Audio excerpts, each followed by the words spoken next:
Welcome back to me playing Metroid Dread like hot garbage, and I'm Andrew. Joining me will be Vince and Prox. Hopefully Prox will join, but see, the audio lines joined up, and we'll be starting the game in right in a hot bit.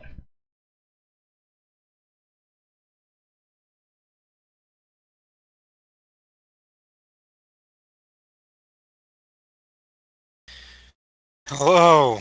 Yeah, and apologies for drawing an astronaut that got stabbed by a John Madden flag. Don't give me any praise for that. I only drew that in 30 minutes.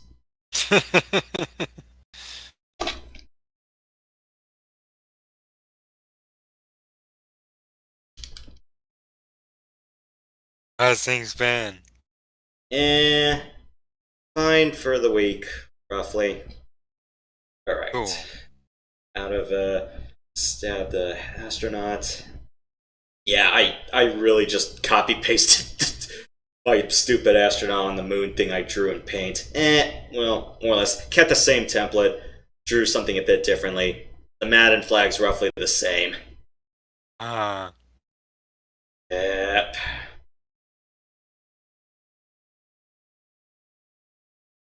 Sorry, Mr. Madden, and I'd like to apologize to Mrs. Madden if this is kind of in bad taste.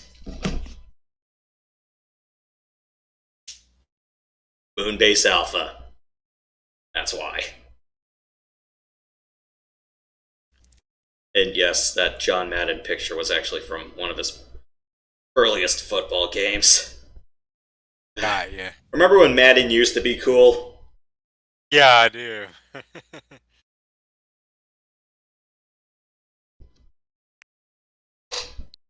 Did you have any of those old sports games? Not really. One of my relatives had a Tecmo Super Bowl. And speaking of that, remember a few years ago, an event you tried to convince me to try to play as the Falcons in Tecmo Super Bowl quite a while ago? Yeah, I do. Yeah. And unfortunately, and I'm just probably gonna just say this outright right now. Yeah, okay. I blew a 21-point lead to the Seattle Seahawks! In the playoffs! I got the Falcons to a first-round bye. Well, I got the second seed, but nope. I started with the Niners that season. They started 6-0, ended the season 14-2, which was a lot different than how the season actually went out in reality. And then the Seahawks were the wild card at 13-3, and they just waffle stomped the Cowboys. But yeah, it's like, oh, by the way, it's like, you're Falcons, Seahawks. I immediately blow a 21-point lead. I'm like, it's like, I called the play correctly. Stop Russell Wilson. They couldn't do that. The friggin' Falcons defense let me down once again. Keep in mind, during that same season, the Steelers were on, and I remember using Atlanta's running back, what was it, Steven Jackson. He fumbled 4 times at the Steelers run. I'm like, ah! I wonder if we're ever gonna win the Super Bowl, man. I think we got close that one time.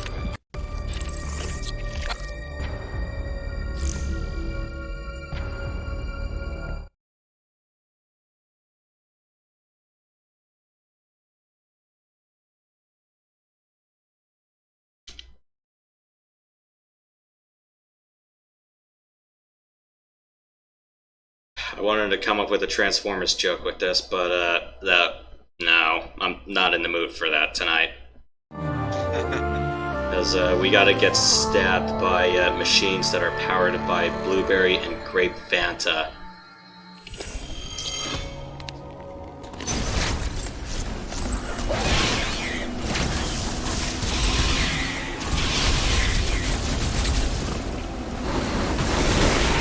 Oh, right.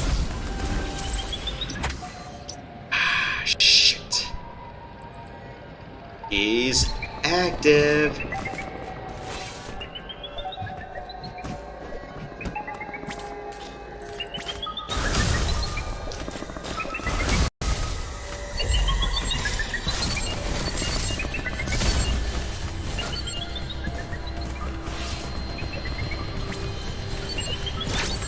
Run for it!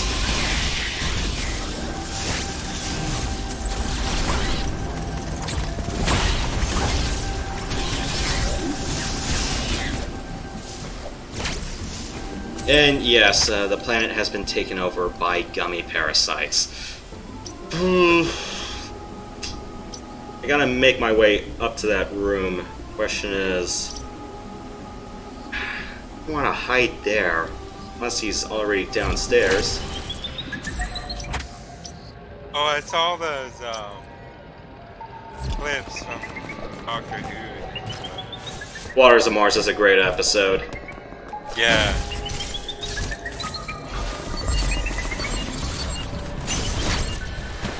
I didn't quite understand what was going on. I think I got the gist. Waters of Mars, I think, is very late, especially considering it's the last year of David Tennant's tenure as the Doctor. Oh. So, yeah. There's a couple of jokes I want to make with that, assuming we hit the ending here.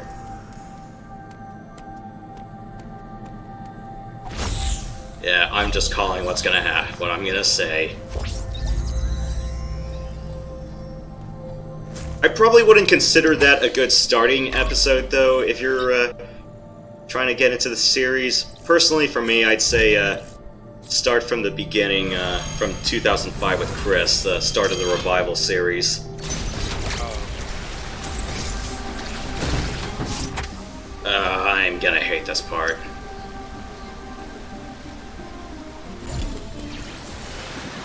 So, one thing I mentioned about this particular model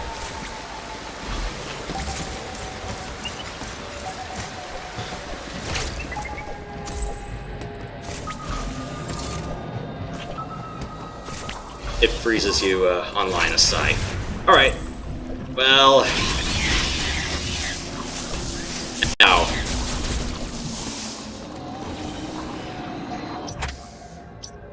Shit. Ow! Damn it! I hate that! You know what I said about it being able to have a fuzzy circle around Samus as the Emmy passive sensor? That kind of stuff is why.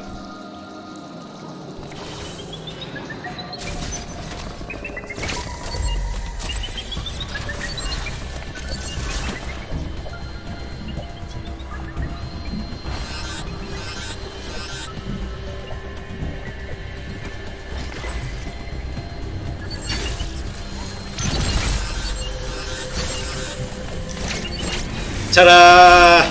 I barely escaped.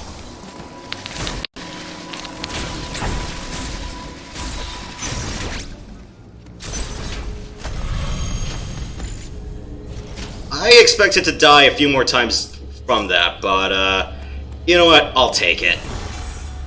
Don't worry, my comeuppance is gonna be due sometime soon.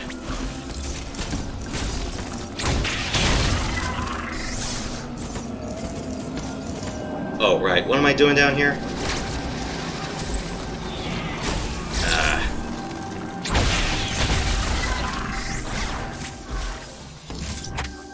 Hang on, just a few seconds. While we're still here, I picked a bunch of other Falcom Woods music, so I'm just gonna play that because I'm bored of the music here. Sorry.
I said earlier we don't have high jump boots?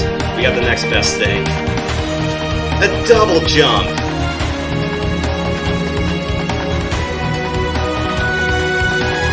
Alright. Turn down the music a little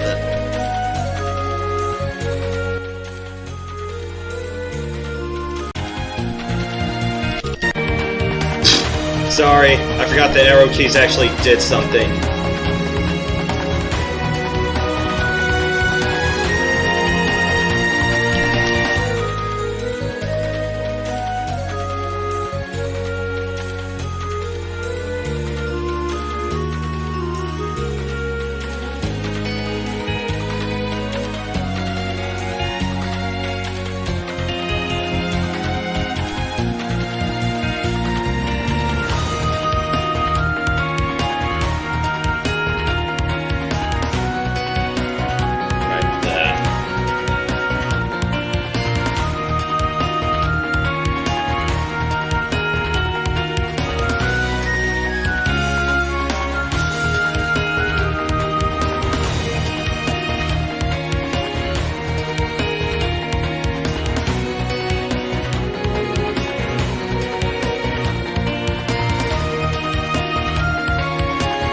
Sorry.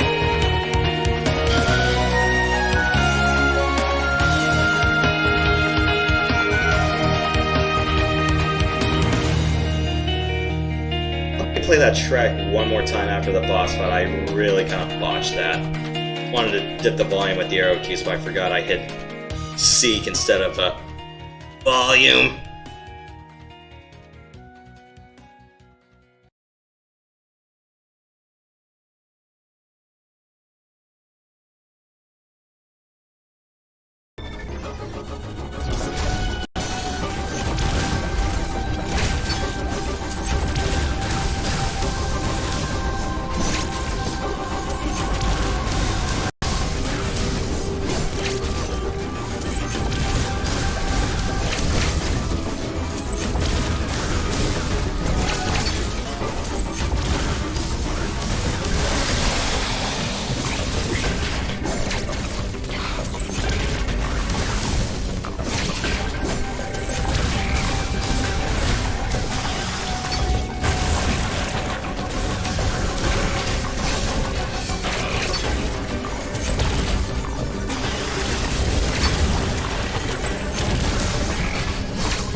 Oh, there's one last piece of red jelly I have to deal with.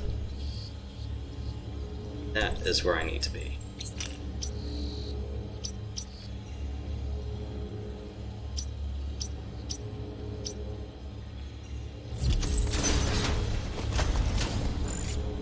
Big case of don't forget to save, kids.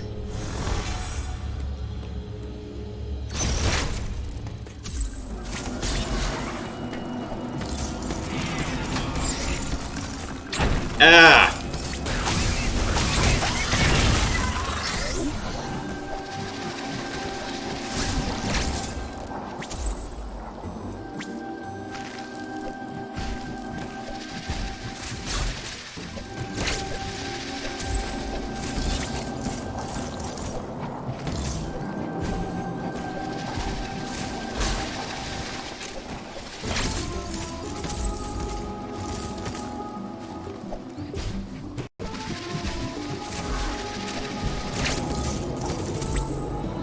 Can this platform just play nice for 5 seconds, please?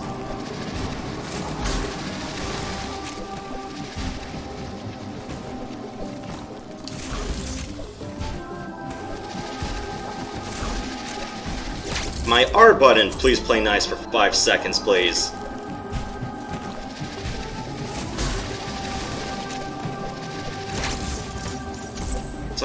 Oh yeah, I forgot I was supposed to step lightly.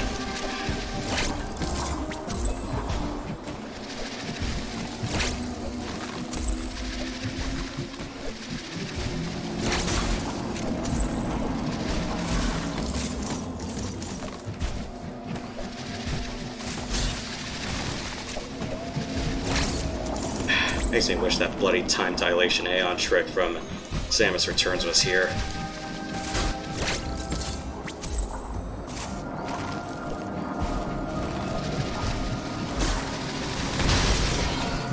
Thank you.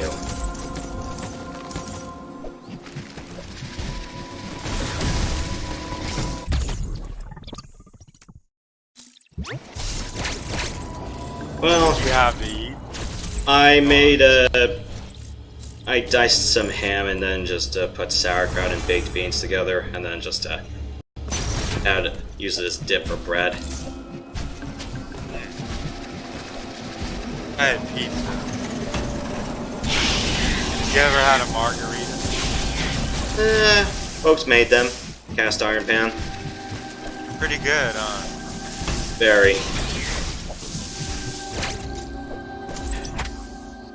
Back to the land of crap magnets.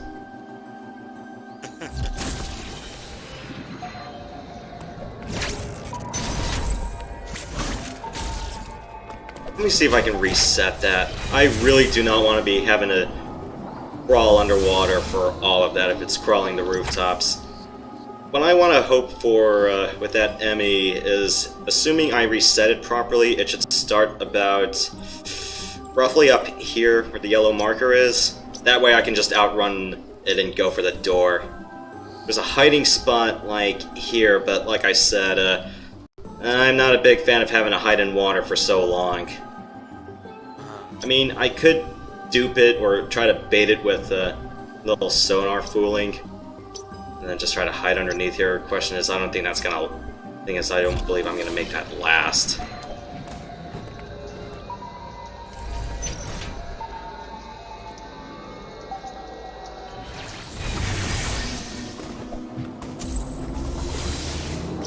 So yeah, if I go in and it's up there, I'm cool. One thing I kind of don't want to do is barge in and find out it's right at the door.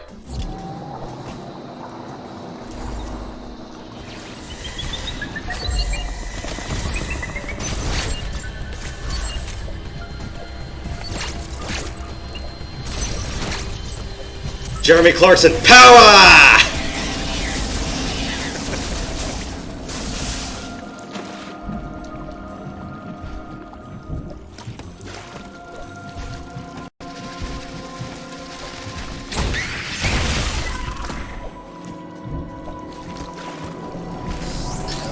When all else fails, the power of Clarkson compels you!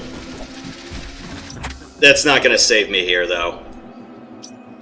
But yeah, like I said, it's like, what I like to do is just try to bait the Emmy, or at least wait until it comes up here, and then just outrun it.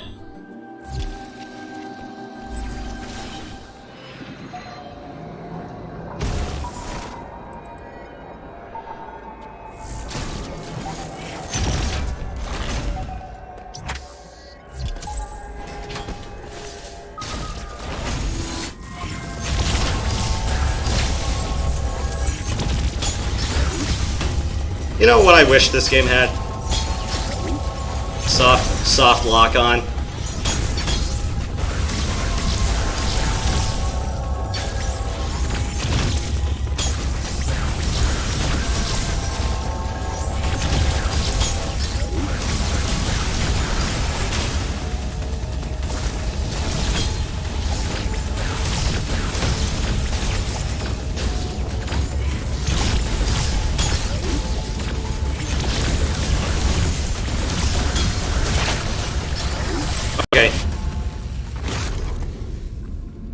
Honestly, I expected this to be a lot worse than I thought.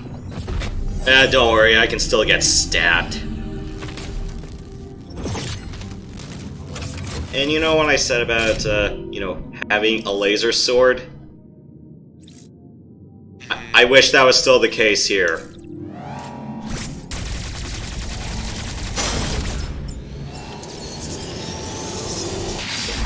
Like I said, my laser sword. I want my Monado!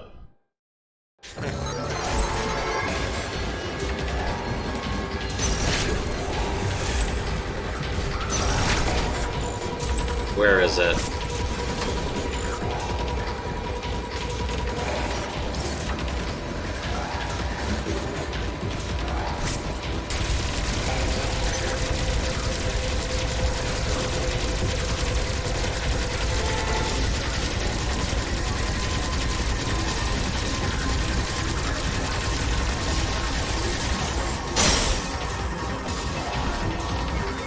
I just wanted to drop down.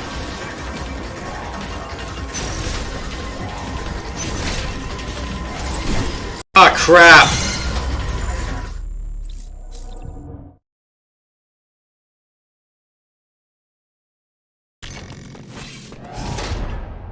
I try to bait it up to the stairs.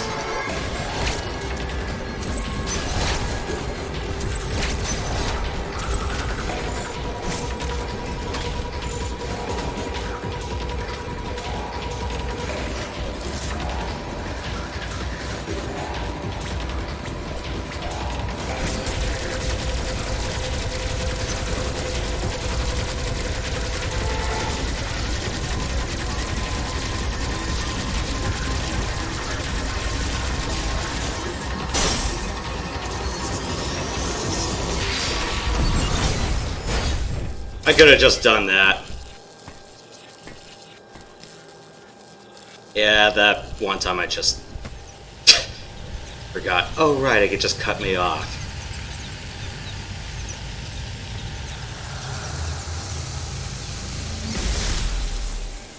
Alright, so what do we have? Ice missiles. And I say that with a bit of disdain. Reasons why I will state in a few minutes. So, I'll ride my icicles. Then out. Then out. So you may have noticed some of those flaming pillars sitting around. That's what those are for. Unfortunately, in my opinion, they could have done a lot more with that. It's like, I kind of don't want to have just one item just for the express sake of clearing out obstacles. I want to do a few more creative things with them. So, basically like in Zero Mission and Fusion, and also in Super, and I'd also say Prime, but I can't remember any examples from the Prime trilogy off of my head. They'll come to me eventually. You know, you could freeze enemies with ice missiles or the ice beam, and you could use enemies as frozen platforms. You kind of don't get to do that here.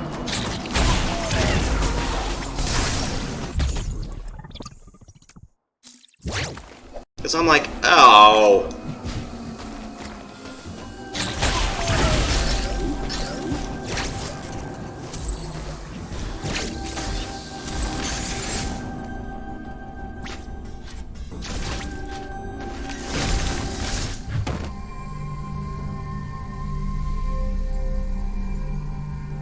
Yeah, because one of the things that I liked in Fusion when showing off the ice missiles was, okay, here are some rippers that move left and right. It's like, freeze them, use them as platforms. And then you go into a side room, it's like, oh, okay, just stand on frozen enemies and climb this to reach a missile tank. And the entirety of the PYR meltdown arc in Fusion, when you pretty much have to save Sector 3 from melting down, it's like, yeah, that was a prime example for, like, okay, use ice missiles for, like, just about everything, you'll be fine. Especially the stairway missile case when you avert the crisis.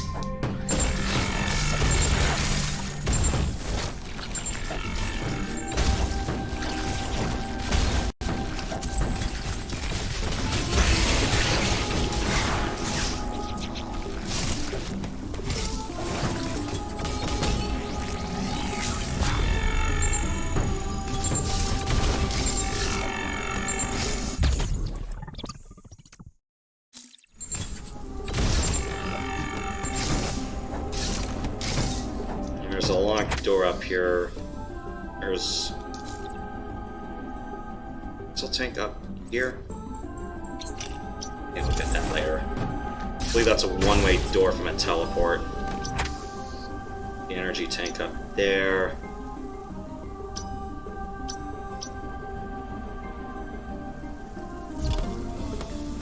Yeah, that's a one-way door. Okay.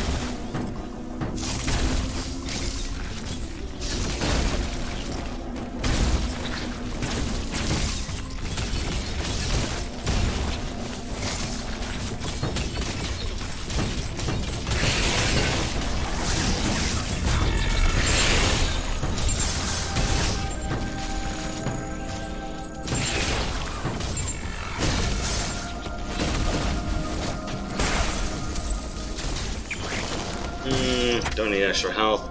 What I would like is... can I reach that from here? No.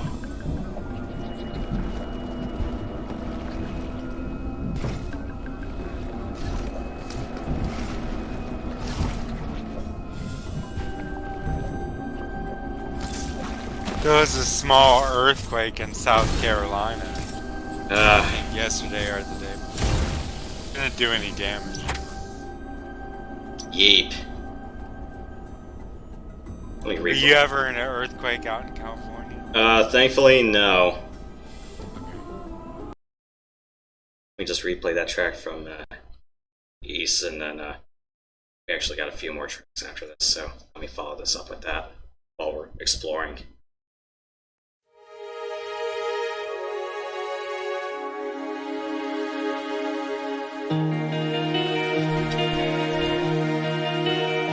Yeah, if you're wondering why I'm replaying this track, I kind of goofed up and pressed the skip button before, so my bad. Let me just clear another way out for the meantime, and I got Ice Missile, so that means I can go back to Berenia, I think it was. Okay, just want to unplug that path before I move up.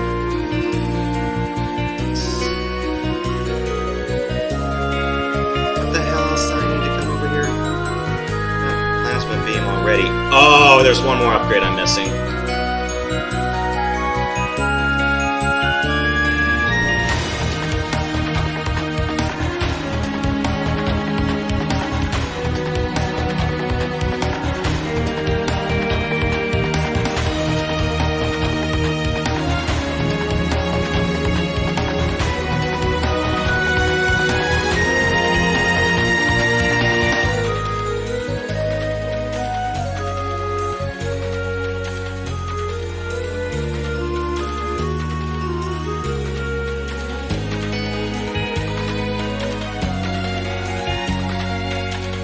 Just wanted to make sure I don't cut off any of my own paths. Yeah, I'm gonna need that for getting back up there.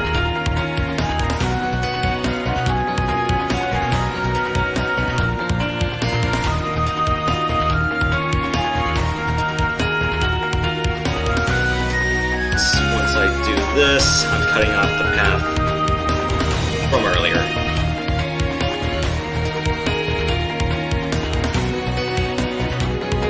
That for one missile.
This is a mountain pass.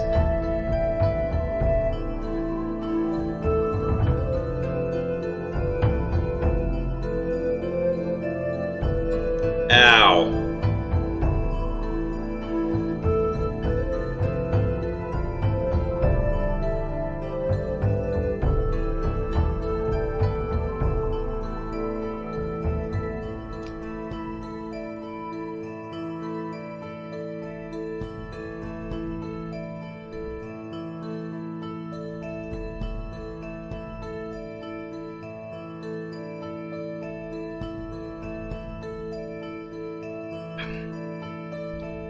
There's... I don't know, I don't like that one. Yeah, the idea for the missile plus tank up here is to do a spin boost, well, shine spark, spin boost, ramp charge, slide all the way to this gap over here, it's down, and then just launch your way upwards. You can never get the timing of that right, especially because the door opens on a delayed response. Normally what I do is I just wait for the next bomb upgrade to cross that gap.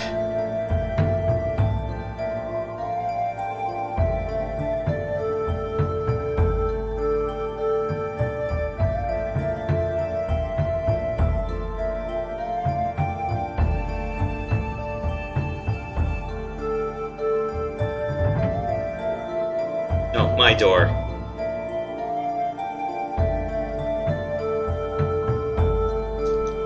Those are bomb blocks, but wait until I get that. Yeah. Seems like you have to start from like over here. Because you gotta have enough time for the door to open. Do a double jump right about here. Slide off. No, wall jump. Shoot, slide, all the way over here. Hit down to charge and then launch up. Normally what I do is just run end to end from here to here. Then with the next bomb upgrade, just cross the gap and just launch myself up. Besides, I'm going to be doing a bunch of ramp up here anyway if I'm going to be doing 100%ing. Ugh.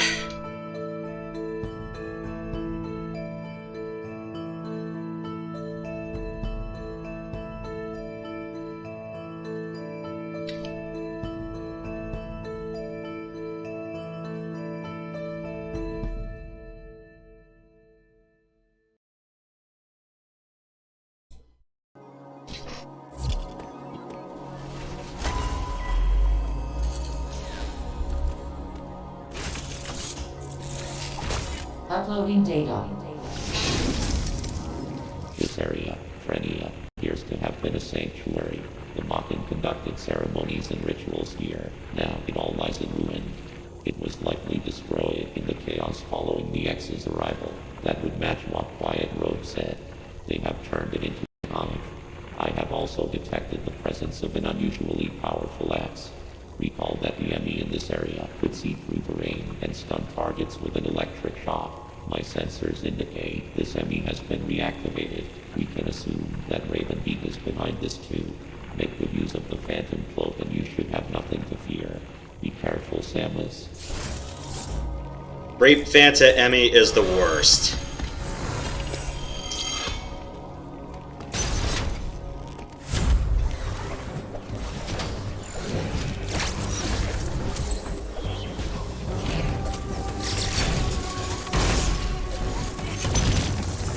I'll be back. I'll be here. The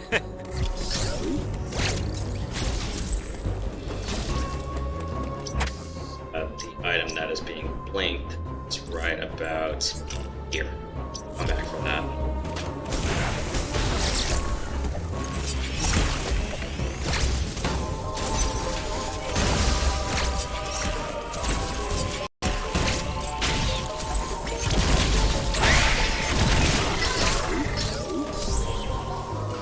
Ew, electric brains.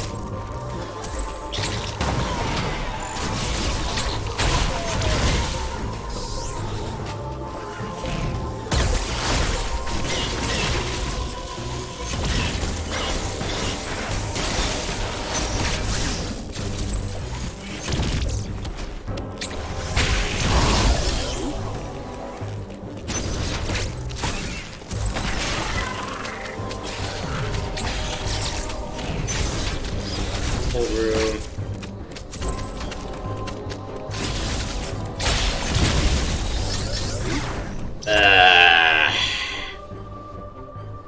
Yeah, I have to make it over here.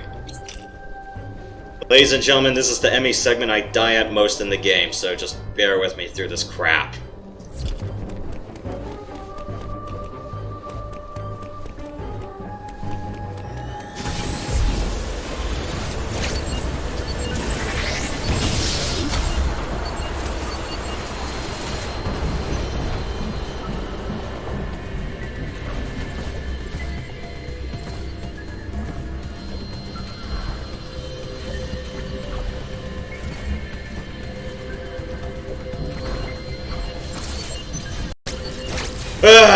Okay. Yeah, unfortunately for me, that entire strat is hinging on the Emmy starting down here. If it's already on this side of the room, I'm already fucked. So, huzzah for that. I can't believe that actually worked. Now I have to get what's on this side and, well, hopefully smash the thing up here, but, that will have to wait until far later. Boo!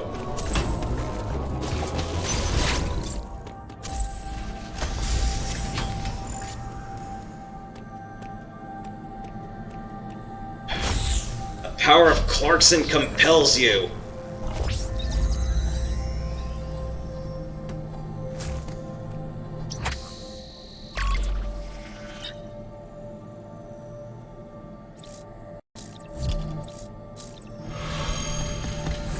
I am thoroughly ashamed that even worked.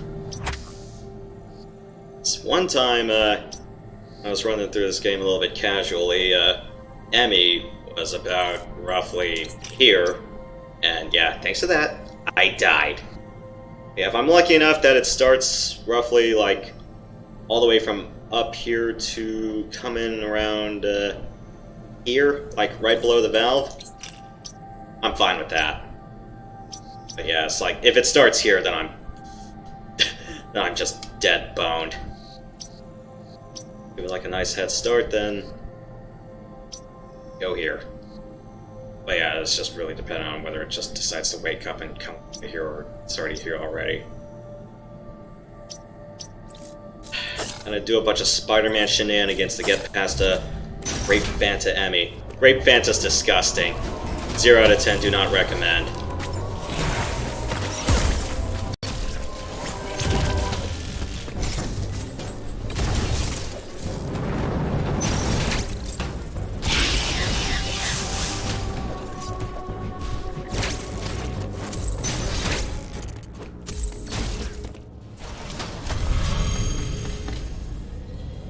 Wait, hang on a second. There's already a save room near me, so I don't need this one yet. I already got here.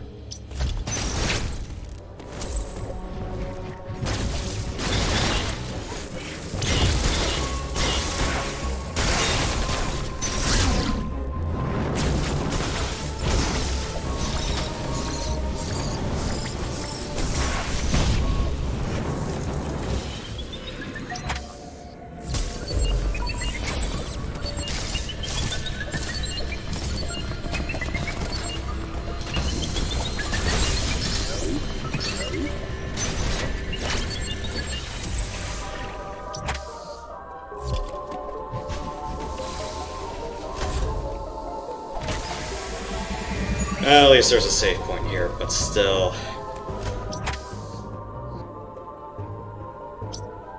It's in this room now.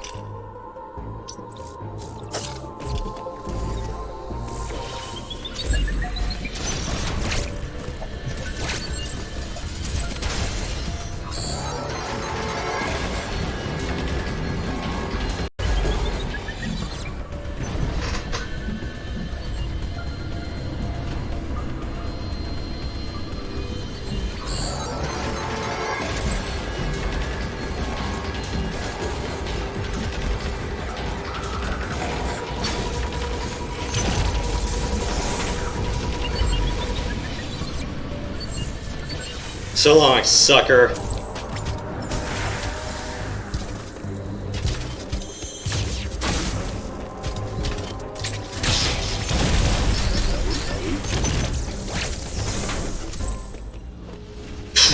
Of course, this is what that save room is for.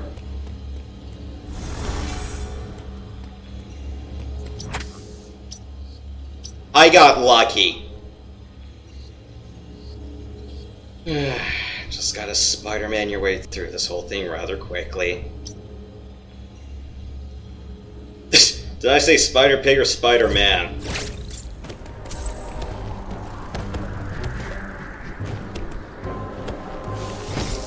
Hold on a second.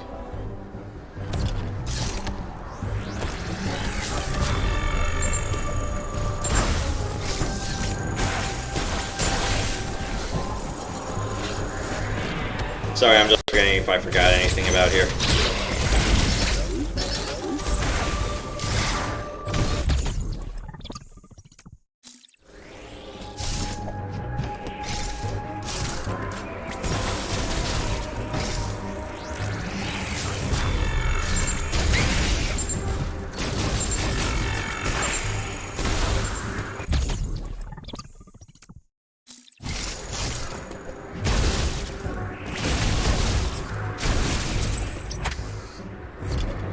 Is that a one-way door I can use to go back to the other side?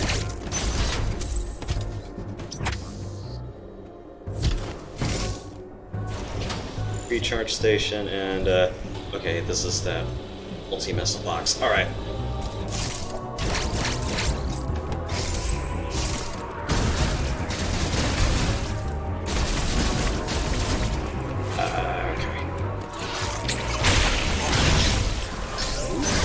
This should be the checkpoint. Alright. If I want to quick kill this boss. Damn it.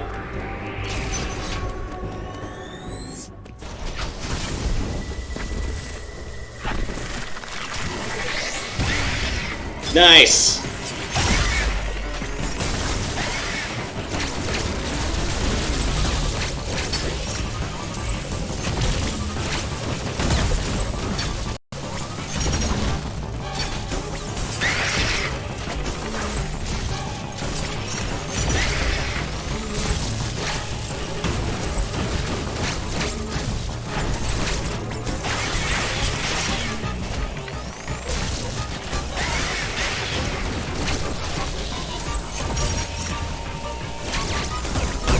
Ah! Thank you. Count to 4, Mississippi.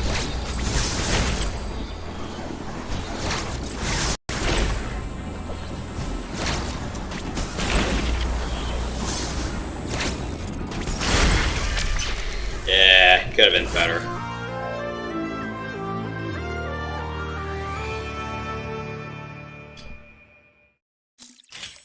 And no, I do not rehearse this game. Okay, locks up on 5 targets. I'm back. Alright, I escaped Great Fanta Emmy without dying, so there's that. Oh, okay. So, like I said, I just Jeremy Clarksoned it. And, I don't know, I probably wish I was singing Spider-Man because I was using the frickin' grapple beam to get out of there pretty quickly.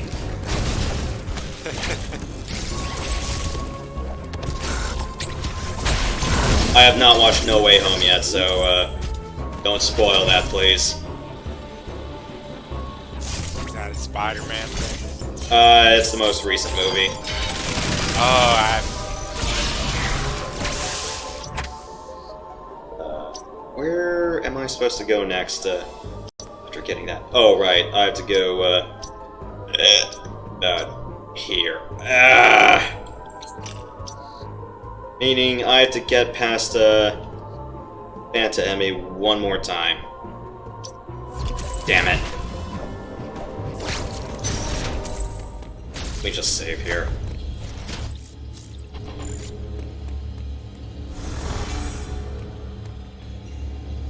What's the name of that giant electrical... the SQ. Okay, that giant electrical beetle.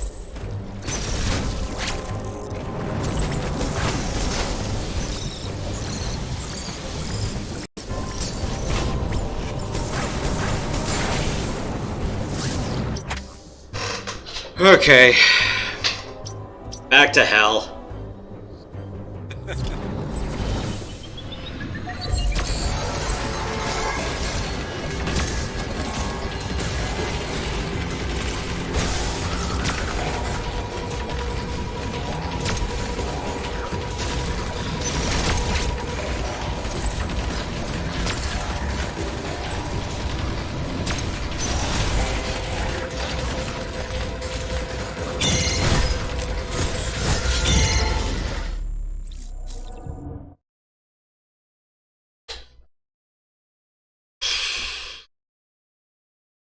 I was hoping it wouldn't be, right below an A.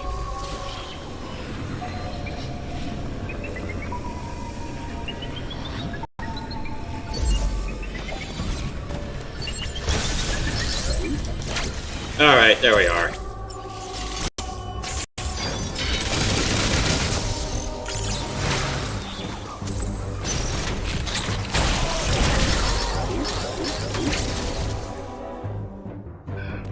Where you going? Alright, these.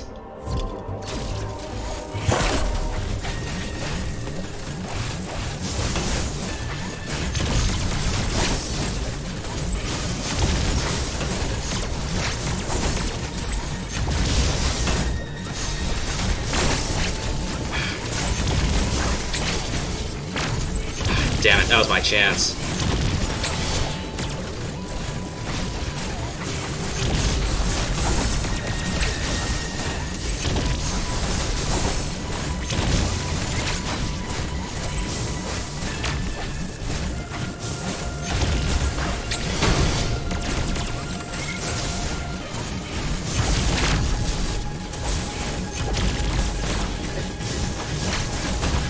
You, Bob?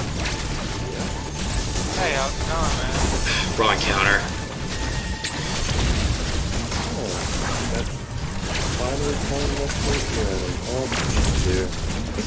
Yeah, I escaped the Blueberry Fanta Emmy. I died because I kind of tried to outsmart running away from it when I'm going, oh right, I could just climb up the stairs.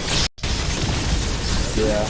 And Purple and Grape Fanta Emmy, well, I just died to it, so I managed to just do some miraculous, stupid Spider-Man-esque escape for the first two rooms. Yeah. I will say that I'm so used to doing skips in this game, so I kind of forgot what the original progression was. Yeah, did they cut off the bridge between one of the access shafts and that energy tank part? Because the room for getting early grapple, I thought that was sealed off or something in the most recent version. Nothing's sealed off except for that. The only thing that they really fixed was that one bug. That's the only bug that they fixed. Yeah, because one of the rooms that I try to go to, bridge between that energy part and the Eteria elevator in Dairon, I thought they sealed that or they needed something else to do that with. Let me just open up the map. The next one you're talking about. The guitarist shaft, I think between... It was a hot room and over here, I think? I know what you're talking about. You're talking about that bridge with the lava fall. And you're talking about the early screw attack? Not that one. I was talking about, like, between here and here. Let me just put the markers. I see. You're talking about the bridge when you come from Gavern. Wait, no. It's the only bridge I can think of. Oh, over here to over here. I know there's like a spare PV tank like over here or something. But yeah, I think there was like this. I think this room got sealed off. The way to grapple. No, it didn't. You can still do it. What do I need to open this? Well, the thing is, you don't have to open anything. There's literally, you drop down, you could get it as early as Crade. Yeah, because I remember seeing something on the screen with an energy part, and then it's like this bridge over, this section over here. I thought there was a door on this side, like right over here. There's no door. There's no door. You just need to blow up the floor. Oh, just shoot the floor. Was it a floor and then the door was like over here? Yep. How do I keep missing that? I'm trying to shoot and missile the floor. I think that's the one thing that I kind of mentioned this a lot earlier when bombs were like the 7th or 8th thing that were available as opposed to like the 4th. And also another thing is you can literally speed boost those two robots that you fought. You can charge up a speed booster and then take them out a lot faster. Yeah, I just did that to kill that giant electric beetle. I'm not ours to remember anything's names here. SQ, yeah. Yeah. Yeah, I just do that and Wherever the giant crawler is. Okay, finally. Yay, space jump. Makes FP so fun is if you get the screw attack before you fight it, you literally can just take it out in seconds. You can also get space jump early by infinite bomb jumping. Is it That's the... one method of doing it. Alright. You might need with the infinite bomb jump method. You need early cross bombs first. Yeah, I didn't read the progression map. There is no progression methods in Metroid games. No, because remember one of the... No, because remember that giant Google Docs I sent you? There's an item progression map. Right, yeah. I'm just saying, like, you're not gonna follow that, because it's because it's a Metroid game. This game has a lot of sequence breaking in it. I mean, lots. Yeah. Couldn't do early bombs, though. I couldn't do that slide kick. Yeah. And I was like, you know, I'm already at crate already, so what's the point? Yeah, I'll also be right back. Alright, let me just... Yeah.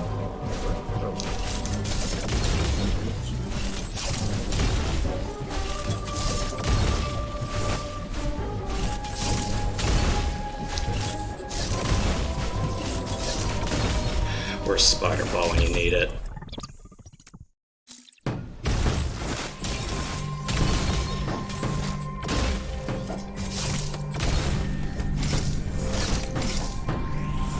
I remember getting a missile tank from a door. I just forgot. It's like, yeah, that's what happens when you just don't have bombs early. It's like, oh, let's just bomb everything. It's like, nope, you get that like right until way after Varia.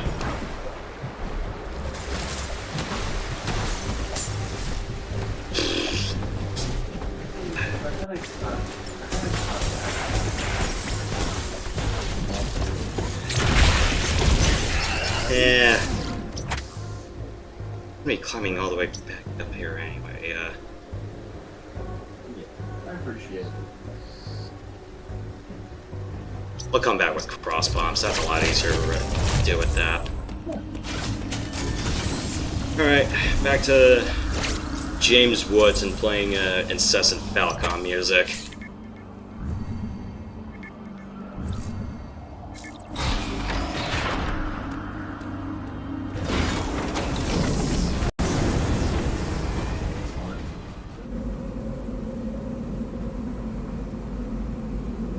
I just picked like Donna and Xanadu next.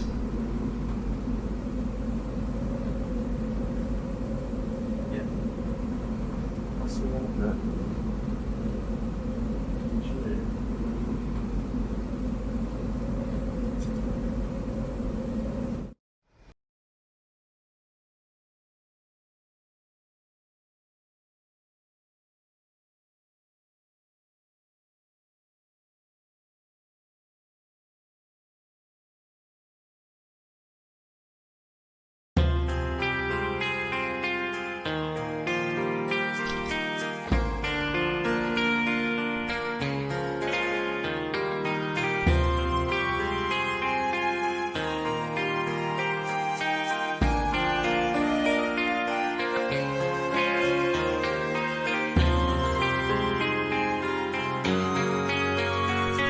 Where's the picture under the chat from? Is that Yeah, that's from Lacrimosa of Donna. I just picked Sad Rakota because I was like, yeah, if you're wondering what the mood is for me streaming this, I'm like, yep. Ah, crap, I forgot about that. Where's the missile? Oh, right, I put that over here. Hey, Matt, what's up?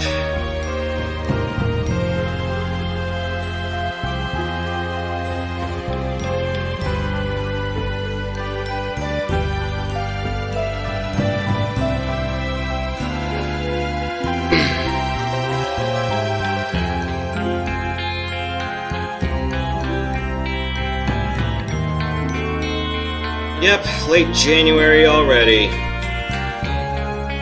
And football postseason's already underway. Cowboys-Niners gave me a heart attack last time. and I was just gonna go. Please do not be the bloody choke artist of the century right now. Oh, what's this? Ow. Man.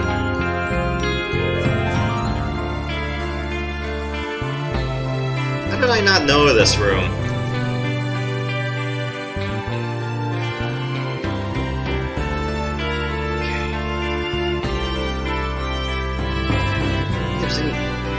Hold on. Downward thrust.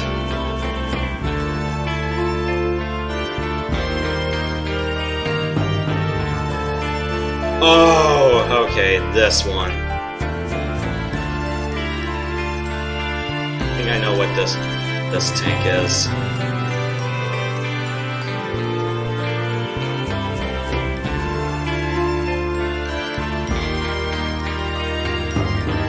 This is gonna be one of those other ramp charging ones, I know it.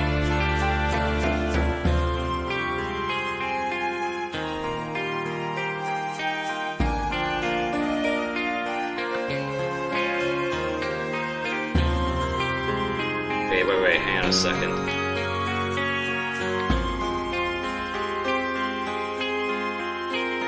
So I have to start from here, and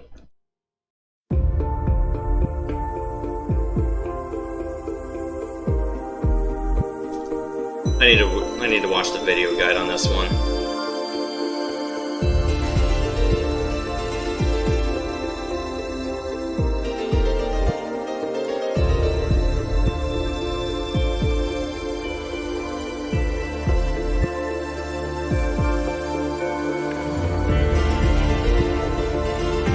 Yeah, let's forget about this one for now. I'll come back. Here.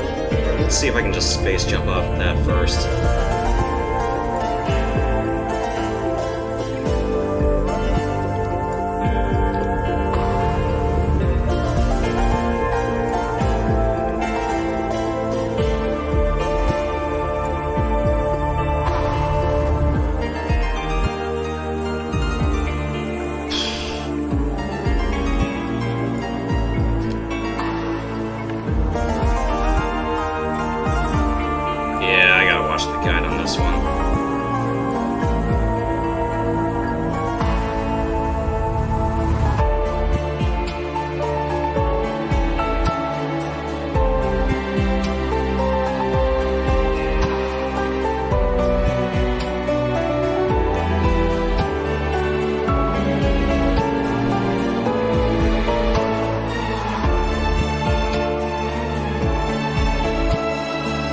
Yeah, forget it.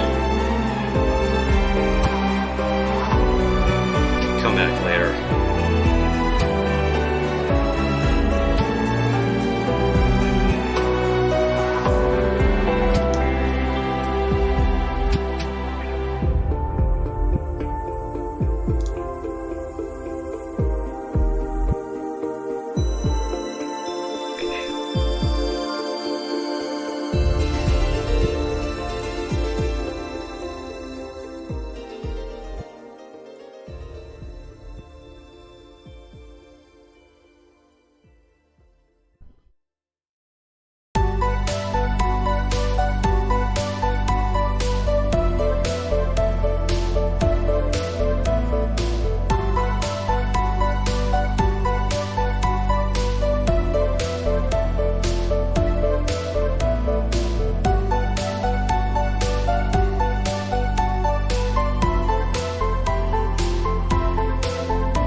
Welcome back.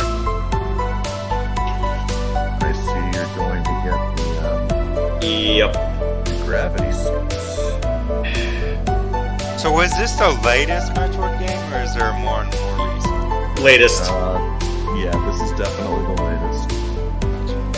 And it's been a long time coming. Like 19 years, we're talking. Yeah, Fusion was 02, and that was the 4th installment. And the thing is, Dread was announced originally for the Nintendo DS, but then it got trapped in development hell for the longest time, and nobody ever thought it was ever going to see the light of day until now. Which is why people, myself included, were absolutely losing their minds when we saw the trailer. Yeah, because once upon a time, we couldn't trust Nintendo because they were like the 20th century Fox of gaming. We're like, you have a whole repertoire of science fiction installments that are pretty damn good to boot and fan favorites. And I'm like, congratulations, you just shafted their fan bases for frickin' ever. Yeah, so Metroid did come back with Samus Returns, but then that one time when literally we hadn't seen a game since the disaster that was Other M. Yeah, and I already talked about a little bit of other gripes of Other M, like, you know, when going, oh, there's a Federation cruise here. It's like, oh, okay, that'd be nice, you know, have a support team, and then it's like, oh right, they tried that with Other M, but they botched it so disastrously. I'm like, yeah, congratulations, like, no talking with a support team this time. So it's like, yeah, you have a whole Federation cruiser in high orbit. I'm like, oh great, now all the transmissions are hijacked and boo.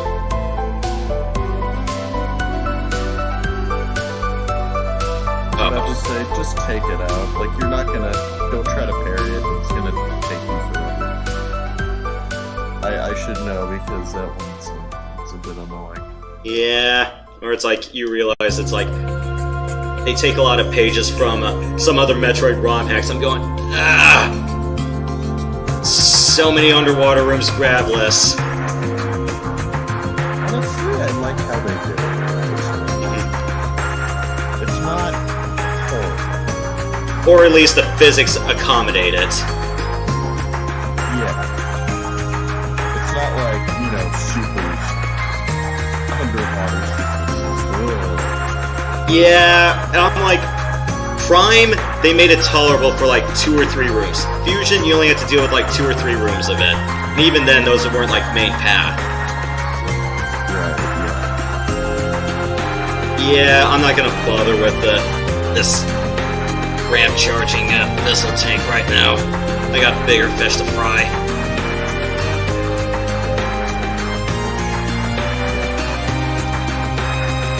Oh right, I got the fusion beam. What am I doing?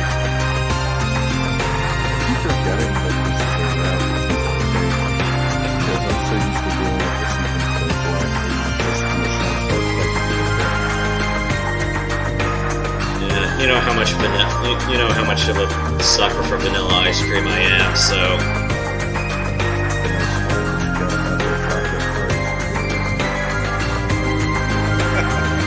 Give me strawberries and pineapple.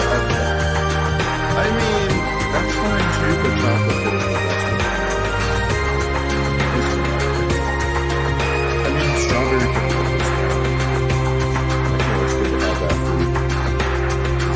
Pineapple, I can see pineapple. Yeah, because when I was visiting my folks, it's like, went to this one nice local ice cream place, and yeah.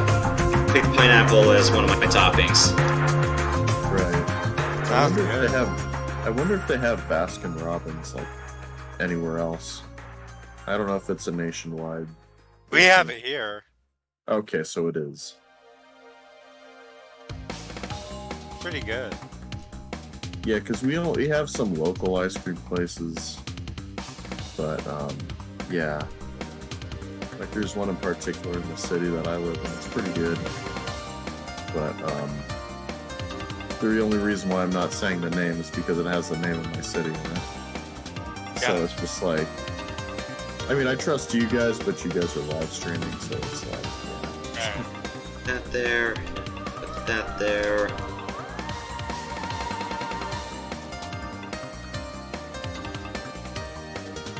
Have you ever had gelato? Yes. Well, actually, yes and no. I had this one frozen yogurt ice cream.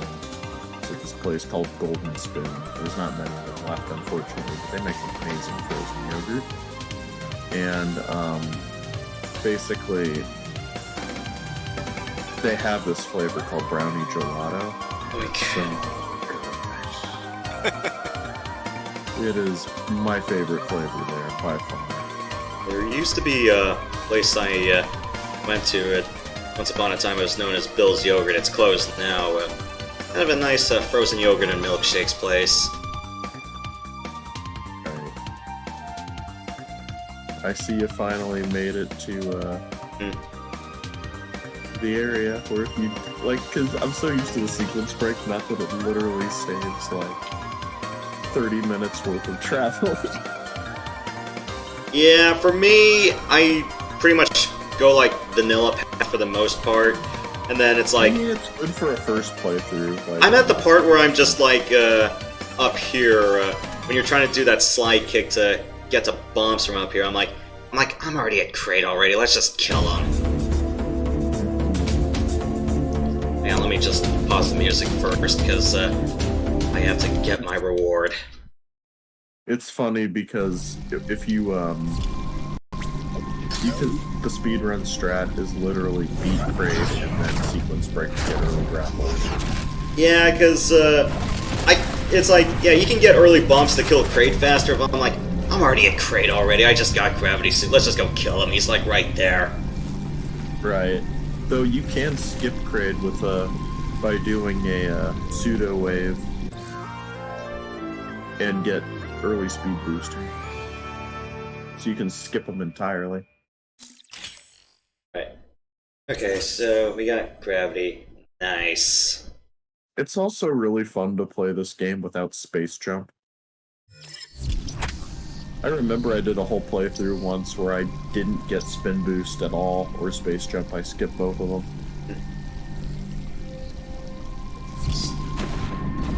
Oh, right. We're almost... I love water bomb jumps. I like preserving my controller buttons, so... This game is so good.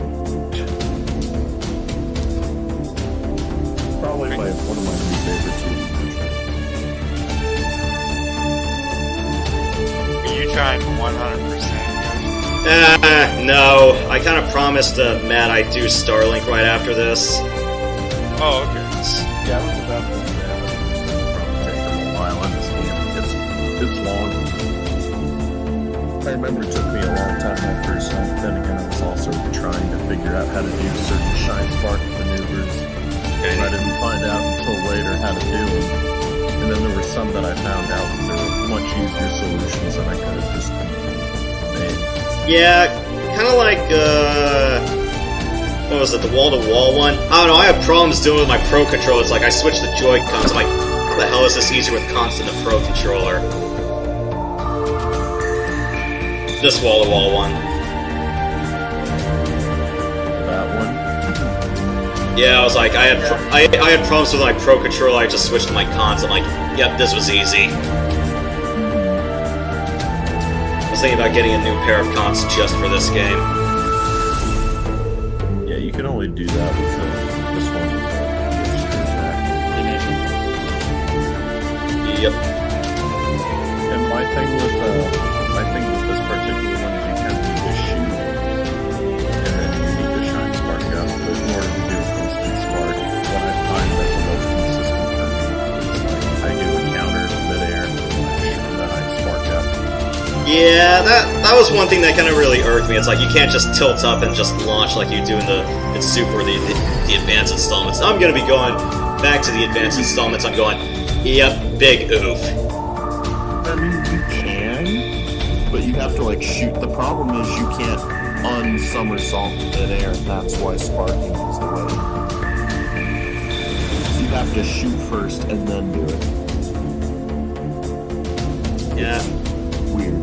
Yeah, because I remember like one of the earlier versions of this game, I pressed a shot button and I'm like, wait a minute, this already did a vertical. I already did horizontal sparking. Yeah, Matt, this is on Switch. You know what? Let's just bring you on board here. Why the hell not? We're just gonna be asking stuff, and you're available anyway. Invite. Where's the invite button? Also, you're about to fight one of my favorite bosses in the game. It's such a good boss. Yep. And the way you can beat it too is just so good. You're talking about the big guy that kind of looks like Kraid, but he's in the torture machine, but it turns out not to be Kraid. Doesn't look anything like Kraid, but yeah, it's the experiment, yeah. Yeah, I tried to do that. But it's like I just kept messing up the jump later on. Hey, Matt, you on? Oh, his mic's off, but... Yeah, you gotta run, you gotta store it, and then intentionally get hit one time, and then... I just... Kablooey. Where are we? Otherwise I just storm missile it to death. Uploading data. The X have spread across the entire planet. Assume all living organisms have by now been replaced by X. Yeah, it's on Switch. There is another Alright, problem can you guys hear me okay? Yep. The temperature of ZT Alright, has sweet. started Okay. to fall. Alright, what's shaking, everyone? I'm in a planet in the ass crack of the galaxy being stabbed by giant robots with face needles. Charming. I cannot What's say for shaking? certain I'll if the tell X you are what's to blame, shaking. but the drop in California. temperature is indisputable. Oh, is it? The gravity suit should keep We you get insulated earthquakes from here. the effect of low Yeah. temperatures. Even so, beware the I did. unexpected Arcade and recently hit closely where you're at? No. Okay. Oh, yeah. You're just saying in general, yeah. Yeah. Thankfully Sometimes it you didn't. get the tremors, though. Thankfully it didn't shake the last time I was there. Yeah, I know. Well, everything shook. You know, it's called shaky traffic. Thank God I escaped Traffic California. Traffic at a dead stop, I was yeah. about to say, like, you know, when you visited your relatives, is that where you went? Inland. Yep. Okay, yeah, but you guys were up north, I think, right? Yep. Yeah. Right in the It's valley. kinda Cali. We're down. I'm down south. It's not. You're fun. you're far from the fault, so you probably won't feel way too much, so. Yeah. San Andreas' fault. It's funny, like Radix up north too. Yeah, and we were almost concerned when the fire set up north. I was like, oh crap, is he in the line Years of fire? ago. Yeah, thankfully it wasn't. For me, Yeah. when I was still living down in the valley, it was like all orange haze. I'm like, crap, did the nuclear apocalypse happen when I opened up the curtain? It's like, oh. Yeah, welcome to California. There's always some fire here. Like, doesn't matter which part you're at, there's always going to be some fire, especially if it's summer. Yeah, and I There's remember, going to be either an electrical fire, just some arsonists just trying to be dumb. or 'Cause I remember or that gender reveal party. that was exactly what I was going to talk about. I was just like, hey, you don't like her. Oh yeah, you don't like the fact that we don't like who we are, and we're gonna try and change. Like, well, I guess we're starting a fire. Oh my god. To kill people over far with that, really? Gosh. That's California. We're filled with people like that. Closer you get to either San Francisco, Sacramento, or LA. Especially LA. You're in deep trouble. They're dumpster shacks. Yeah, because I live in the LA County, and I may not be very close to LA. You can see it off in the distance, but What's the county near Disneyland? Is it called Imperial County? I forget the county names. There's Orange County, which is where Disneyland is, and then there's Imperial County and LA County to the north, I think. yeah, I was about to say, like, you were thinking of Orange County, but Yeah, Orange County Inland Empire. Yeah, Empire. Yeah, that's what I was thinking of. That was like Empire, adjacent to that's that, it. yeah. Yeah, that makes a lot more sense. Yeah, I'm actually going to Disneyland at the end of March, so Nice. hope I have fun. Yeah, you kind of remind me. You will. Yeah, when those fires were happening, one time I was watching the Calgary Flames at Anaheim Ducks game, and it was like, I was watching the Fox Sports Prime ticket feed at the time. It was like, all of Disneyland was like an orange haze behind it. We're like, well, holy shit. It's like, great. It's like the Ducks lost to the Flames. Oh, and by the way, the area around the town is on fire. Literally. Disneyland wouldn't have to have a shield generator, does it? No. I think that's all supposed to be at Epcot down in Florida. Oh, Epcot, wasn't that Walt Disney's stupid idea to make his own, like, town or community and being the head of it and all that? That was... That's face. I think he died, like, soon after coming up with the whole idea. He never got the chance to implement it fully, but, oh my gosh, like, he went out with that? Like, what? Honestly, Disney was always bad ever since the start. Like, they have great content. Well, mostly great content. Yeah. But, talk about Walt Disney, the man himself, of course. But, yeah, you're right. Like, Yeah. Even, like, ever since Walt Disney even started with the stuff, like, he was still ripping things off from other people. Oh, yeah. His own. It's just, like, not a good start. You may be really successful, but not a good start. And, it's fun. I just hope that when you go to Disneyland, that you would at least be able to pay in cash. Oh, yeah, instead of, like, cash. It's like credit or debit, you mean? Yeah, like you would at least be able to do that, because let me tell you something about Six Flags. Yeah, so the thing with Six Flags is we didn't have to learn which is great. Was this in Texas, or? Well, no, California. Don't tell me it's the Vallejo location. Yeah, it's that one. But, it's the one down south, because there's two in California. Southern California? Yeah. Got it. Oh yeah, I forgot, this is the puking bird. It is the puking bird. But, yeah. So, when I got to Six Flags, so here's the dumbest thing. Right off the get-go, we pull in and they're just like, no, you use your card, we don't accept cash. It's like, why? Oh, COVID. I'm like, are you serious? So, you know, I was with a few people, and, you know, they were paying pay card.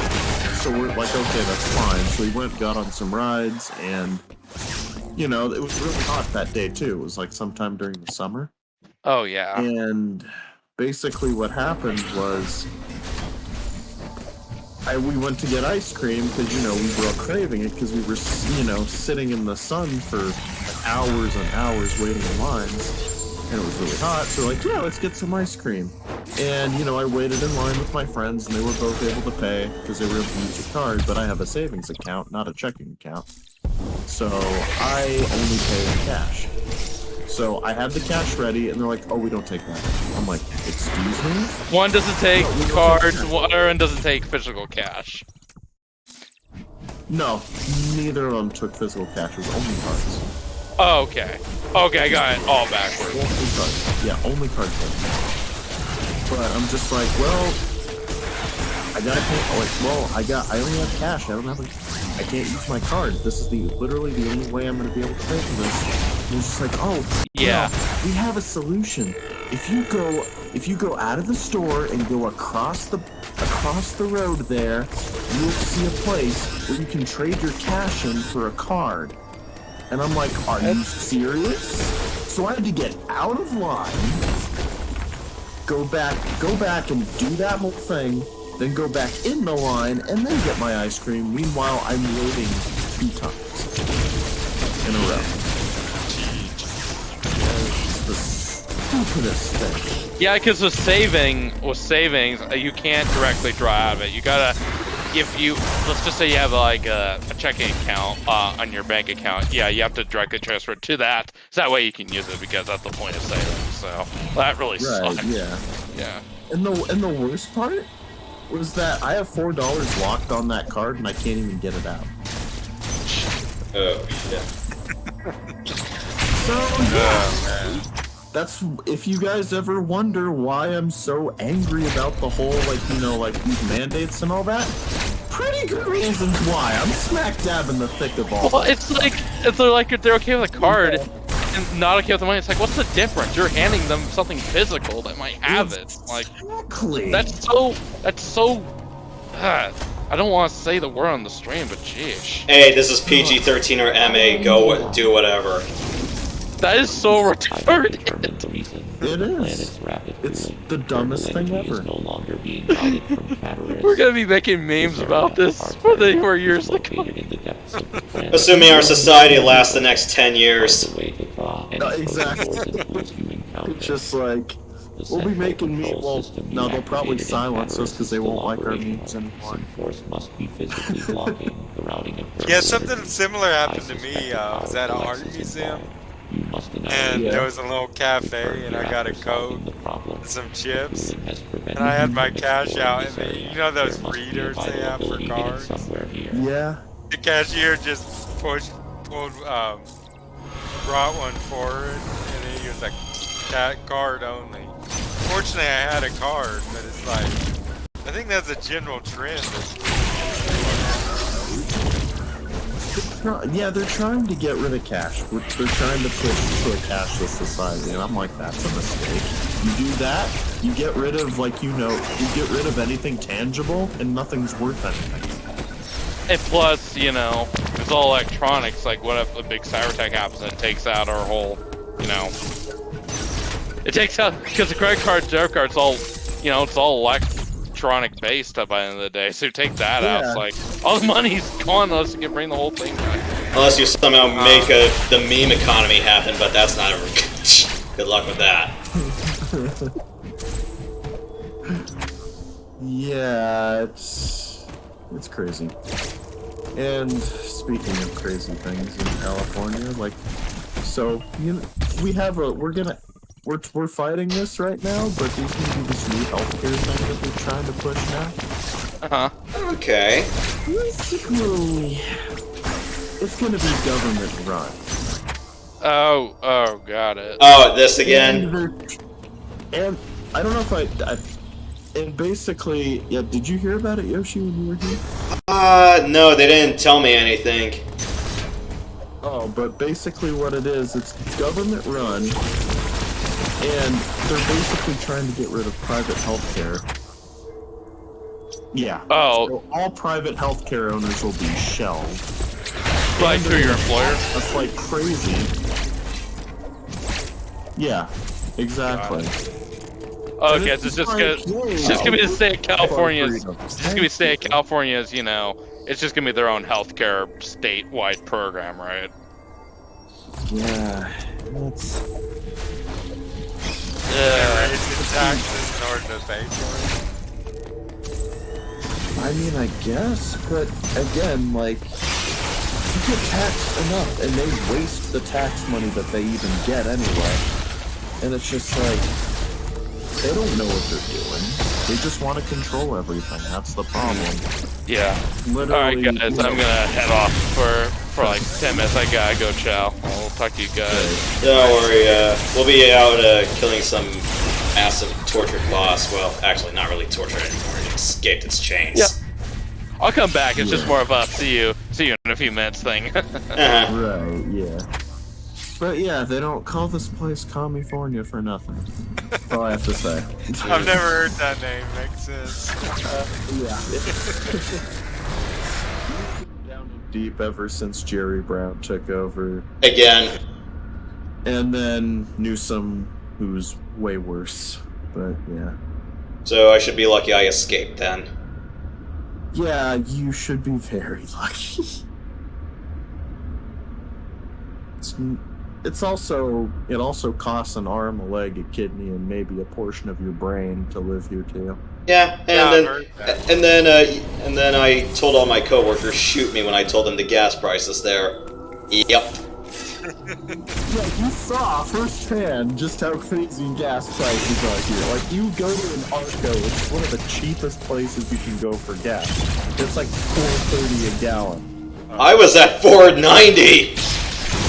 Okay, $4.90. It was $4.30 at Arco, but if you go to like a Shell, then yeah, it's $4.90. But if you get like, you know, the highest quality of gas, it's like $5.30. It's so dumb. Yeah, because it's like 3.20 over here, out east. And the thing is, our gas prices were way lower. Back when we had, you know, that oil rig coming from Alaska, yeah, that was great. Yeah, then they got rid of it. And they back to what we were doing before, and yeah. Shutting down the Northeastern Pipeline and other shit. Just like, We're just all becoming our bitter fathers at this point. Just trying to screw us all over. That's the problem. That's like I said, it's like assuming we even have a society in 10 years. Okay, let's go kill a guy mistaking that looks like Kraid, although granted his face looks like it, but it's actually not. Or is it More like a... It looks like Kraid. Or more or less, what am I thinking of? Oh yeah, the Parasite Queen from Prime. More in it. Yeah, that I was about to say, that's a more apt description. Also, you were going the right way before. I was just trying to explore a bit, see what other doors were frozen. Yeah, there's nothing to explore there. Just like a map room. Down here, it's just, yeah. Ah, clogged fans. Where have I seen that? Oh yeah, Fusion. Yeah, except It's all organic-looking gunk. this is such a loss.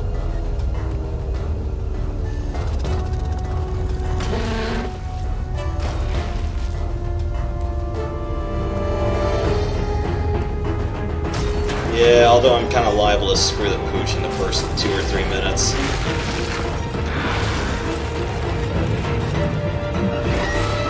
And mostly because I keep forgetting, it's like, oh, when it's doing that giant breath beam, it's like... Yeah, it's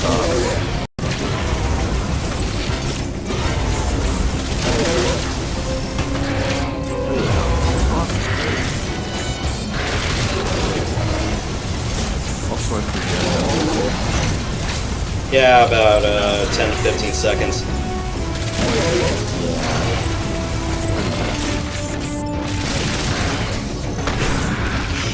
Also, whenever it opens its mouth, it kind of lets some shit out.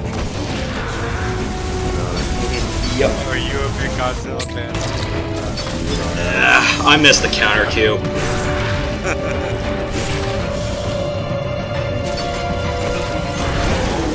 I saw the original Godzilla and Godzilla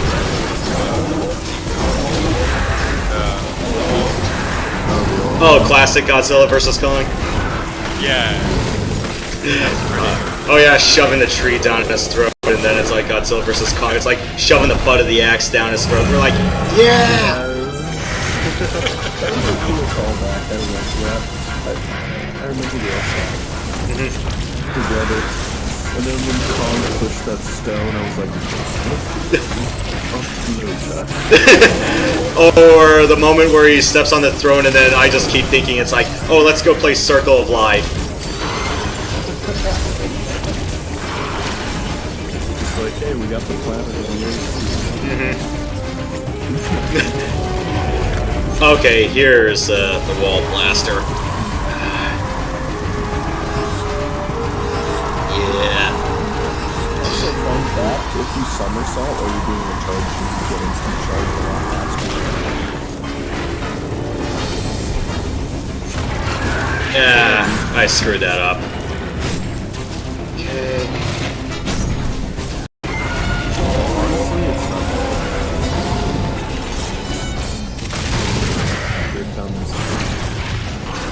Here comes the way to quick kill it.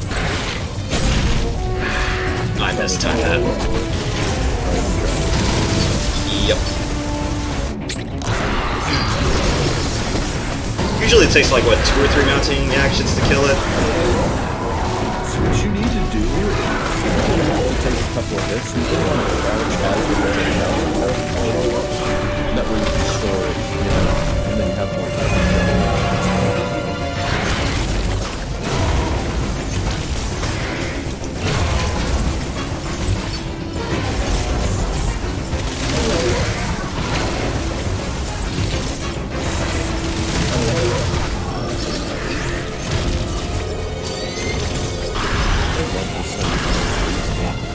Yeah, they are. Such a good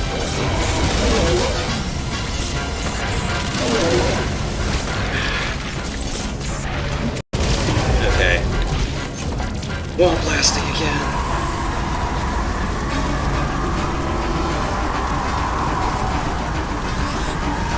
When you wait for Prime 4 and maybe potentially remake the Prime 1, which I'm honestly not that hyped for, and the reason why, unless they completely revamp the graphics and make the game absolutely flawless, add a few quality, and I'd be like, alright, you know, I get it. Ah, crap, I screwed up. I fell into the beam and then oh, I barely survived. Pachoo, pachoo, pachoo.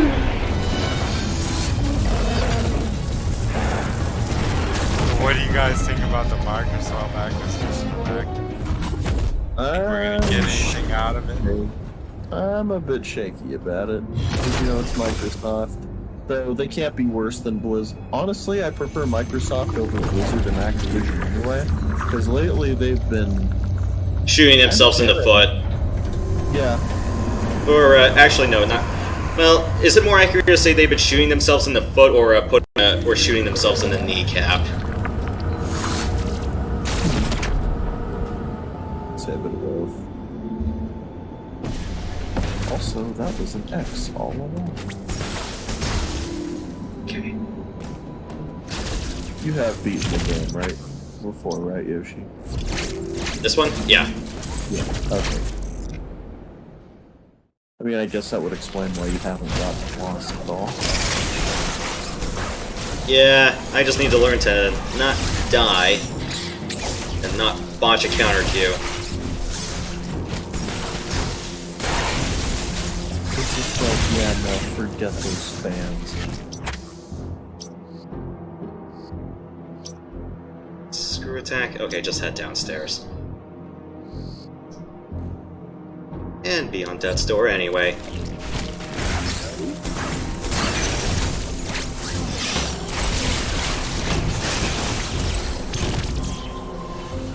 Not dying, it beats dying. I haven't really... I've reset it a few times, like on the Chozo Warriors, but, yeah, I didn't have an entire armor break death just yet. Everything has just been, getting stabbed. Stabbity, stabbity, stab, stab, stab.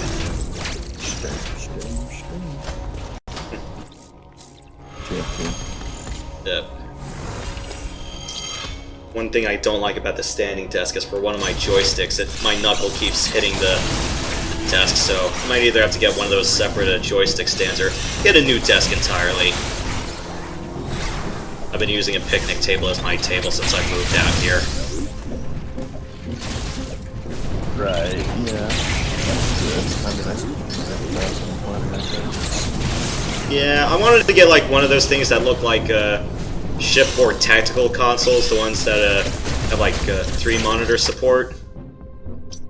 Yeah, like Those I look... need to get a desktop because honestly, this laptop is pretty much on life support now because the battery only lasts 20 minutes, and it doesn't even give me a battery warning anymore because it shuts off.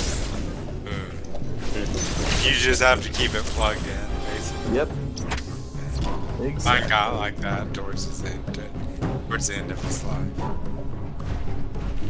The thing is, like, sometimes my dad will come in and try and fix the old computer. It's like, okay, yeah, you have an older computer now, but, like, Some peanut butter. I'm gonna need to back up a lot of my stuff real soon. Yeah, I use one of my laptops just for you know, ripping CDs, and I also used it to back up my Switch contents as well when I was moving discs. I had a 128, I switched it out for a 256. I was thinking about getting a 400, but really get that many games that would... Yoshi. Yep.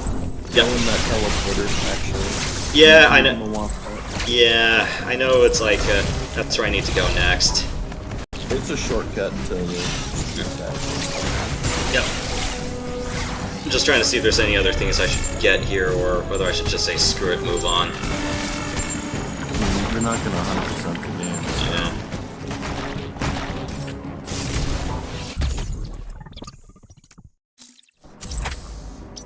Oh man, so I've been trying to run Ghostbear's Legacy, and I only had a few successful attempts. Yeah, Ghostbear's Legacy is kind of hard, but it's more like a relic of those days when expansion packs were, like, hard. Yeah. My thing with Ghostbear's Legacy is there's a lot of buggy things about it. Like, for example, there's a strat in a second mission where you actually have to blow up the executioner in front of you in order to get decent speed on startup. But sometimes what happens is you blow it up and then the game still thinks it's standing there, so you end up running into nothing. That kind of stuff, That's happened to me a couple of times. Like, it happened to me with a Raven as well. And I was just like, great, gotta restart the run. What about the underwater levels? Get stuck on the walls. I was just about to talk about that. Yeah, that one's a bad level outright. I hate that mission so much. It's killed so many of my runs. Every time I would go to it, I had to be like at a really good pace. I had like a minute ahead of my time. I threw this like, it was like 36, 39 in mine. 38, 50 something. So I found some new strats, so I could easily break that record. The only downside is, you know, dealing with the underwater strike, and also the mission where you have to identify, where you have to disable Sang's Raven. That one? The one with all the aircraft and stuff? The aircraft. Dealing with the aircraft is easy, it's just everything else after that. It's just, oh, large pulse laser on the dropship. Fun. Yeah, but like what I use is I use a Stormcrow and I have 10 machine guns, 3 to 5 XL engine, and 7 jets. And what I do is... You just blitz it? That's what I do. I go backwards first, and then I go over to where the transport is. And then I take out the Atlas, I take out the striking tanks, and then what I do afterwards is, I hope that the battle suit underneath the ship has been taken out by some explosions. Otherwise, it won't die. It'll just stand there, and my machine guns will just hit nothing but air. And then I'll end up wasting all this ammo that I didn't really need to waste. And then hope that I hit one leg instead of 2 legs on the Raven. So yeah. And you don't need the gargoyle to survive to pass the mission, do you? No, I use the Stormcrow. No, I was talking about that friendly gargoyle. Does he have to live in order for you to pass the mission? He doesn't have to live. In fact, he never dies. I killed the mechs before the gargoyle even makes it like a third of the way. Alright. Because I was just wondering, it's like, okay. Yeah. But then you have the other mission where you're defending the dropship Justice from all these mechs. Mm-hmm. And the final wave of battle suits. Do you have, like, just LRM-5s? Because they'll just die to one missile strike. Right. But the thing is, I need to have... My setup is 2 small pulses, 3 machine guns, and 1 autocannon 10. Oh, you 60 need... round. So you need that to take down the Atlases and the Victors. Mm-hmm. I mean the 2 Victors on the outskirts. You start with them first. Mm-hmm. You know, the ones that are out of bounds. So you gun for them out first. So you gun for them first, and then the rest of them don't wake up. Yeah, well, they wake up while you're heading back. But the thing is, if you were to take those Victors out last, the mission would probably be extended by 3 or 4 minutes. So you're actually saving like 4 to 5 minutes worth of time. Yeah, because you gotta those 2 Victors out first. Guess you gotta jet all the way to, what was it, the northwest? Yeah. Otherwise, you're just waiting for the Victors to show up. Yeah. But, yeah, you have to deal with that, and again, Underwater Strike, don't even get me started on that one. That mission is just bad. I think, yeah, because Matt had to tell me about the shutdown trick. I'm like, damn it. What you have to do is you have to hit pause to get out of some of those sticky walls, but my problem with that mission is the linebacker at the beginning, not the one that you can just headshot, but the second one that shows up next to the gargoyle. Is it the one that that jumps up from the high cliff and then throws torpedoes at you as it drops? That one, yes. That thing has killed my friends like 3 times. And the reason why is because it would always hit me in the back. Or it would blow my weapons.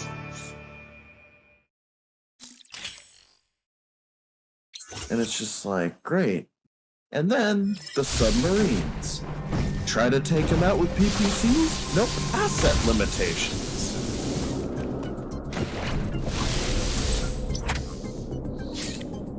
So PPCs won't even come out most of the time. And then, once you're past that, then you get this nice cramped area with a whole bunch of mechs that, that like to rush you. And hey, if there's any splash damage, you're toast. You can fire torpedoes, but torpedoes have splash damage too. And if you're in a cramped area, guess what? You're going to take a lot of unnecessary damage. And I've had mechs shoot off my weapons in that final stretch before during a run. And it made me so angry. I forgot I can just do all this stuff when I get unlimited teleporter usage. Let's just stick to the end. Yeah. And then the final mission. The ship platform? with the reactor? No, the ship with the reactor. You have to jump in such a way where you have to clip before you reach the Timberwolf at the beginning. Yeah, that's not a ship, that's a platform. It's a platform. I mean, it looks like a huge... It's called Destroy Orbital Platform. Right. Or is a platform? Yeah. But yeah, you got a jet in there. You got to take out the first Timberwolf, and then take out all the mechs. Make sure that you have autocannon 20 ammo left by the time you've taken out all the mechs. Then get rid of the reactor, and then the behemoth at the end. Yeah, and then make sure you stick the landing. Oh, that landing segment is so dumb because like you have to clip out of the platform first off. Like after you take the reactor out, then you got to quickly jet all the way back over. And then you have to land just right. I mean, if you lose a few seconds, it's no big deal. But that's basically the strat. My problem is getting into the ship to begin with. Yeah, because you gotta use the clipping screen. Because you need to clip in such a way where you don't clip through the whole ship. Because I'm guessing going through the roof is out of bounds.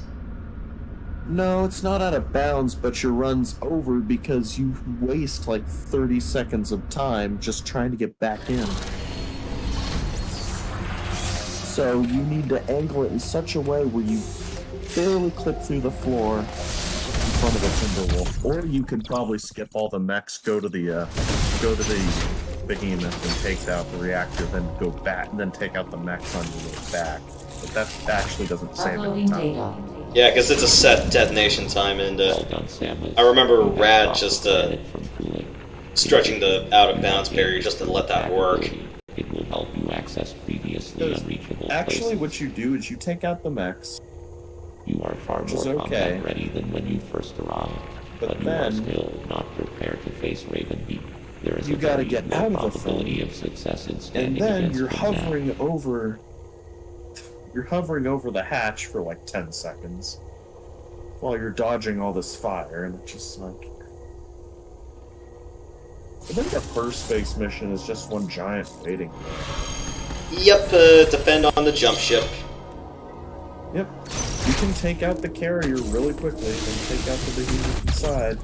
Then you gotta wait for the Jaguar carrier to show. The Jaguar fighters to show. And they are so slow. You take out 3 of them with autocannons and medium pulses, and you turn around, and then you gotta wait for the other ones to power up. So yeah, Mystery's Legacy, overall fun game to learn, but it has its share of stupidity. Like we said, it's like, remember when expansion packs were like hard? Well, they were hard, but for all the wrong reasons. Or remember like StarCraft Brood War, like, oh, we got a bunch of missions and a whole bunch of cool stuff.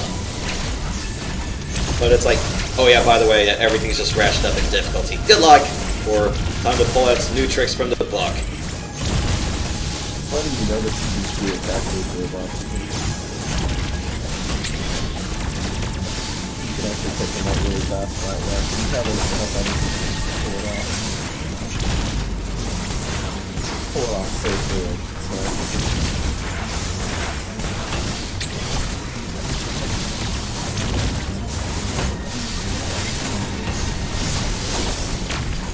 So, basically like the SAX fight. That's screw attack and bouncing off. Okay, that's, After about like 6 or 7 screw attack, that's what the robots do.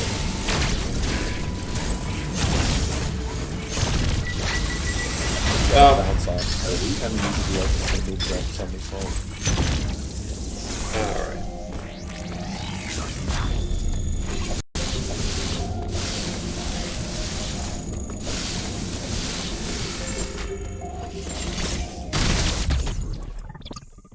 You can't in a way where you don't take any damage, but it's difficult. So, green teleport, but, oh yeah, I want to get that missile tank up there, because why not? I'm already here. Just drop all down. Remember that one missile tank in AM2R in the distribution center where you're going, oh crap, I don't have the weeds, where do I launch now? Reminds me of that one. Oh, yeah. Later. And then we gotta go through, God, gravity suit, space beam. Space jump, not the space-time beam. Go I haven't played AM2R in so long, though that SAX mode looks really fun. Yeah, I was thinking, got this controller for platforming. I'm like, might as well put this through its paces on a proper platformer build. I mean, the closest I've really gone to is just like playing a little bit of Mega Man and a lot of Castlevania Bloodstained with it. I'm like, oh cool, a controller with a proper D-pad. I can actually enjoy platforming again.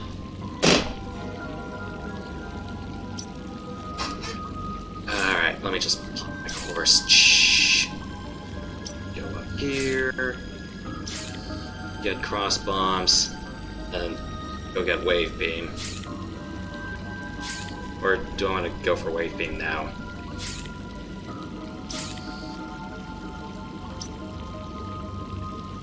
That missile tank can wait.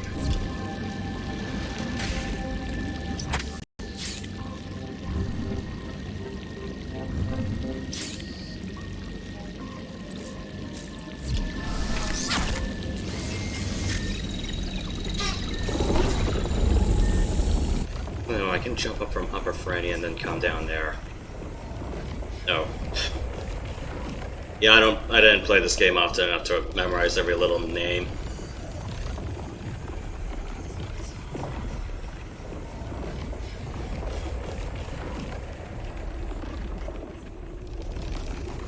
Yeah, I'll actually send you guys that because I do segments and speed runs as well. Like I'm doing individual levels for Ghost Bear's Legacy as well, and I found that you can use the Stormcrow instead of the Hellbringer at the end, and that's how I'm gonna break Falcom's record.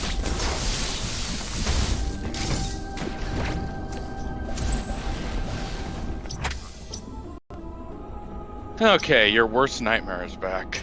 I forgot there was Hey, what's up, man? I forgot there was another boss I have to take care of here.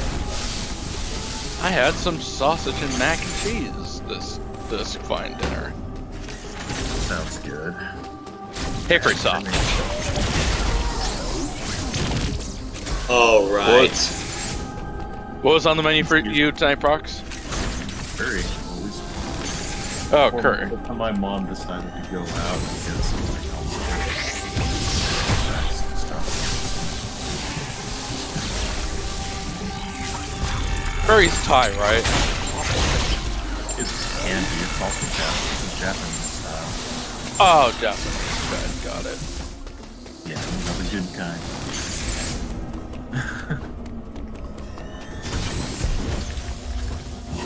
Say what you will about Japan, but their food's good. I love Japan all the way, man. I mean, Japan has its ups and downs. There's some good people, there's some bad people there, especially on the countryside.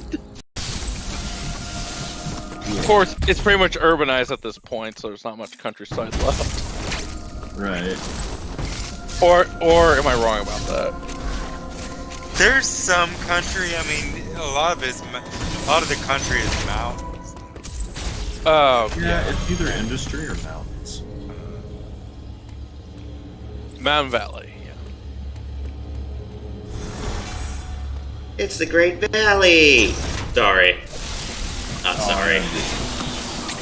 I understood. As Captain America, I understood that. Alright, let me see if I can do that charge trick for this one. There was enough running room, down there, but, let me just try to do it on... that was too nice, too early. I can charge up right to the door and then just slide. I haven't watched Land Before Time. I've seen bits and pieces of it as a kid, yeah. The first, I was really into dinosaurs so I really Same. liked it. At least the first one. The second one I liked too as a kid, but growing older, I'm like, no, the first one still holds up. The other ones are just, yeah. They're talking demographic information. It was meant with that demographic in mind. Well, yeah, but that first one, you know, the first one wasn't amazing. I never saw part. Oh, don't you love it when this boss turns around and you try and shine sparkly? Well, I, got the early Shine Spark out of the way, so... You can finish it off with a shine spark. You just need to guide it to a corner.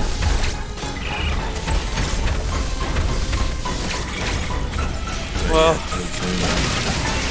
speaking of movies, I'm actually going back and rewatching all the Bond movies. Oh, that's easy. Ta-da! I've been doing it weekly, so like I do like 2 films a week, with an Bond was exception. pretty good. I'm doing it as a countdown to something, Yeah.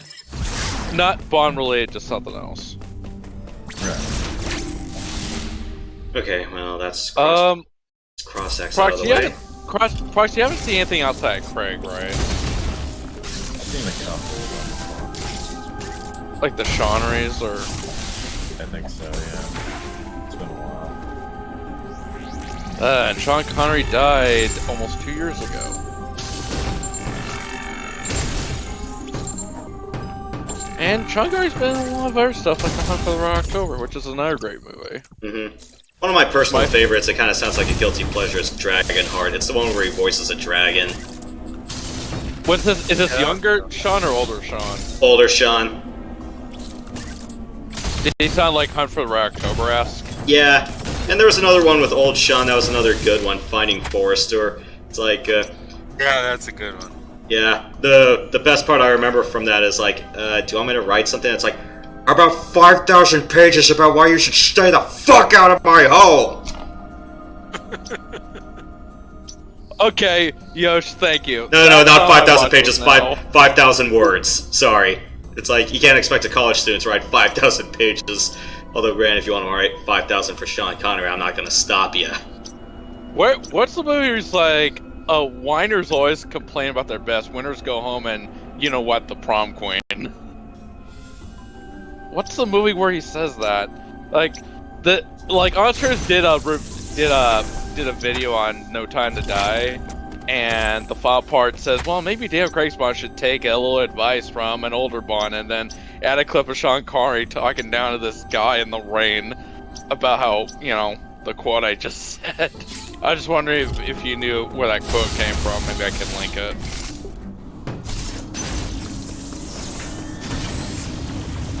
Let's see. Where's going? Sean Connery. Yeah, just do like a quote search. You'll find it. The Rock. Okay. Yeah, The Rock, 1986. John Connery is John Patrick Mason. Okay. Yeah, a former counter-terrorist for the UK SAS, I believe, or something like that. Sounds about right.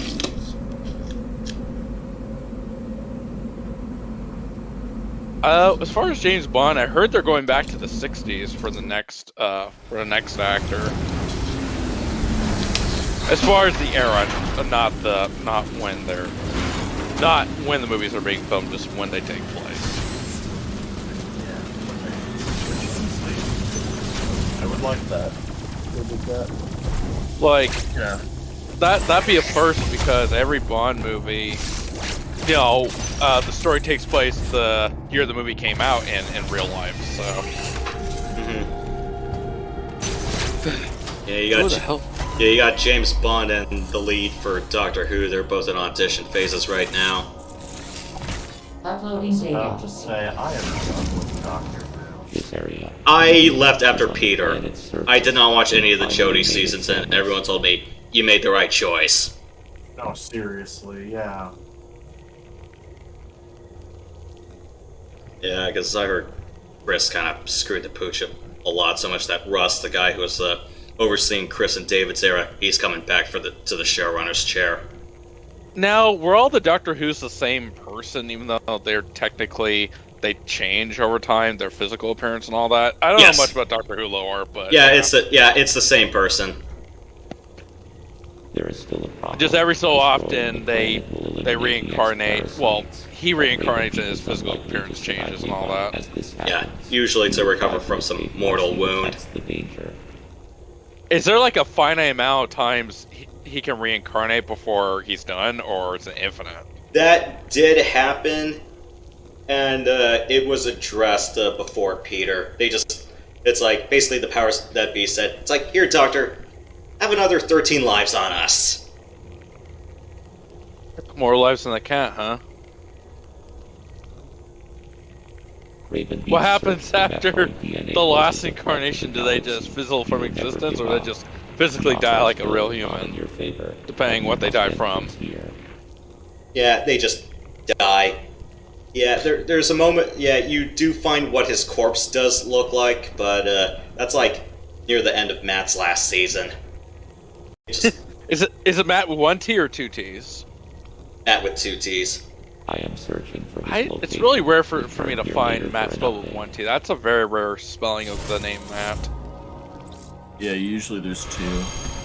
Matt, Only Matt. You or Matthias or... Yeah.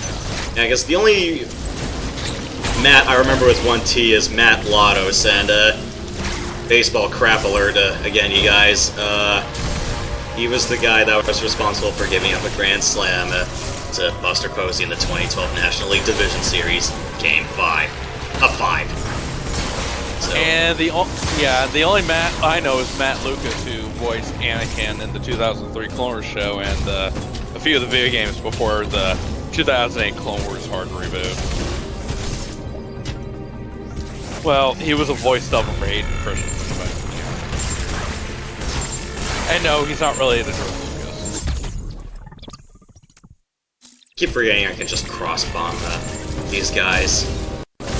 Oh yeah, and the 2003 Clone Wars is actually on Disney Plus now. I mean, I own both volumes on DVD, but it's now on Disney Plus.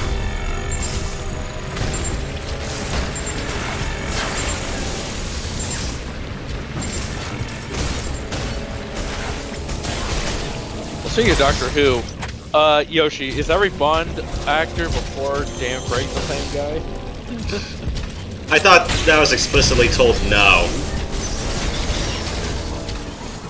By, Well, remember the behind-the-scenes for Casino Royale? Oh, yeah, I mean, every Bond actor before Daniel Craig, not, you know. Given Dan how much Craig- they try to reference it, you know, it's like all the way even up to Dalton as well. Yeah.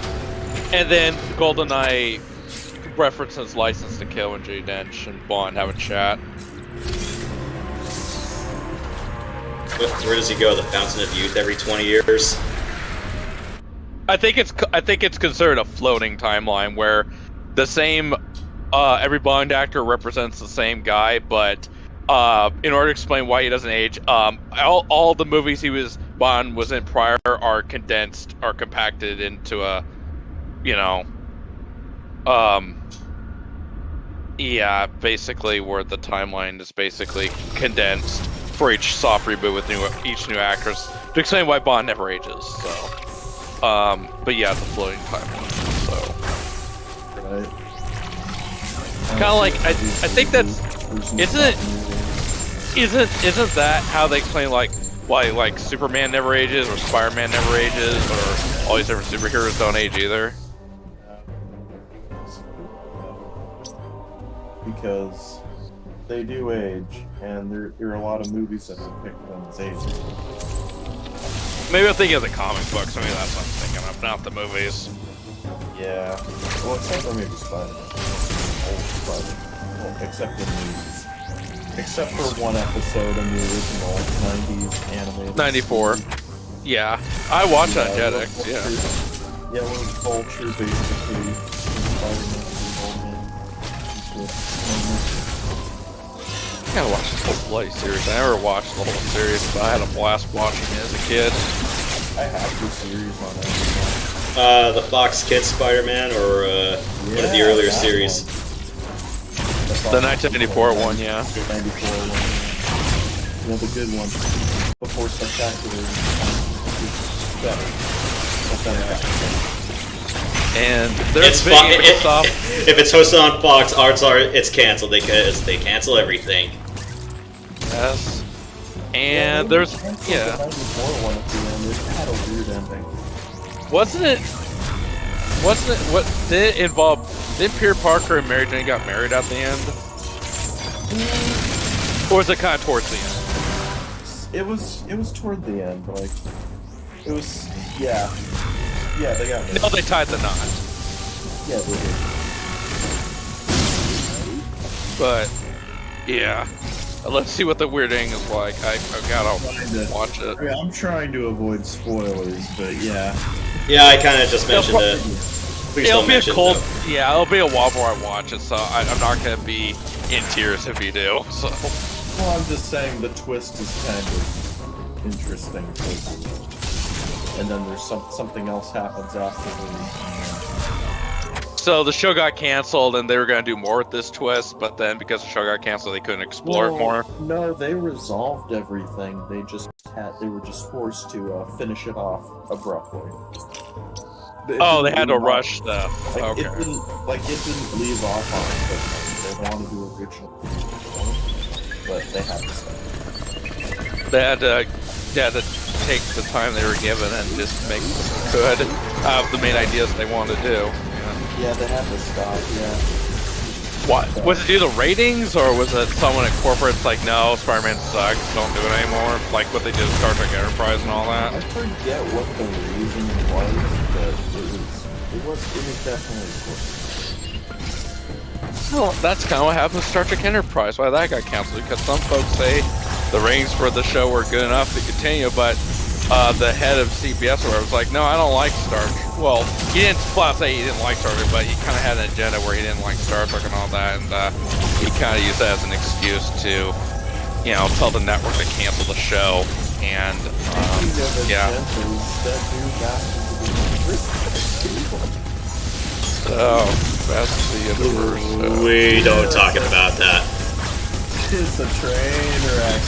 Also, by the way, you can speed attack that time. Is that AVGN's? Isn't Screw Attack his AVGN's baby? No. No, that. And the company just took that as its name. Oh, and, got it. And like I said earlier, it's like, why can't we get a laser sword? I so wanted just to cleave an enemy's chest off and blow the core out General Grievous style. That would have been fun. Yeah, Yoshi, that, you can screw attack that motherboard and basically kill it instantly. Both casing and brain? Yes. Alright, You can just take it out in just a few seconds. fair enough. I gotta blow this core. For the light blue one, what I like to do is have two boost. Alright, Just boost that. that's great. More power bombs. It's just so fun how Victory Steam made us you can kill bosses very quickly. At least you know like, how much space they can control. It's something I just miss so much.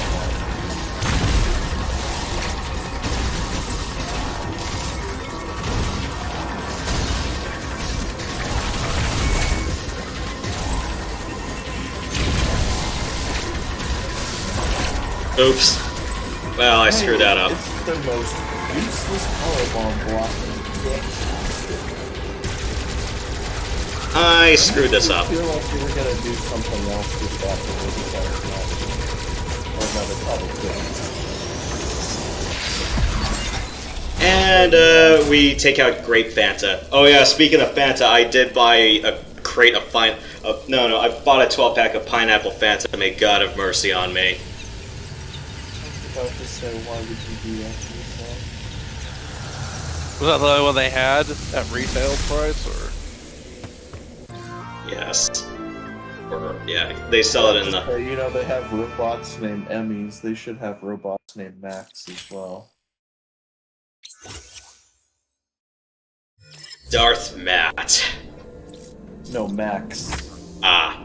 M-A-C-K or... No, M-A-X. Oh, like Max, like Maximum. Nah, it's... Yoshi, have you ever watched Dragon Tales as a kid? Or... Yeah, I made that joke at the very beginning of the stream, so... You did? Ah! Yeah, it's like, yeah, we're gonna get stabbed by every Emmy, Max, Ord, Cassie, Zack and Wheezy, Quetzalcoatl. It's like, Peter, those aren't Emmy models. You just named the cast of Dragon Tales. Cheetah, Jaguar, Warrior, Mamba, Kodiak, Cobra. Those are all the playable campaign models in Heavy Gear. Vulture, Mad Cat, Thor, Masakari, Daiichi. Those are clan battle max. There's spirit names for them, yeah. Yeah. Isn't Masakari... Fuck, alright. It's the Warhawk. It's the... Yeah, I know. It's the Japanese name for the Warhawk, right? Well, Sounds Japanese. Ned, if you're wondering what I missed, I escaped the Blueberry and Grape Fanta Emmys. Well, I died to them once each. Because the Icicle Emmy, I kind of got a little bit too cute and I forgot it could just cut me off. And Purple Emmy, I was like, ah, crap, I forgot to turn on the stealth armor before climbing up. Yeah, so I didn't get stabbed too much in this run as much as I feared. I was on death's door once for a couple of bosses, but that was about it. I haven't seen Dragon Tales in ages. I think that the same could be said for all of us. I did not watch live action Clifford. Oh, the movie? I refuse to see that. Why would you make a movie off that? I'm like, I mean, and to what be would you fair, even... They already I want to, you know what, I'm gonna look it up. I want to see what Rotten Tomatoes score it got. The art style for that new series is just garbage. Yeah, we're like... And Wait, also, yeah, because I showed Prox and Matt the new Clifford intro, and we were like, yeah, we were just reeling in horror.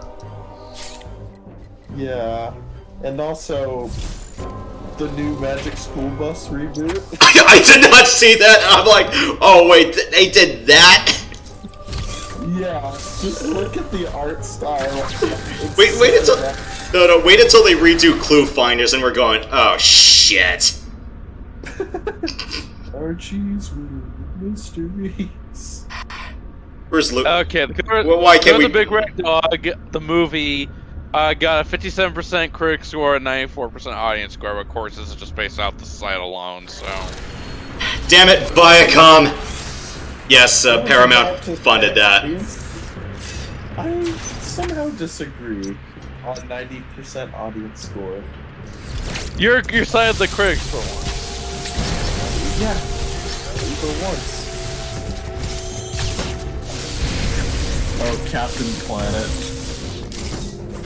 Oh. I can see it now. They do a Captain Planet reboot, and it's gonna be... Oh no! Sea levels are rising! We need to get rid of CO2 in the atmosphere! The greenhouse gases are just... I mean, there are some that are legitimately dangerous, but then there's some, like, you know, they talk about... They really talk about CO2, and it's just like, that's the smallest one. And honestly, plants need CO2 to live, and they kind of counteract it. It's the cycle of life. Something tells me I should have paid... Why did I... But I could just imagine, just like, oh, what's this? Fossil fuel vehicles? Except that. Let's fill it with bioplant fuel or something. So electric. A nuclear plant? Nah, we need wind turbines. Can we? Oh my gosh! You know, that's another thing. I'm so sick of people using Chernobyl as an excuse to not make nuclear plants. Well, that was legitimately their own fault, and that was more of a... Yeah. That's more or less a... And the Soviet reactor Chernobyl... With a fatal flaw in it. With a fatal flaw in the failsafe system. I'm like, yes, I watched the HBO series, and I know I recommended that to Event. I mean, sure, it's a dramatization, but it's like, it's the closest thing we'll get. And, yeah, it's like this... Fatal 5 series? The AZ-5. HBO... Yeah. But it's like, guys, it's like... Well, AZ-5... Yeah, AZ-5 was the reactor failsafe. Yeah. But yeah, it's like... Yeah. Like I said, HBO made a mini-series on it. 5 episodes, but it's pretty well done. Yeah, all I have to say is, if they did reboot Captain Planet, I could almost be able to keep it. Remember to recycle, so they end up... It's a mother landfill! It's an ocean landfill. Is there any such thing as a landfill fire, Yosh? Hang on, let me cut through Redbird first, and then... oh wait, there's more than one Redbird. There was one puking Redbird, and then there's Elite puking Redbird. Yeah, like you got dumpster fire, you got trash fire, you got... oh yeah, I forgot I gotta... Fire. Need a... Fire. Can you just... Thank you. Ah, damn it, I was not close enough for that.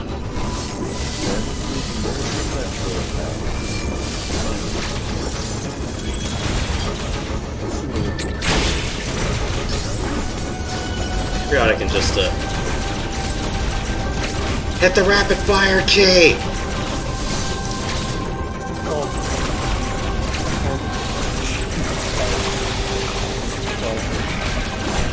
the way to do this thing really if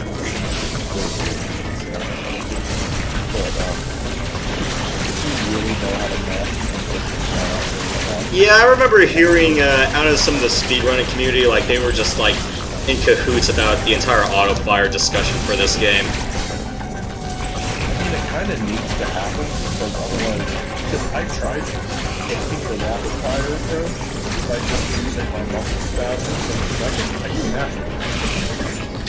But even then, I got really tired after fighting the fifth chosen.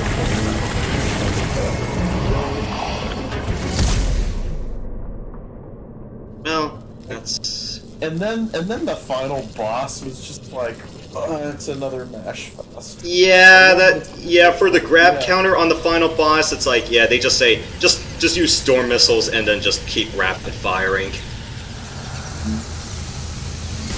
Well, of course I try to smartass using storm missiles and, well, look what that gets me sometimes.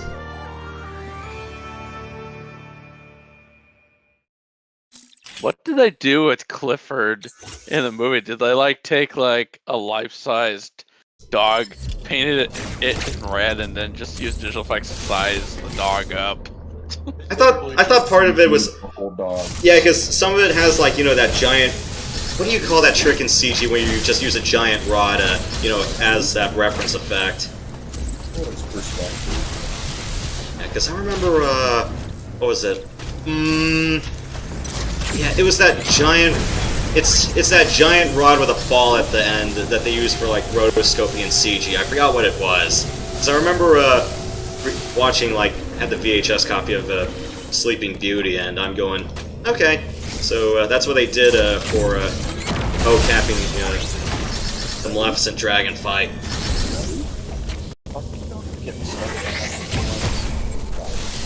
I was talking about the classic one. Okay, the good one.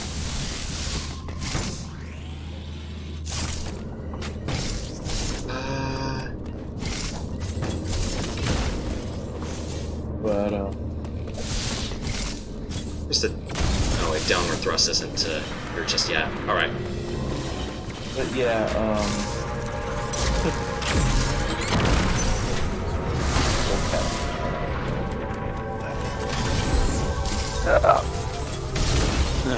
Downward thrust. Hey Yosh, I have a stream request. Do Echo the Dolphin. Or remember when I showed you like that? I I gotta find that Twitter account again that did like fake Sega counters, and I think I showed you guys like Echo watches the Titanic sink. I gotta find like that Echo one. is Echo. Excuse me. Is Echo supposed to be like 100 years old or something? I don't know, and I haven't bought. I don't have Echo the Dolphin on my Genesis/Mega Drive collection yet. So I'm looking at the new Magic School Bus art style, and it's worse than I remember. Is it complete and utter dog shit? You have manifested a new power. The speed with which you siphon energy is undoubtedly Metroid in nature. Yeah, you remember those newer cartoons inside you must have fully awakened. where no doubt as a result like of those the many newer battles you have cartoons, fought on like, I this forget, mission. remember like Little Einsteins or something like that? Oh, Little Einstein. Or like I love It Little looks like Fire to that, confront Raven Beacon. but worse. I was Like gonna, all the picture backgrounds, all the photograph backgrounds and stuff. Yes. I haven't seen Little Einsteins. The closest thing I can remember is Peg plus Cat being the closest that had something like that. The only time I've ever seen it when I was over my I cousin's have house when they detected were a like fortress in children. the sky high But, above yeah. Nubia. He must be there. I watched a little bit of Little Einsteins when I was The younger. time has come. Samus, fulfill your destiny. Okay, now we can tell Adam's just being full of shit.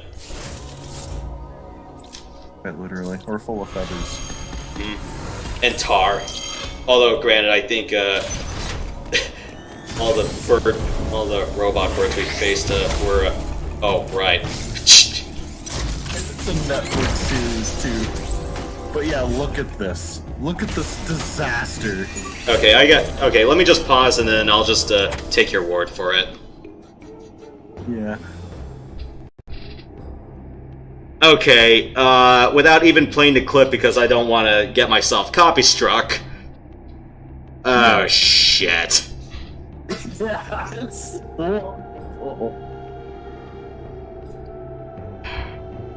Magic School Bus rides again, more like it should be parked forever. No, I agree.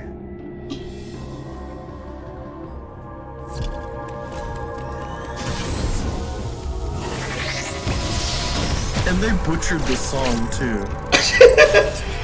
Why am I not surprised? It's like, oh yeah, by the way, we butcher your theme songs as well. Yeah.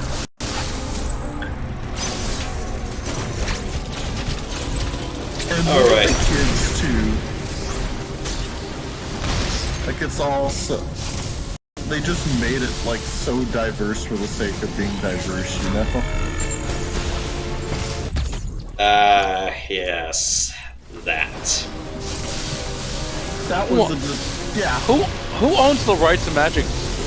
That's Scholastic, but as far as filming rights, I don't know. Is Magic Trio still going? I mean, I know it's a book series, but still. Wait, hang on. Can I just... bile this video. I just looked at it. Yeah. Hang on. Well, Let me see if I... You sadly can't look at how many dislikes it has anymore. Well, I can because I have the app Oh, you have you have dislike viewer. add-on, so I can see dislikes still. Because screw YouTube's decision to remove dislikes. Yeah, and one time I was like looking at a poll. It's like, do you like a poll? It's like we had an option. It was called the dislike button. Let me see if I can. Yeah, it's just like, and they're just like, oh, well, we want YouTube to be a safe environment for everyone. It's like, and then you're Except if you. you're taking out one of the safeguards for it. So you want to defend corporations that are terrible, that are making terrible content, and potentially allow them to get off scot-free for it. Or two, you're making it so you're basically raising yourself. Like the moment they get hit with the blow dryer, they melt. I was trying to shine spark my way into the room. Turns out it doesn't charge it. Just cutscenes.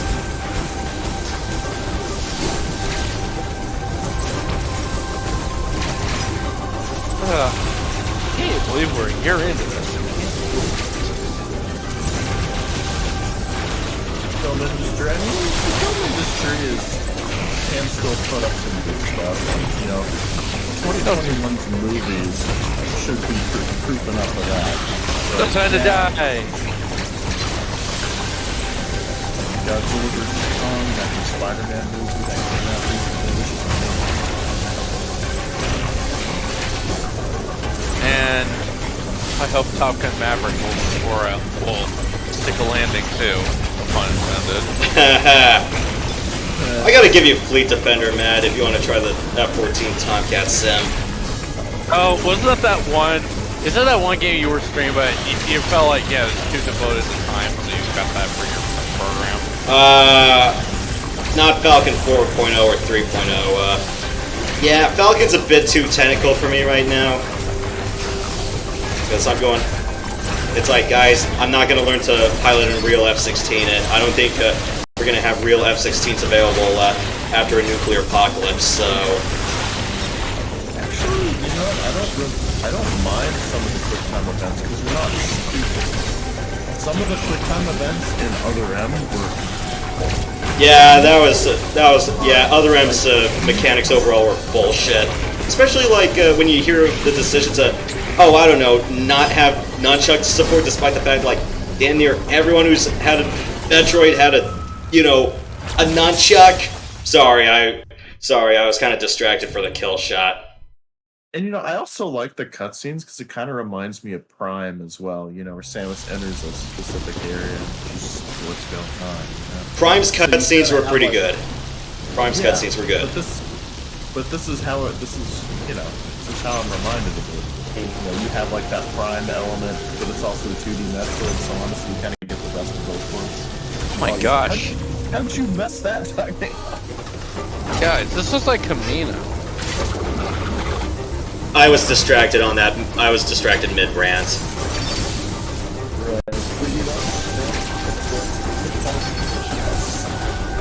I got impaled. So, Yeah, you do some different stuff for those ones. Also, if you notice, there's ships for what happens to you later.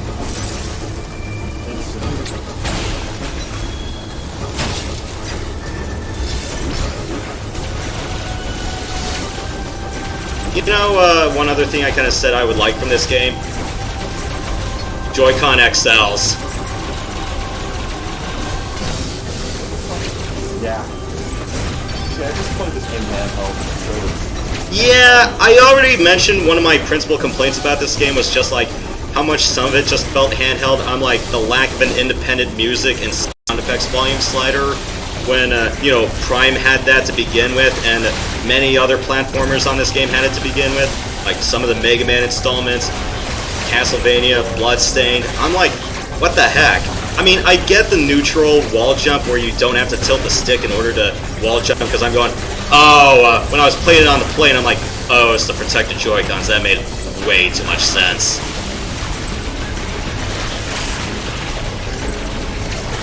Like I said, wait till I play Fusion Zero Mission, I'm forgetting. Oh, right, all that. So I was wondering why you weren't matching that one.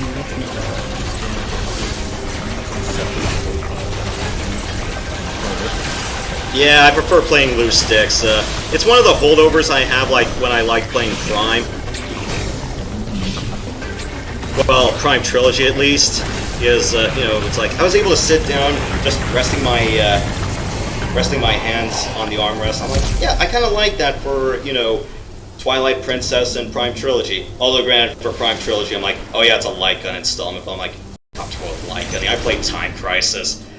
I would like to do that, but I don't have an actual, I don't have the horsepower on my tower to do a bunch of light gunning stuff right now. That and I have to find, like, a good light gun. I heard the aim track ones were just like, you know, Wii remotes all over again, but the models I found for the aim track ones, they're just too much like the old GunCon 45s for the PS1, and I'm like, yeah, I kind of need stuff with like multiple buttons and the like.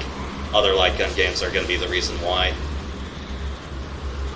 I might take a look at Sinden again. They're the ones that use a camera up against the screen.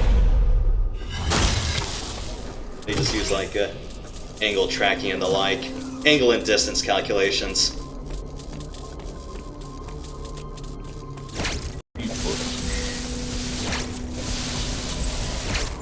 So, that's Samus.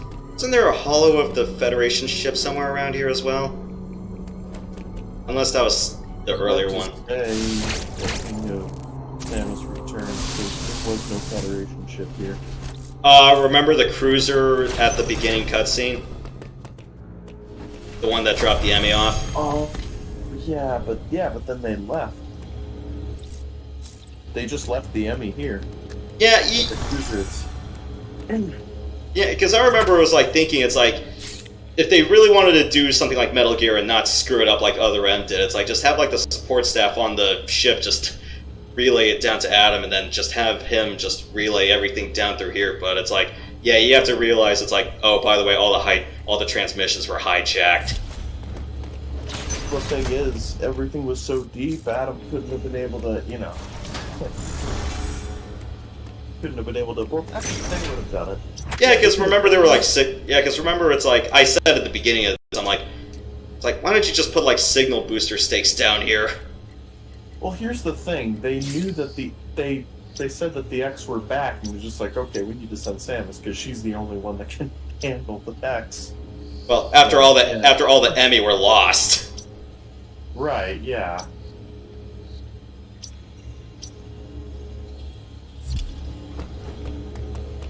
And also the Emmy were hacked later, so yeah. And we all joke, it's like, oh yeah, by the way, all their Wi-Fi got compromised. It's like, yeah, that's what we get for having it on default router settings.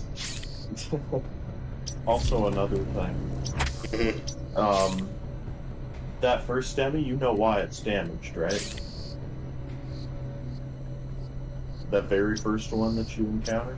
Oh, the one over here? Damaged one? What happened to it? Raven Beak happened to it. Just scratch it all up. I'm like, yeah, strongest stuff in the galaxy, my ass. Sorry to make a blatant Doctor Who reference, but I'm like, okay, Forged in the heart of the dwarf star. What next? It's like thrown in a black hole, trapped behind every mirror, and then it's like suspended in time behind a scarecrow. Sorry, I just had to. But yeah, the thing is, like, it just goes to show how strong Ravenbeak actually is, because Samus, with her regular weapons, couldn't do anything to the enemy. But Ravenbeak just comes in and just rips them to shreds with...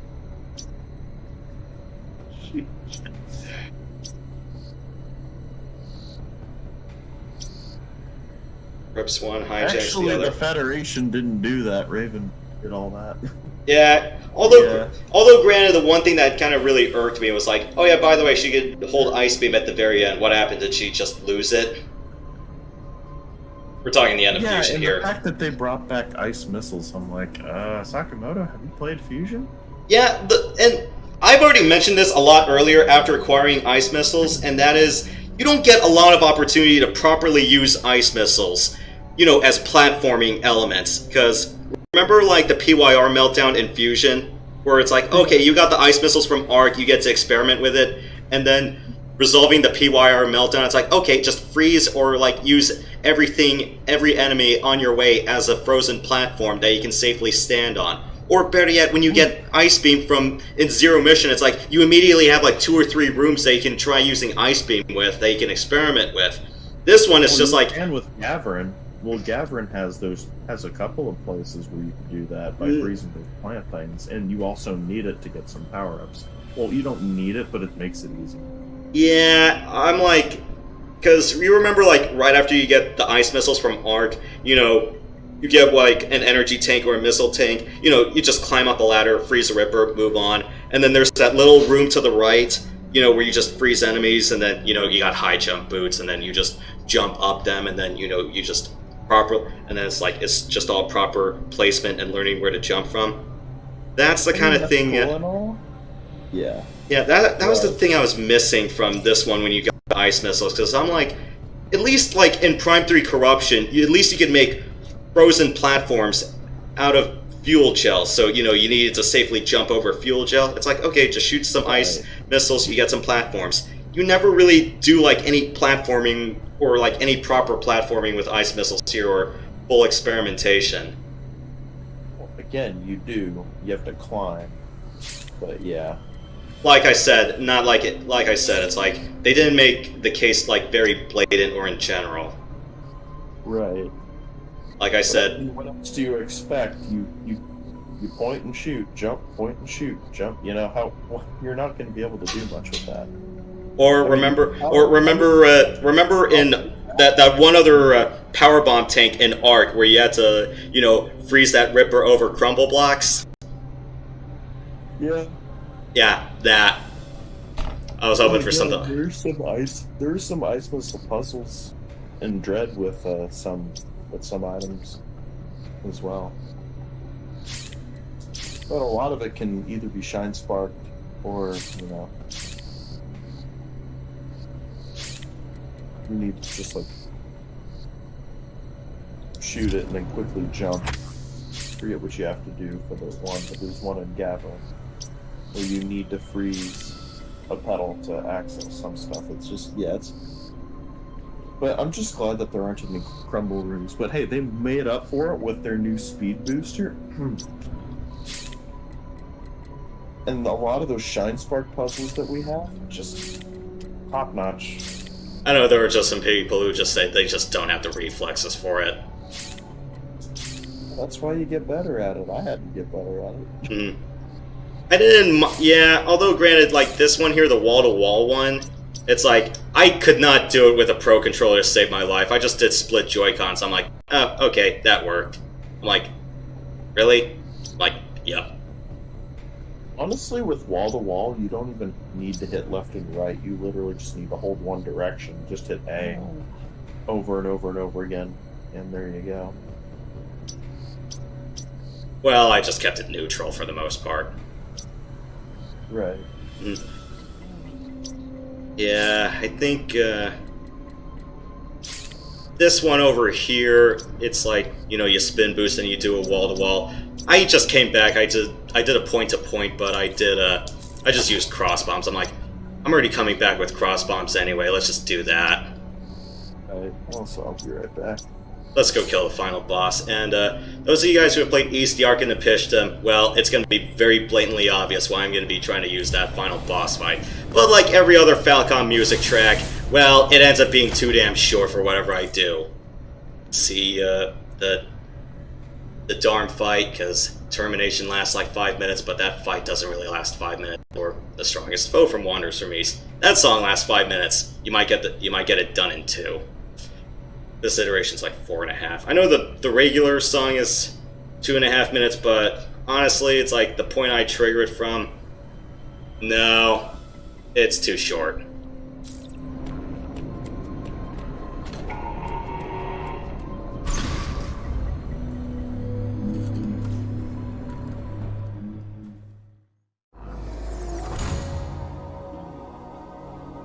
Here we are.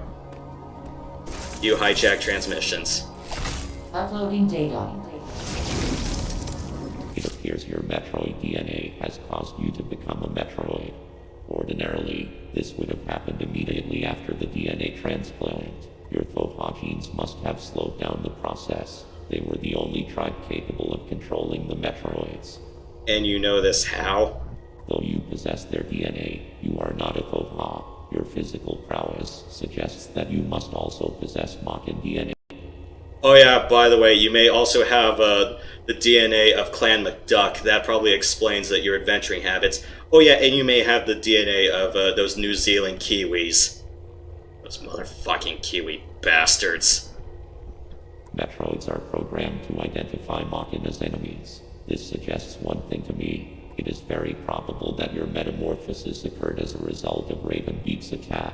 His presence awakened the Metroid's killer instinct. Since then, your metamorphosis has accelerated. It can no longer be controlled. Up here we are. You are now Big a reveal. Metroid, Samus Aran. Your very existence poses a grave threat to the galaxy. However, there is no need to fear. You can still contribute to galactic peace. You need only use your new powers correctly.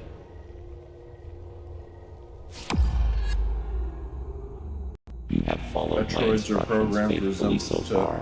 to Continue view to do so. Makin as It's that enemies. simple. Now, how would Adam know I that? consider your performance here on ZDR highly satisfactory, as I hope it has even awakened your Metroid powers. All I can say is for Metroid 6, we're first definitely going to be encounter, doing that one glimpse you Metroid showed thing. told Don't me they get the everything. feeling that Submit Samus's and offer up mutation your is going to power. run out of My control? plan is the only way to bring order to the galaxy.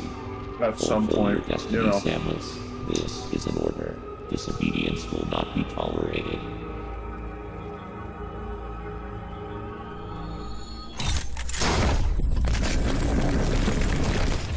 Because I've been had. It's like, caw, bitch. That video Shang-Chi. The Chozos like sound like they're actual birds, and then Samus just comes out of nowhere and she goes, "Caw, caw."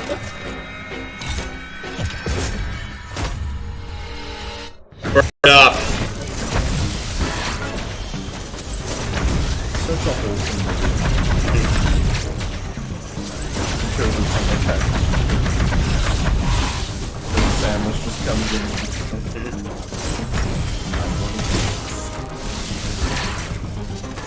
And then at the end, it's just like, there's a dangerous bird. And then Quiet Rift gets shot, and Sam's just like, the danger is not the bird. Okay, can you just charge me, please?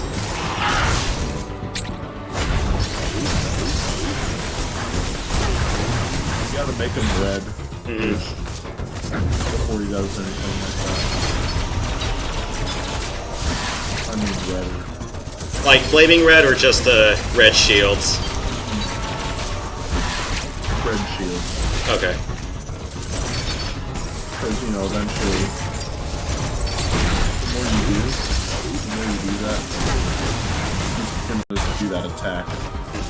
And then the quick time event happens. It only happens once the whole time, yeah. Ah!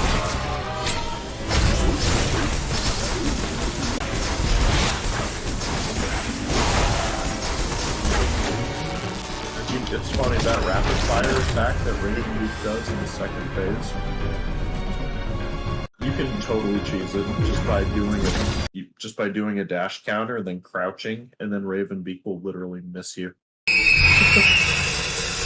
Sorry, I just had to.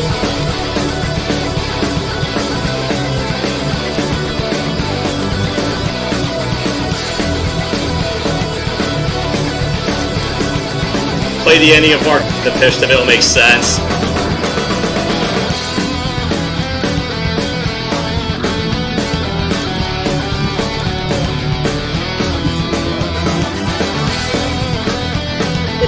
Except Dumbo. You guys can hear the music, right?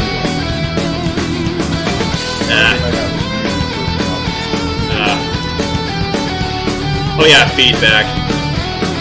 Yeah, this attack right here, you can actually choose by running the That's how you use this fight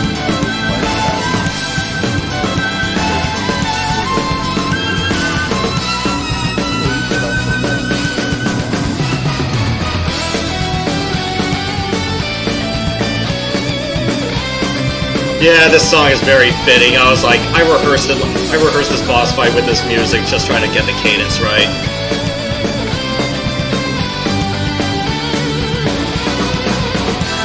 But yeah, it's like when he revealed the wings, I'm like, okay, when does he have the arc and the piston on board his ship or any black arc? I'm just half expecting him to have like a black claymore. Say it's like, oh yeah, by the way, this is the key to my entire existence.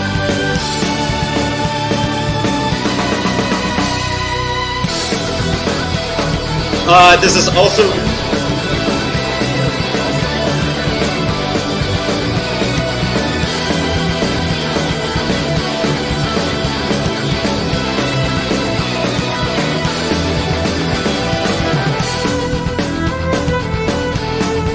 This is such a good boss theme.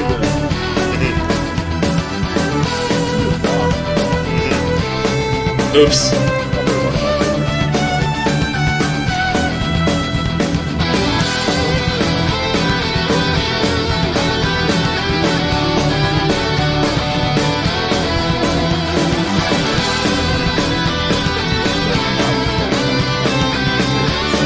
It's Ernst, Ned, or that's Wary.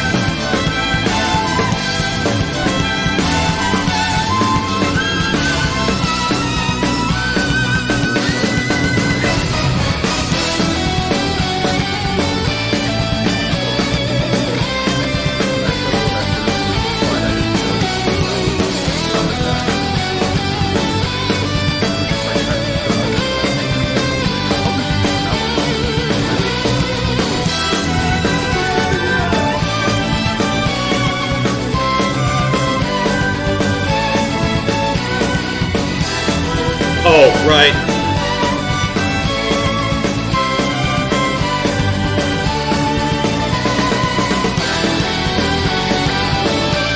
Sorry,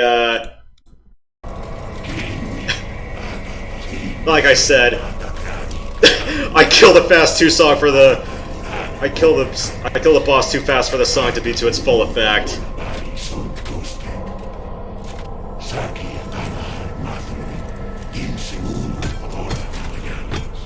It's like, once upon a time, there was a clan of bird people who were able to control the Metroids. Guess what happened? They died. They all died. You know who that leaves? Me! Sorry. It's like, the powers of the Metroid are mine. They will obey me!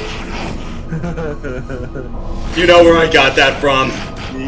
Yeah, I do.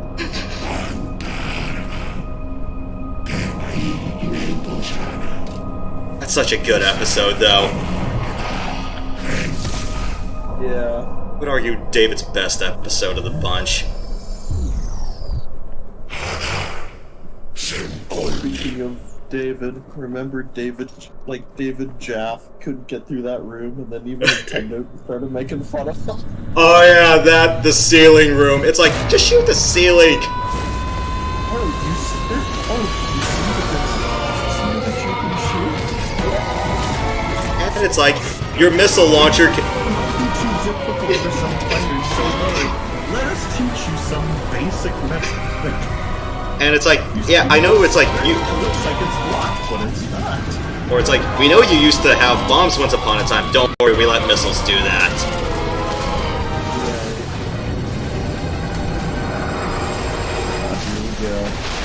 Here we go. The Metroid suits. Yep.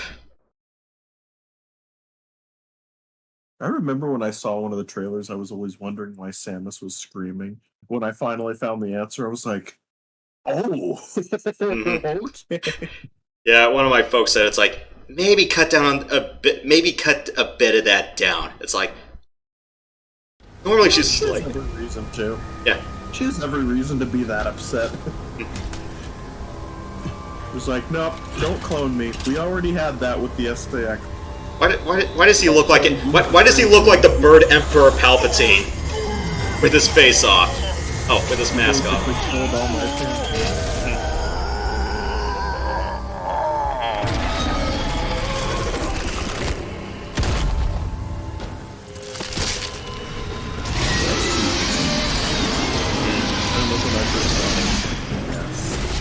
I was wondering when they would show that Metroid then.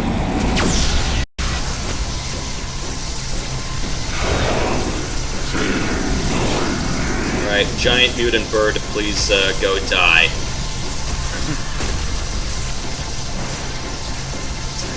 For a long time I thought I was just a survivor, but no more. I'm the winner. The last Metroid victorious.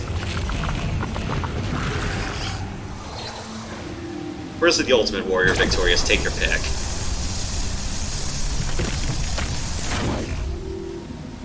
Well, there goes the great Fanta X, so... Okay, now it looks a little, yeah. It's Kraid, but with experiment arms, the combination of every boss you've encountered. Oh, I forgot I can't flash shift here. Alright, not a problem. Yeah, I got speed booster. Yeah, I was about to say, yeah, that's your best shot.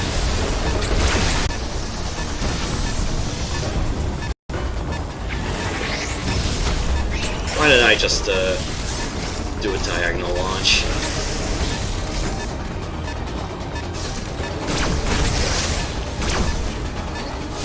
And then, you know, the hyper beam comes back, except this one is on Continuous. mile, like it's way stronger than the other hyper beam. It's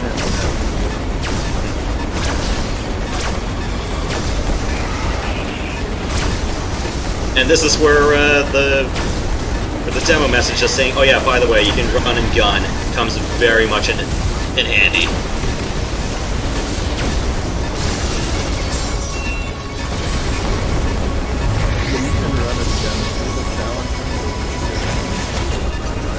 And once upon a time, I blew open this door once and the game crashed on me. I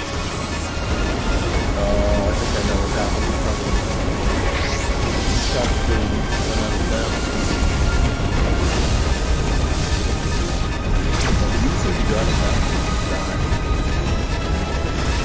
Alright. Let's get out of here. So, you will drain the ship of its energy. I thought I drained organic life, not mechanical, unless you're suggesting the AI here is organic. Emmy? I think anything with electricity or bioelectricity, Samus can just... It's like... oh. It's like, No need for you. It's like no need for you to be the last Metroid victorious anymore. I never understood this part. Quiet Robe's X is just like, here, let me help you. You know, it would have made a lot more sense if Quiet Robe tried to attack Samus and Samus was forced to kill him. Yeah, that was the one thing that didn't make sense. And the planet blows up, and that's one less planet in the ass cracks of the galaxy. And when Samus just goes home, she just tells her bosses, or the guys who gave her the contract, Yeah, that too. Yeah, she did drain Raven's entire ship. And see, my thing is like, some of the ships were there before, but when the planet was about to explode, the ships left. So what happened to the ships? It's not like the ship just cratered out and then just blew up the whole landing pad. Rubicendant hijacked the X-Parasite. I mean, that still doesn't make any sense, though. I just wish that, because I know that Ravenbeak kind of did the same thing when he turned into a monster. Like, he still said, how do I stay home?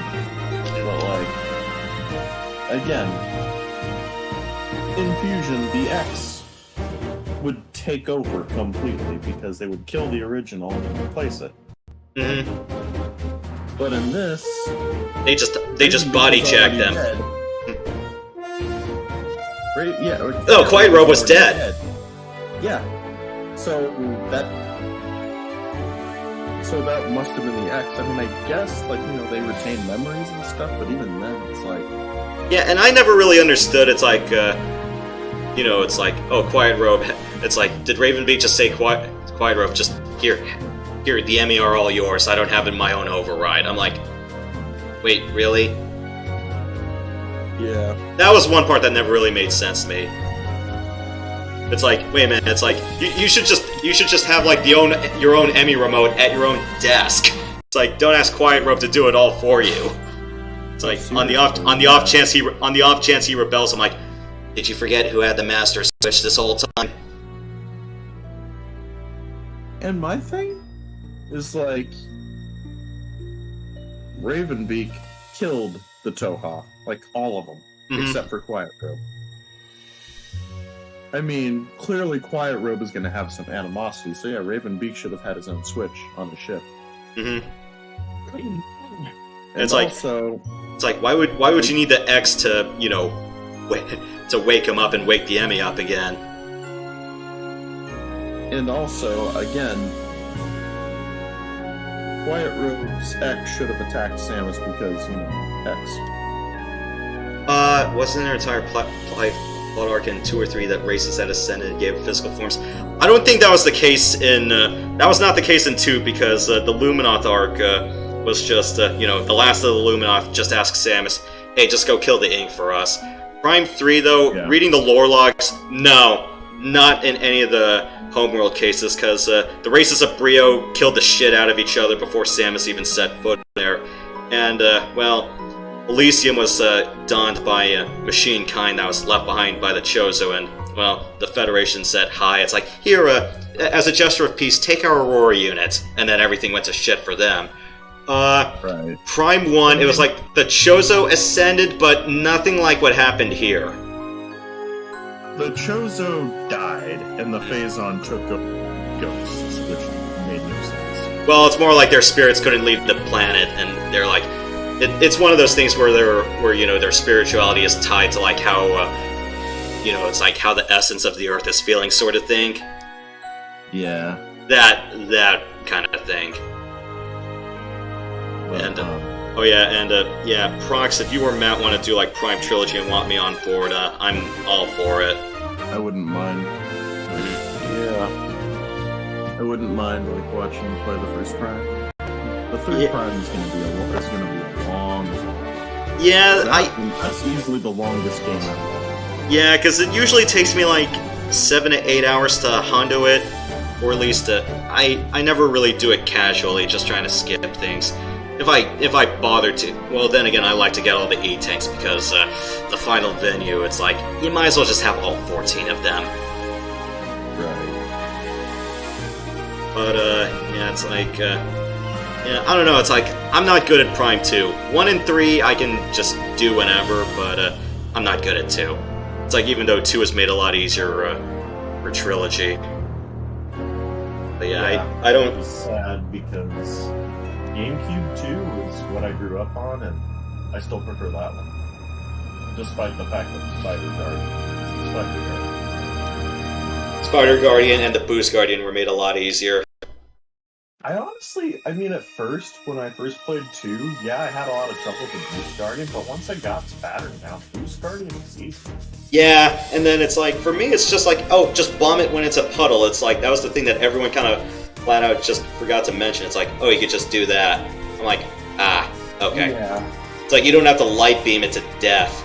Like, if it's a puddle, just bomb it. It'll reform. Yeah, that was what confused me before, because I was just like, wait a minute, why aren't my beams doing anything when it's a puddle? It used to be able to do that before. But then I scan it and like, oh, you need a morph ball bomb it. Why? Mm-hmm.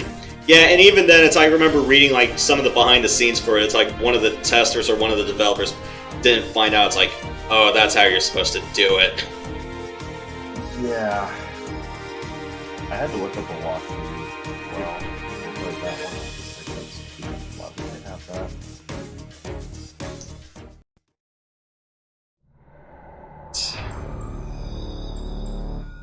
Oh yeah, I forgot. 100% all 3 Prime games. It's cool getting that 100% ending. Yeah, They didn't do that in Dread. They should have had like a percentage ending.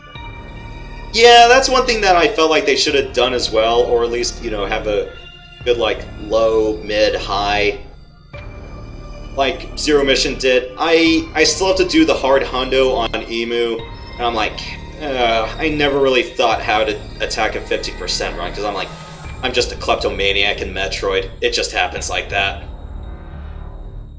I still can't get over how you say emu. It's emulators, not emulator.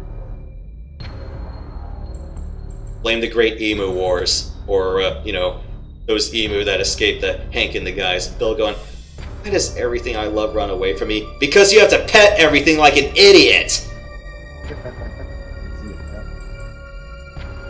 King of the Hill honestly has some. Or, you remember Dale's Falcon's like, Falcon! Do a loop-de-loop, a barrel roll, scratch that, a reverse barrel roll, then back to the glove. Sh-sh-sh-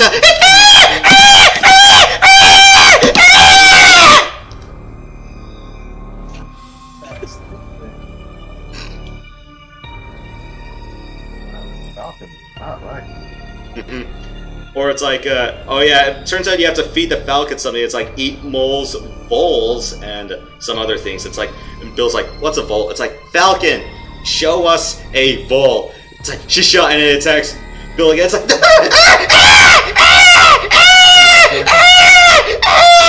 so Bill's a vole. And then the credits scene. Oh yes, it's like Dale's just trying to talk about sausages and stuff after Dale refuses to give up the glove. It's like, it'll keep the beer cool. It'll keep the beer cool and my hand warm, so my hand does not heat up the beer. It's like, can I wear it? No. It's like, so what kind of sausage do you like? Breakfast patty, chicken and apple, or other stuff like that? Or and then the Falcon just attacks one more time. It's like, and Dale's like, ah, he found his way home. Yeah. One thing that I probably would have liked, and tell me if I'm wrong about this, Brox. Like how you got the fusion suit as like one of the post-game bonuses in Prime 1 and also in Samus Returns? Do you get that here? In Samus Returns, you have to use an amiibo to. Yeah, you needed like the Metroid out of the glass case amiibo to unlock it. Which by the way was really dumb. Yeah, because otherwise it's like you had to pre-order the game just to unlock extra hard difficulty. Well, I mean, you could still just get like amiibo stamps or just stickers. Or just spoof it. Yeah, but No, there's nothing like that in this game, unfortunately. Yeah, because I was thinking... However, on hard mode, you can, like, your reward for completing it is, you know, like, art from other games, and also you get to see memories, or, like, what happened, like, how the Emmy got the way that they did, and, you know, what the Mockin did to the Toho clan and all that. Okay, so hard mode... So if you want to take a look at the memories... So, hard mode is if I want to do all backstory. Hard mode is for unlocking some art from like past games. But if you beat the game completely, like at 100%, I believe you unlock all the memories. Yeah, that was the same thing that happened in Samus Returns, where, you know, it's like the higher item percentage was, the more memories that were unlocked. And then you go 100% and I'm going, oh boy, it's the St. Louis Cardinal ending. Yes, I know it's Ravenbeak, but before Dread came out, I also mentioned this last stream. It's like, oh yeah, because it looked like a Redbird, I just called it the St. Louis Cardinal, and then I already talked to Event like the month leading up before Dread, how in the Major League Baseball pennant race, it's like, oh crap, the Cardinals are coming back to the playoffs. The Cardinals are returning, and then both the Giants and Dodgers had very good reasons to fear them because, you know, it's like 2 players on the Cardinals murdered the Giants every time they crossed paths, and the Cardinals killed the Dodgers like 4 times in a row earlier in the decade. And then, well, the Dodgers won, and then I already made my points clear about the NLDS, and I already told Event this. Wilmer Flores did not swing. I'm just gonna leave it at that. I'm already salty enough bringing that back up as it is. So, hold on, I'll be right back. Alright. Let's see. Now it's just me. Okay. So... I just wish we had, like, new art pieces for this one rather than just, like, legacy art pieces from previous games as well. Well, not counting the memories. Yeah, and basically what happened at the end of the story was, like, Samus just basically told their bosses, it's like, oh yeah, the Emmy were compromised, the Chozo were actually alive, now they're all dead. Oh yeah, the X were there, now they're all dead. The planet blew up, I'm out. And because apparently they forgot about all the insurance costs to replace all 7 Emmy, I'm guessing that Samus really didn't get like that whole 2 or 3.5 million space bucks. I think she just got paid like starship maintenance fees, fuel, and her per diem. And then basically just spent that, you know, on a diner near the end of the galaxy, where they meet a John Hurt lookalike and something blows out of his chest and sings a song from... I don't know how old that song is. You guys remember the Spaceballs John Hurt scene, right? I might have to rewatch it. It's been a while.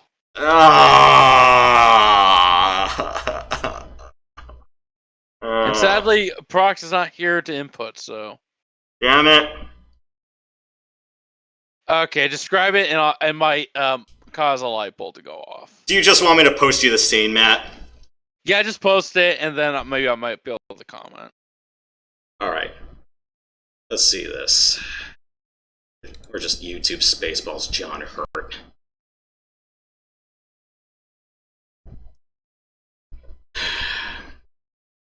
Yeah, just post in the group chat.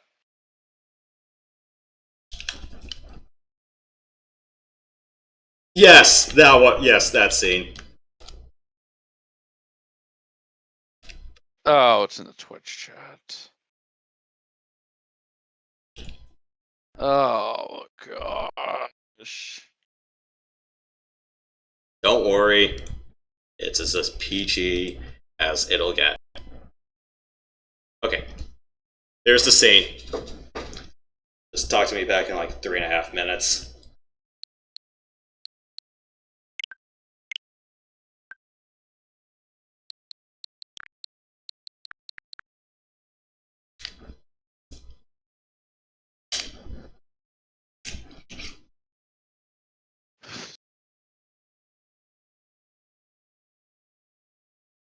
Oh, I totally remember this. Oh my gosh. Oh, it's so gross.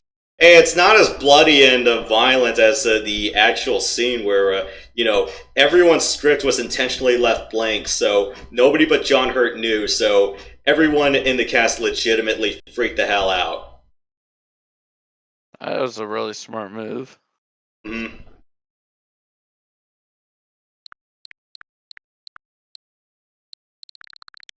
Will there ever be a Spaceballs 2? God forbid we'll ever meet in Spaceball 2, the search for more money. So I think it's like when they asked about it, well, unfortunately it's like, you don't have John Candy anymore, so you can't do that. God forbid you do anything to sully his memory. He played the... Oh, yeah. He played Barf. Barf, yeah. I think it's like... I remember reading something like when someone asked like Bill Pullman or Mel Brooks about it. It's just... I think Bill Pullman says like if Mel's okay with it, but it's like he's not gonna stoop that low.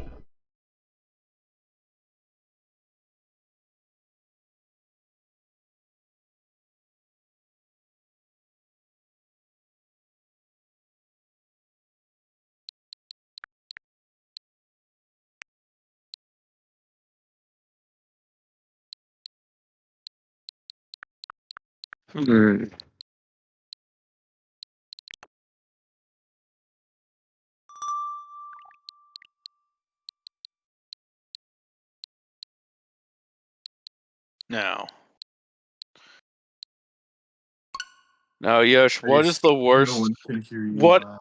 Yosh? What is the worst? What's the worst Metroid game you ever played? It's easily Other M. Yeah. Definitely Other M. The Federation Force comes as a close second, though it wasn't a bad game.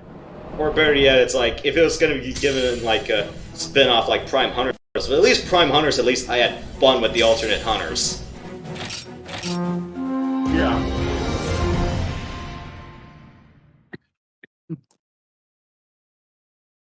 Looks like it's just you, me, and Prox, Yosh. I think our good pal event just left for the night. Mm-hmm. Seems so. Interesting art style. Art style for what? I'm playing a different game. It was oh my gosh. It was the art style that was kind of going left and right. Yeah, I'm kind of yeah.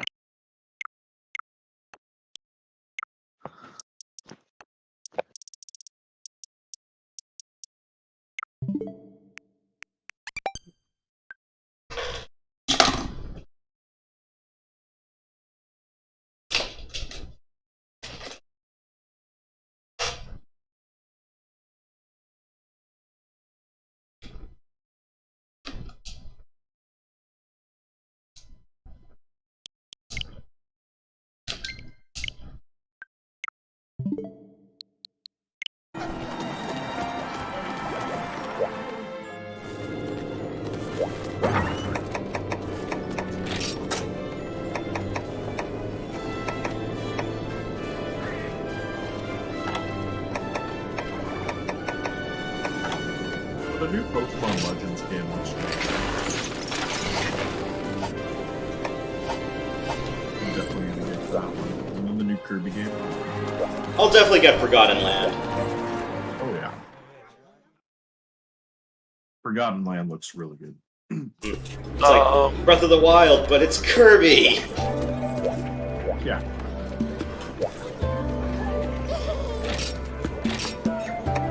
And then you have Pokemon Legends, which is like, it's Breath of the Wild, but it's Pokemon, which honestly is how it should have been a long time ago.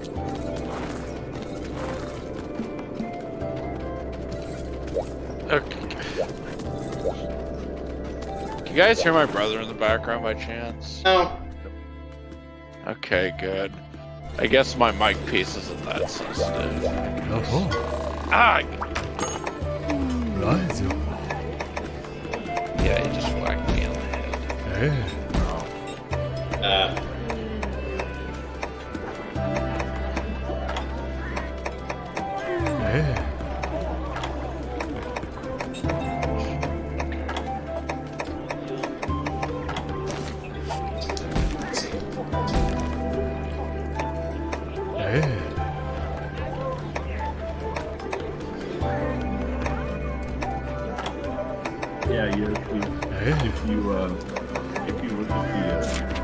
there's like, you can kind of see why it's a bit of a pain. Yeah, sorry for ruining your ears, Ned, with that entire Falcon screech. Well, not really a Falcon screech, more like a guy panicking when a Falcon attacks him. Yeah, I remember. Yeah, I was. What are you doing?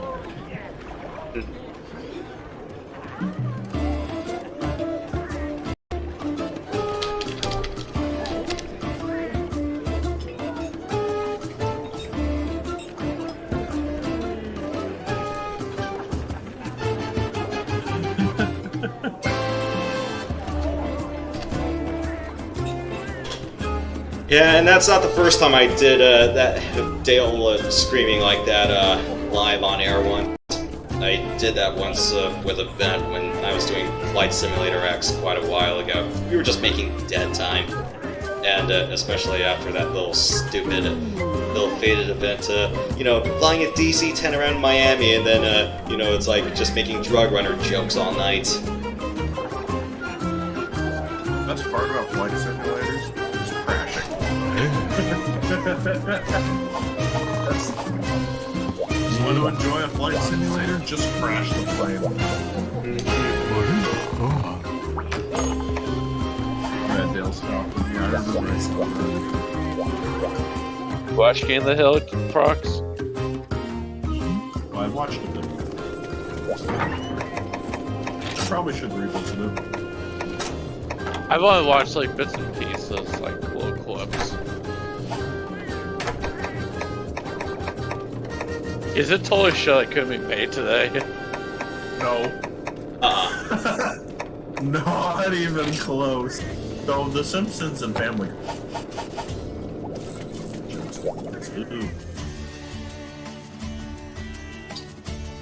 Why would a falcon do that? I thought that's more what fly a chicken. Oh, the falcon was just pecking that guy. Yeah. Do you guys like chickens? I like eating. What about trying to catch them? It's just under a car, they get trapped under the car. They count to grab their tail. You know, if you're a farmer, you know, you form a bond with a chicken. Chicken has kids. Wait for those chickens to grow up. And then it's just what? Are we talking about a hen? Are we talking about a hen or a rooster? Chicken. It's just like, well, Stewie, it's been fun. It's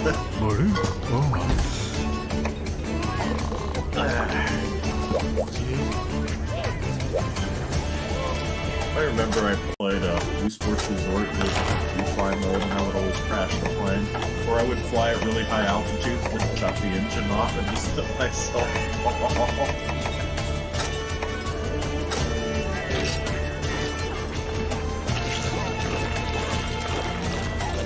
Anyway, I'm actually gonna head off to you. Alright. Thanks. Yeah. Yeah, Matt, I'll see you next Friday for starting Starlink Battle for Atlas.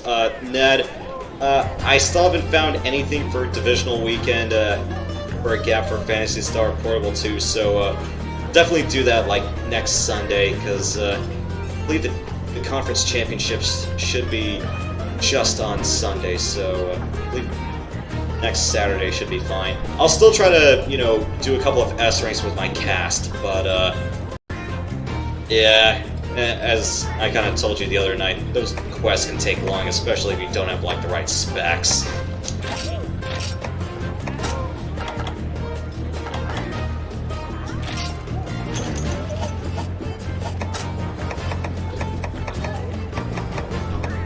That's horrible nuts.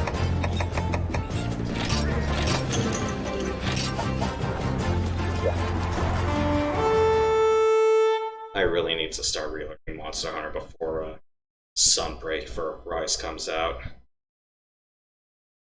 Rise? Monster Hunter Rise. I'm not playing that one just yet.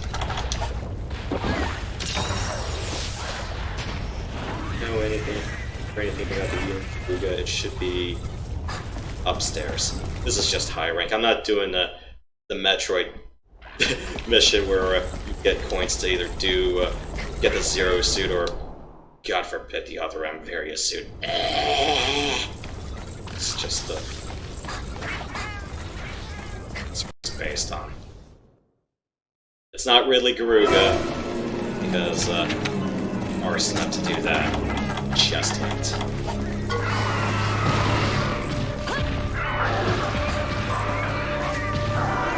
Oh, just get painted already, please.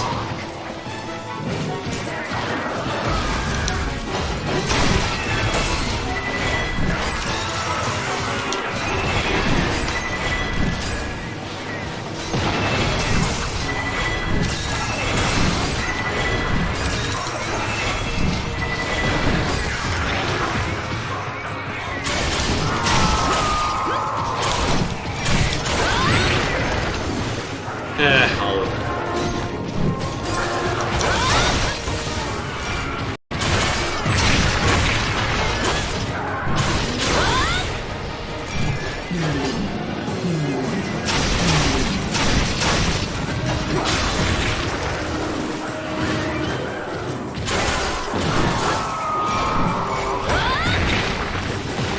I know, it's just high rank. Ow. So, not in any complete mortal danger just yet. But yeah, I definitely need to relearn all the towels.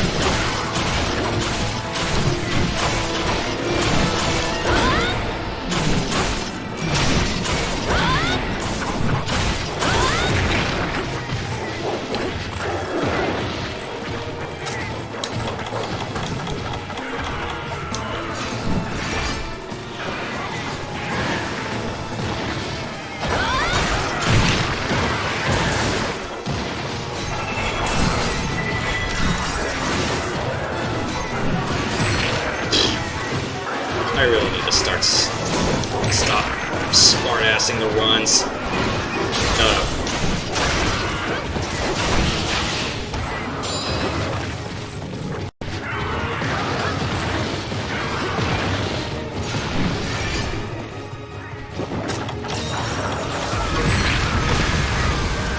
I'll live.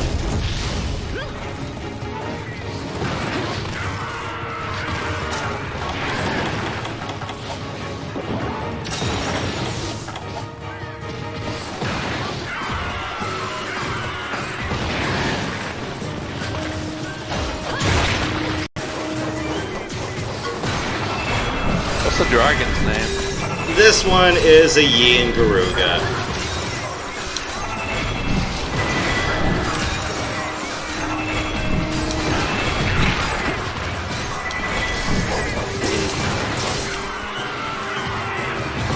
Yeah, so basically, MH4 Ultimate on the 3DS had, some crossover event stuff, so you were able to get, like, Star Fox stuff for your cats, and, you also gave them, like, Mario props as well.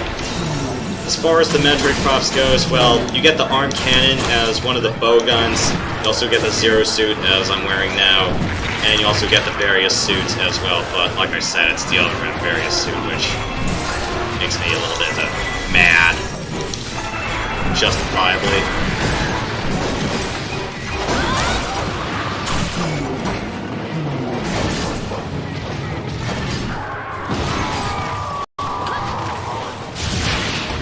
I really should set Hunter Arts to CR plus the face buttons and not the D-pad.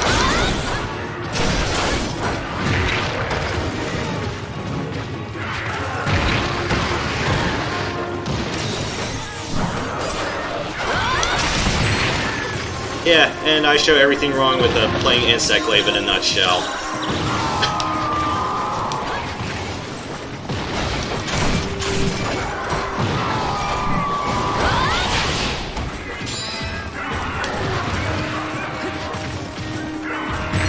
Yeah, just don't ride everything. All you have to do is just hit it in the face.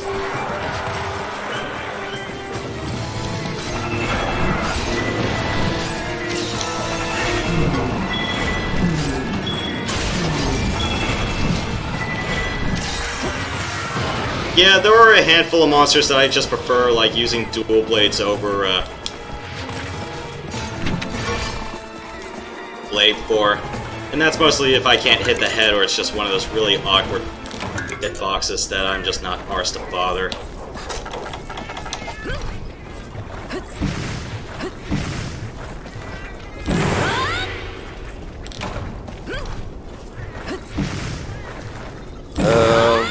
Yosh, I had a question. Shoot away. It's a little off the wall, but I'm wondering, how do you feel about Jar Jar Brown?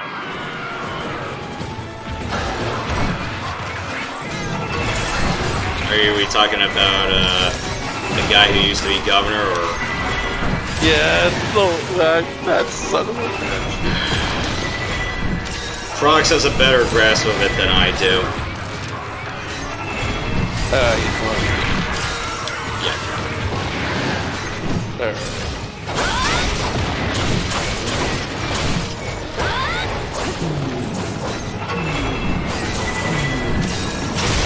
Pretty much my read on him was that he just sounded like a typical careerist. The adoring old. Well, when he went up for re-election, it's like, yeah, you could probably say it was a little bit prescient about it. Of course, don't call your grandparents that. It's a bit of an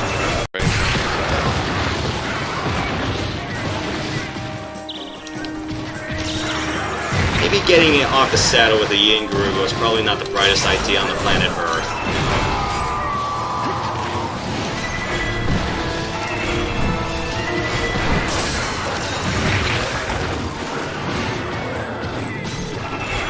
Oh, it's been 4 hours already?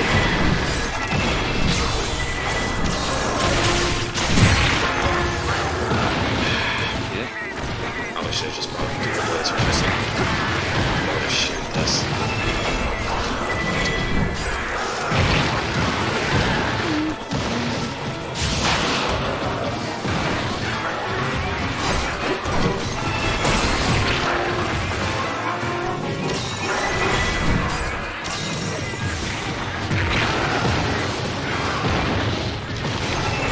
That better not be what I think it is in the background.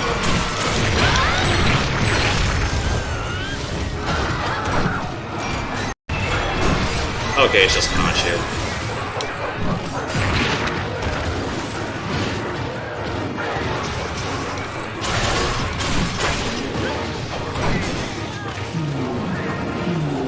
Is there such thing as a landfill fire?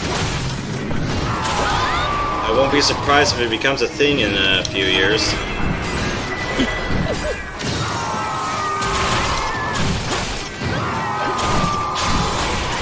fact, this actual landfill actually caught fire.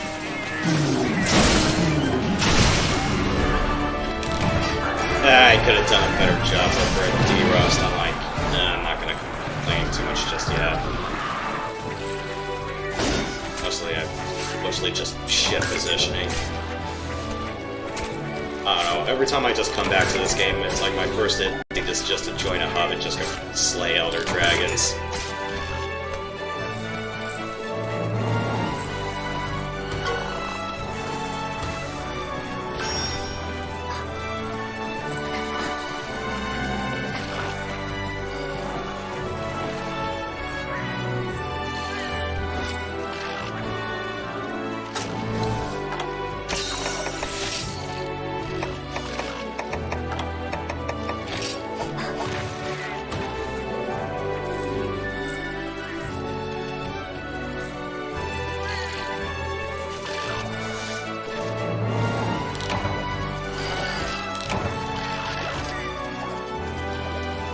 Yeah, I really need to relearn everything about Monster Hunter again. That was trash. No. Take that, don't need that. No. That, take that. Next.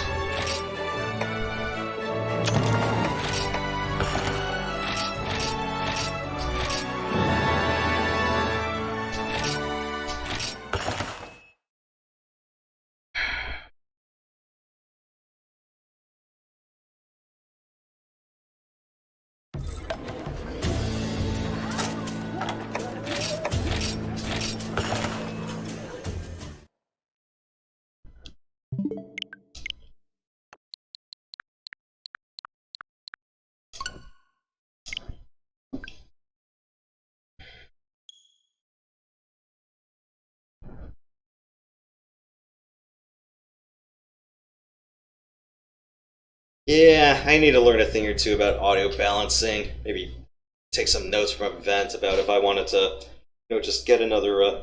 Yeah, I can't use the auxiliary plug on my tower, or at least the top of my tower anymore. I think the connection's either loose or damaged at this point.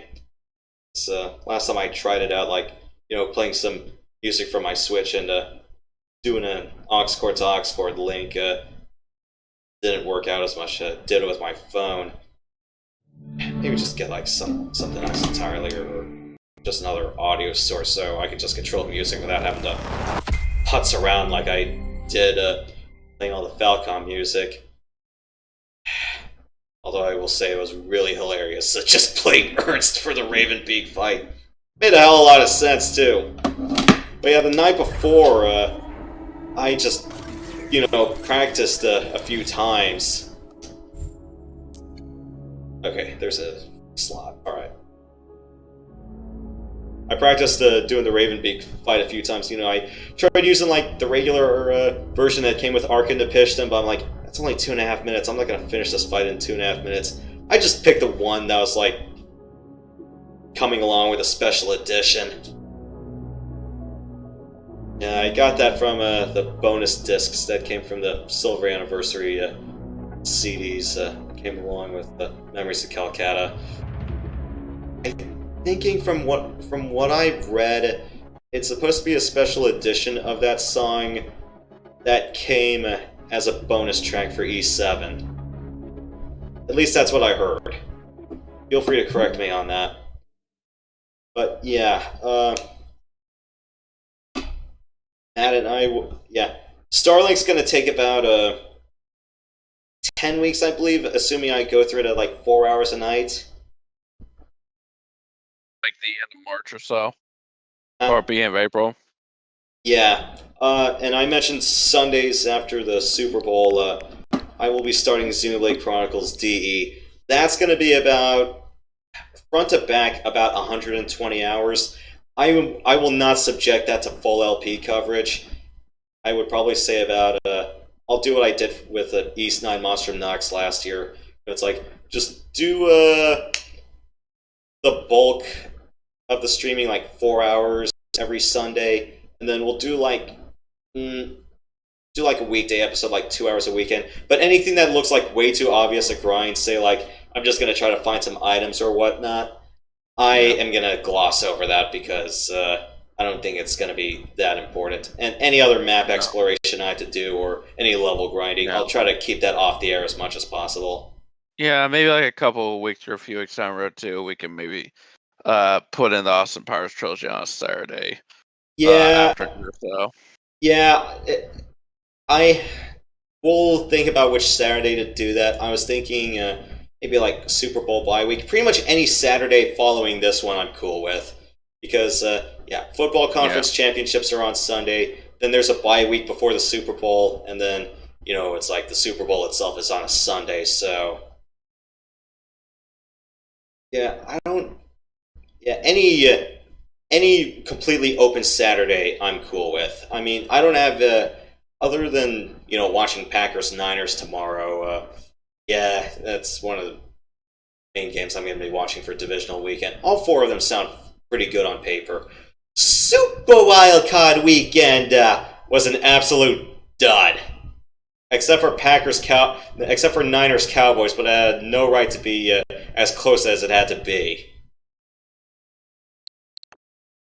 So yeah, I'm gonna take a long break from. Oh, stupid Frank Kravitz. I'm gonna take a long break from doing East in the meantime. I mean, I could redo 7 or Oath. I don't want to do Oath and Felgana for the third time in 3 years. I really need to do Wanderers from East first, and then jump into Oath and Felgana before I even consider tackling the third installment again. I mean, I could redo Memories of Calcutta. That is the one installment I have not done since moving eastward. I guess I could redo that, but I really just need a free 10 weeks. But yeah, I'm kind of just burned out from doing Party Installment East. I mean, I did all the Party installments Then I did Tokyo Xanadu for like 18 weeks. Then I did Donna, then Monstrum Nox. Yeah, I think I need a break from East in the meantime. I mean, yeah, I still play like Falcom music for some streams because I'm like, hey, maybe their music is really good for science fiction installments, and you know what? Sometimes I'm proven right. Other times I'm just proven massively wrong. But yeah, using Ernst for the Ravenbeak boss fight. Yes, that was right.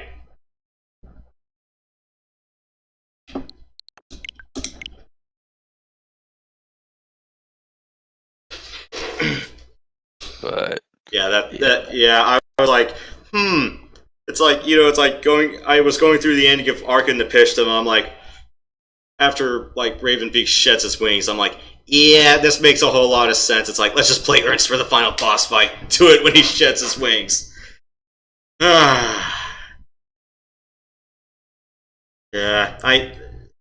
of the Lacrimosa Donna songs I played earlier, I kind of botched it because the volume was a bit too high, and I pressed like left and right on the arrow keys, thinking I could drop the volume on VLC. The problem was I'm going, oh right, I can't do that. It's like that's skip seeking up and downward volume. I'm like, yeah, I screwed that up because like how on some media containers, like when you click the volume section, you press left and right to change the volume, and then you have to click someplace else on the player. Left and right actually seeks for you. That force of habit bit me. That's why.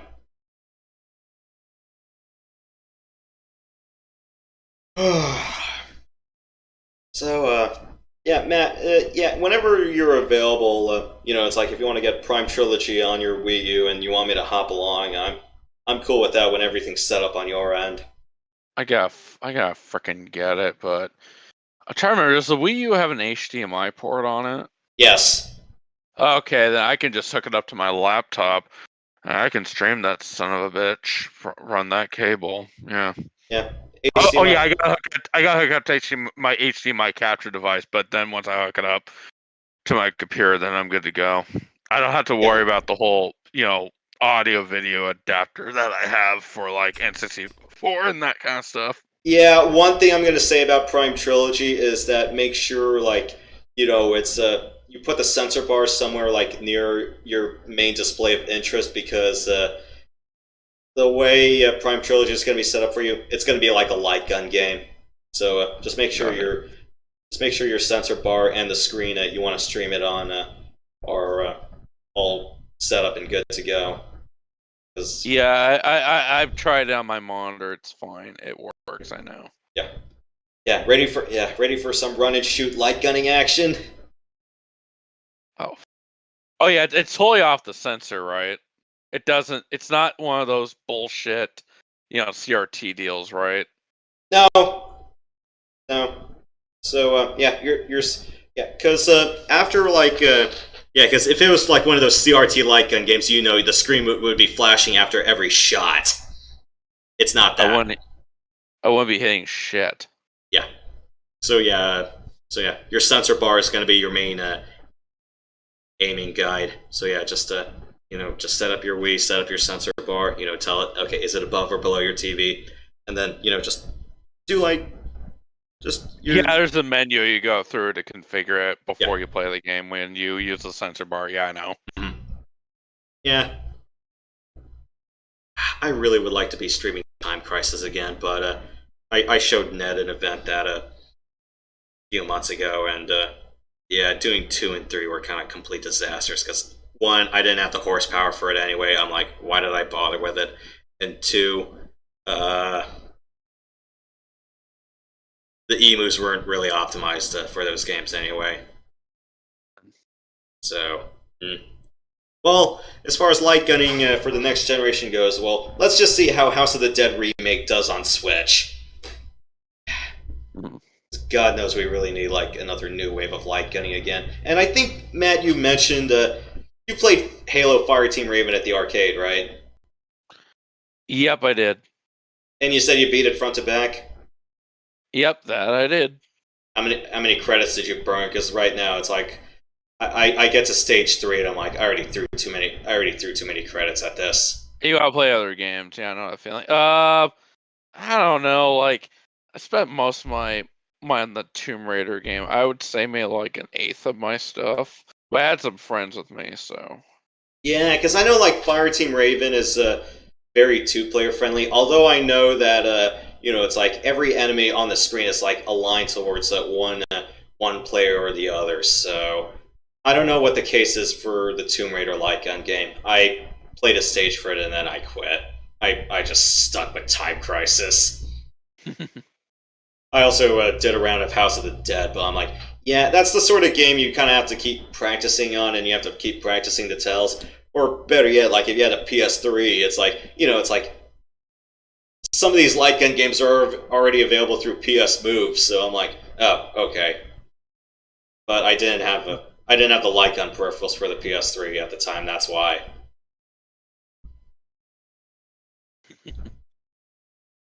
Don't ask for my opinion on the GunCon 3. I've kind of made it a few times before, especially when I was doing Star Fox 64 with a stick.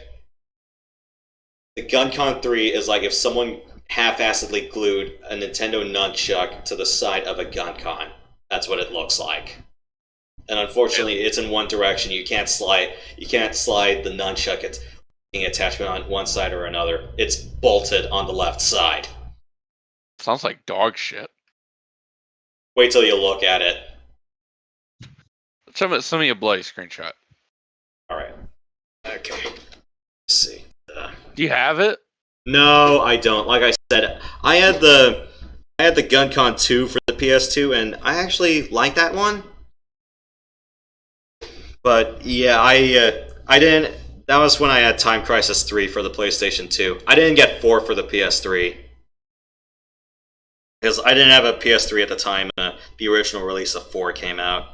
And then, it's like I was already playing Prime Trilogy up the wazoo at the time, and we're going, yeah. It wasn't until, like, after, like, some of the hype died down that, it's like, oh, one of my folks gave me his PS3 for quite a while, but we didn't really do way too much with the catalog on it, at least not light gunning wise, so we didn't get like the House of the Dead installments or the Time Crisis Raising Storm trilogy. Yeah, the Raising Storm compilation. Yeah, because there were 2 releases of Time Crisis 4. The first one came with a pair of GunCon 3s, and the second iteration was just the arcade mode that came with the Raising Storm compilation. The original release of 4 had a little bit of an FPS mode on it, but if you watch Kaz's stream of the Rush scenario on TC4, yeah, it was bad. Now, not his gameplay, because, he's one of the best light gunners around, but it's like, you just look at how he's controlling it and the mechanics, I'm like, no wonder why Prime Trilogy is kind of like the gold standard. Yeah. Because the GunCon 3 had like 2 analog sticks, so it's like one was on the nunchuck attachment, the other was a thumbstick. You know where the hammer of a light gun usually is? Where the hammer of the gun is? For a PS2 light gun, you mean? Or like where the D-pad was for the PS2 light gun? So it's like when you're actually holding an actual firearm, like how there's the hammer safety? Or, Yeah. Yeah, that's where the D-pad was for the GunCon 2. For the GunCon 3, it's another control stick.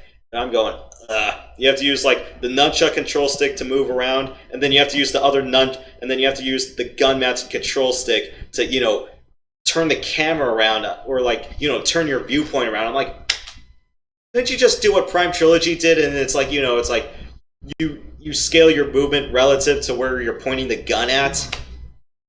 Mm-hmm.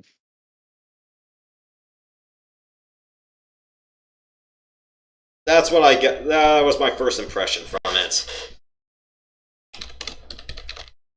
Yeah, understood. Do you know if do you know if any CRT TVs have like a digital HDMI port, like the latest ones? The later ones do, but I never really bought one of those models that had one. I mean, I was thinking maybe if I want to do like a light gun game, maybe I can record off that, just output what's on the screen to my computer, and I can record that. Because my capture has an input or output mode, so maybe I can just make just plug the HDMI cable from that TV to my capture device into the output port on the device, and then I can just stream. I can just capture all that stuff from there. Matt, I'm gonna send you a picture of the light gun.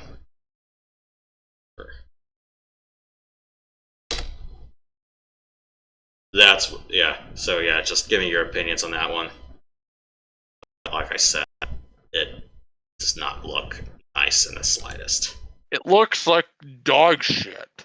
Remember, and like I said, it looks like if someone half-assedly glued a nunchuck to a light gun.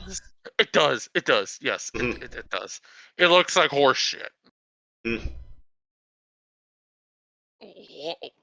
How, like, you have to have one hand on the nunchuck piece and then your other hand on the actual gun? To stabilize the gun, at least. That is so cumbersome. Yeah, I'm like... And, what the fuck? Yeah, it's like...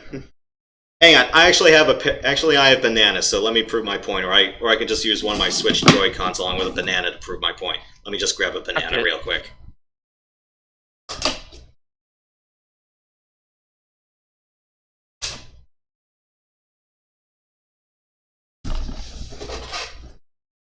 So, say, like, okay, so, say, my left Joy-Con is my nunchuck, right? And then, I'm holding this banana as a light gun. Yeah, it kind of looks like this. Like when you bolt your hands together, I'm like, So it's like you have to, like, hold them down in lockstep. I'm like, oh, no, why? You get what I'm getting at?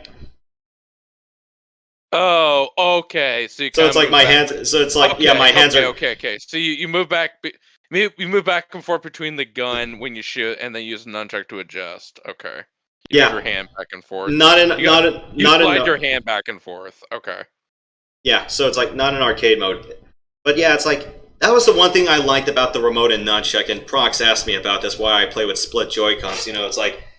That was the one thing I liked about playing Prime Trilogy. I can move with my one hand on the armrest, and I can just aim with the gun on the other. So it's like, okay. Just relax with one hand, just to move around, and then just aim the gun on the armrest. Or, if I'm playing standing, I'm like, okay, just play with my hands wide. Or, it's like, just keep the nunchuck to my chest or stomach, and just keep aiming away. But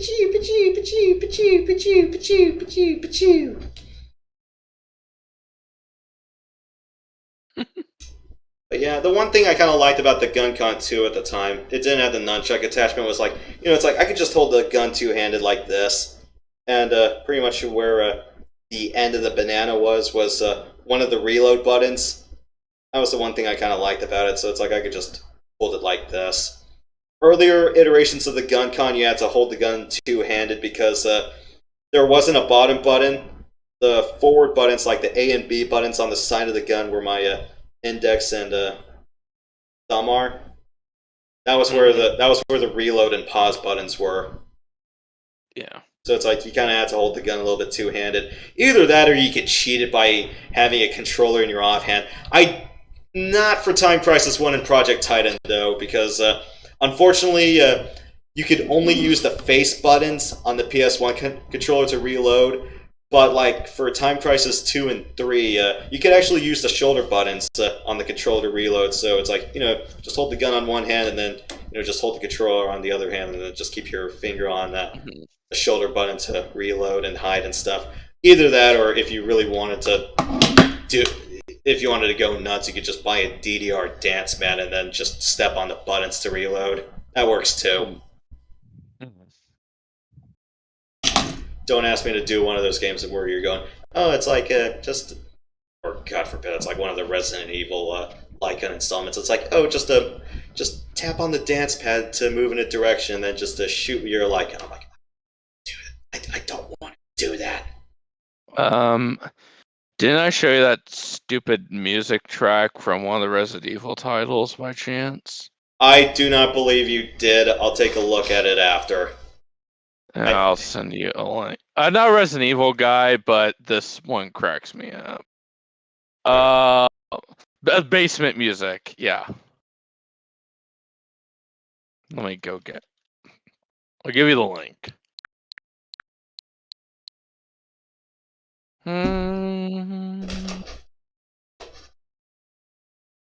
Oh, okay. Copy link. Okay, here we go.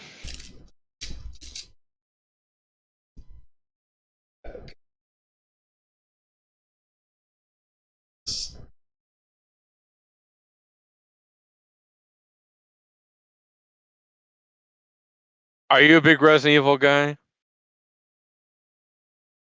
I haven't really played too many of the mainline installments. Speaking of that.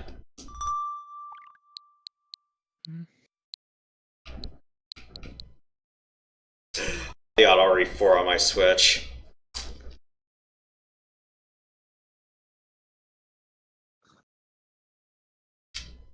So the mansion basement track you just showed me, I'm like, it looks like someone just puked all over a MIDI sound sheet. It's all a bunch of trumpets. I think it has something to do with. This is the version of the game that supports the DualShock controller, and they had to redo the. You might have to read up on it. I don't remember what the whole thing was, but they had to re-upload it. It took like less than a bit for them to make this, and they put it on the track, the basement part. Something tells me I should just stop wasting my time and just play Parasite Eve instead. Not waste your time over this horse shit.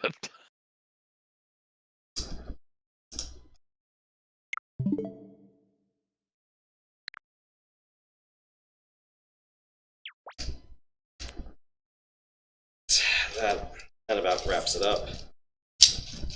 Okay. So gonna head off for the night here? Yeah, so yeah, I kind of don't have anything on the docket this weekend because I'm like, hey, I want to have fun. Yeah, I kind of tortured. Yeah, I kind of did this to myself, drinking pineapple Fanta. So I'm like, nope, no drinking wine and getting drunk during divisional weekend for me. Not this time. I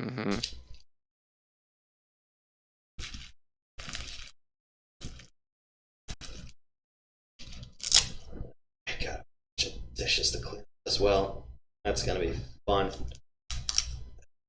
Alright, so yeah, well we're gonna be in for quite the fantasy for a big chunk of the year. So yeah. Why?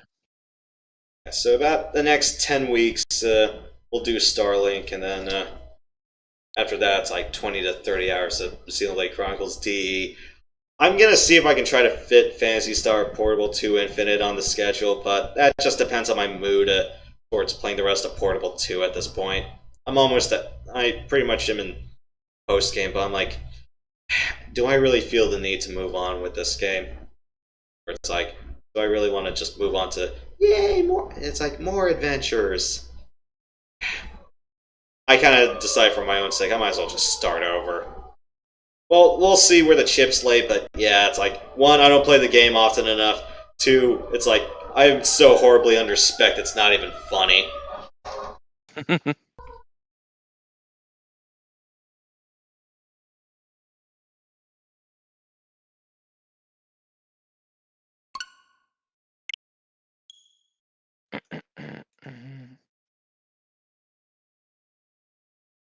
By the way, do you think there'll ever be Austin Powers 4 or never? I'm leaning on no.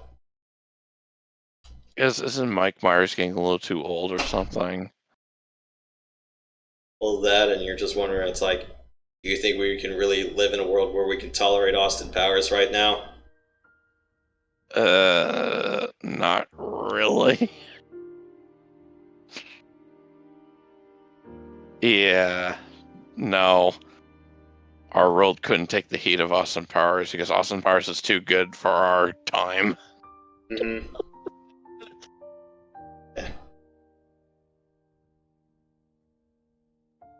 Yeah, I remember when we had like some classical villains like Fat Bastard and Mini-Me. Hollywood back when it was good remembers. Oh, you didn't hear what I said? Yep, I did. I heard that. Oh, okay, got it. Just make sure. Well, I guess scarcity in some ways is a good thing, I guess. And I gotta fix my restream because for some reason, I gotta update my... Did you have to update your restream key by chance, or...? Every once in a while, I can do that, but if you're... it's like, if you're signed in by account to OBS, then it shouldn't be a problem. If you're doing manual keys, then sure, you can do manual keys, but sometimes when you're logged in, it does most of the guesswork for you. Oh. But otherwise, otherwise I just say refresh your keys, disconnect your account, and then reconnect it. Yeah, I'm logging into my restream. I noticed on Twitch it said that my restream thing was disconnected. It's on the error to caution they disconnected it, so I logged in my restream, and it looks like my Twitch bit has been disconnected, so I'm going to have to reconnect it here. So. Yeah. Okay, I need to reauthorize it. I was like, oh gosh, what's the deal with that? Oh yeah, and by the way, on my YouTube channel, I renamed my GoldenEye 64 stream instead of Test Flight of Mech 2. So... Yeah, I think Prox hammered you on this. You gotta name them more consistently, or name them when you upload them.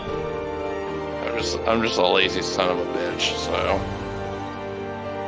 But yeah, I renamed it, so I think on my Twitch channel it's not gonna show up there, but on my YouTube channel, yeah, I fixed it. I fixed the name of it, so... I think it's called GoldenEye 64 Test Stream now. Where's my channel? What the Okay. What? Okay.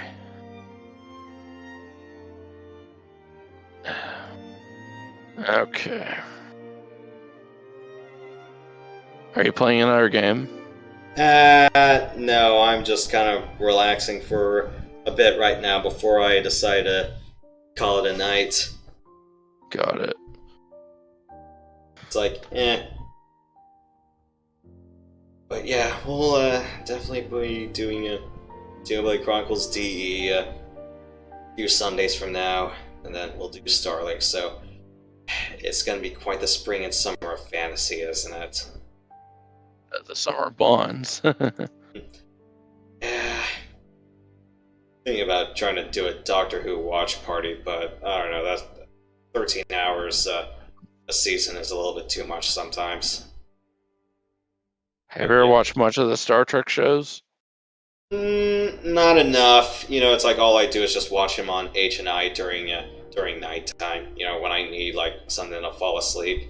I think it's like ever since H&I put Walker Texas Ranger on the docket. That's you know, they moved everything like a whole hour over, so Enterprise ends it too.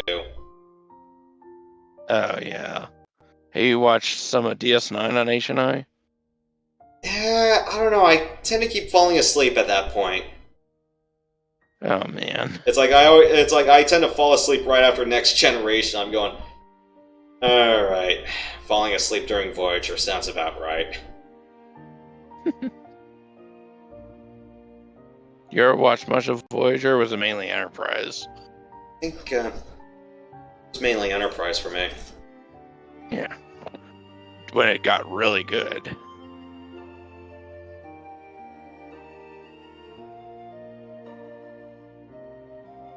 Ever thought about getting Paramount Plus? There's Avatar: Last Airbender, there's Rugrats, yeah.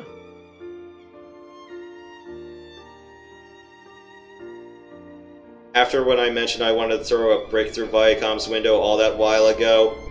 No. No. You'll probably just, you know, you'll probably just get the box sets instead, if you were ever interested. Yeah, like I mentioned this a long time ago. This is an exclusive just to this stream. Yeah, there were only two companies I would consider throwing a brick at their windows: Sega for how they handled Phantasy Star Online 2. Like, yeah, I was like, the Sega office was right in San Francisco. I'm like, oh, okay, but I'm like, I'm not suffering 2 hours of Bay Area traffic just to do something stupid to prove a point. And, you know, Viacom being the other.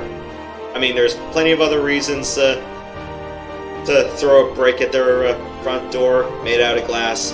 I think, personally, for me, it's just like watching the entire SpongeBob bit during the Patriots Rams Super Bowl quite a while ago. 19. Wasn't Viacom are like, no, you can't play that song? Weren't they the ones that said, no, you can't play the Sweet Victory song? Yeah, that controversy. That was horse shit. Hmm. And I can't even find any footage online of the 2019 halftime show. There's no footage I can find. I'm guessing the NFL does not want you to see that. I'm sure someone has some footage of it. Yeah, personal footage of it. Yeah, because technically NFL Network owns that footage. Or or someone in the stands filmed it. You need to toss the brick at Sega Japan's window. Oh, okay. Well, I'm not flying all the way through the Pacific to do that. You'll just hire a hitman to do it.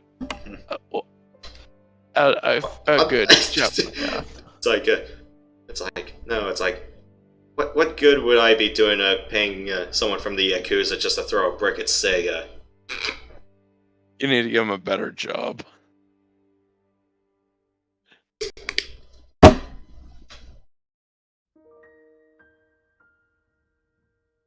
Plus, they would probably say, no, I'm not taking the job. It's not worth the money. But, okay, looks like, oh yeah, I'm forgetting, on Restream, do you have to individually rename what your stream is going to be if you want to multicast on Twitch and YouTube? Yeah, I usually have a different name on Twitch, and I usually have the title name on YouTube, so. Got it. Alright. Just trying to remember, how do you rename it? If you have the new version of the Restream website, I believe you can just go onto your simulcasting live, and then you can just change the names from there. Or either that, or I just go to the sites themselves and change the names. Yeah. So yeah, I'm thinking we've already gone away. We've already gone away from our feature presentation for quite a while. I think we've just ended it like 90 minutes ago, and then it's like I just went on some pointless hunt, and then we just rambled on about just light guns because Prime Trilogy is essentially light gunning. And now just more technical stuff. So yeah, and then just a little sneak preview at what we're gonna tackle for the rest of the year. I'm surprised that Prox hasn't really caught out the fact that I put my rubber ducks out on display on my desk, or either that, or it's like it's just a normal thing whenever just bird stuff happens.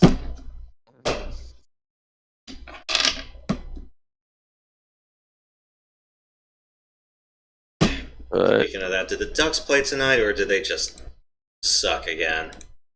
Yeah. Hang on.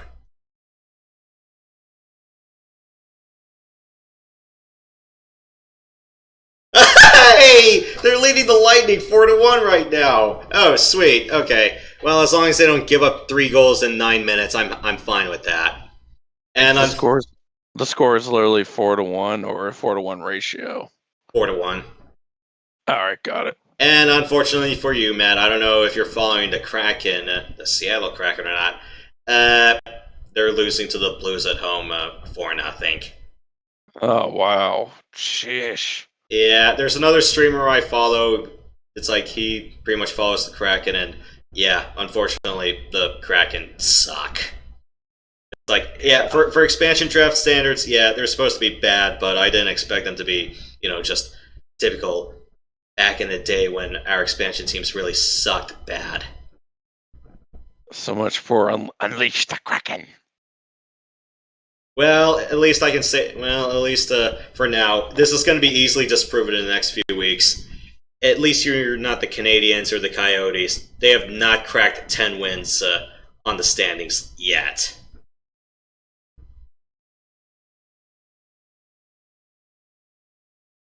Sheesh. Montreal only has 8 wins of the season. We're 40 games into the season on average.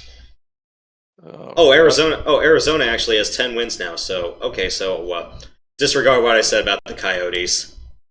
And The Krakens are National League, correct?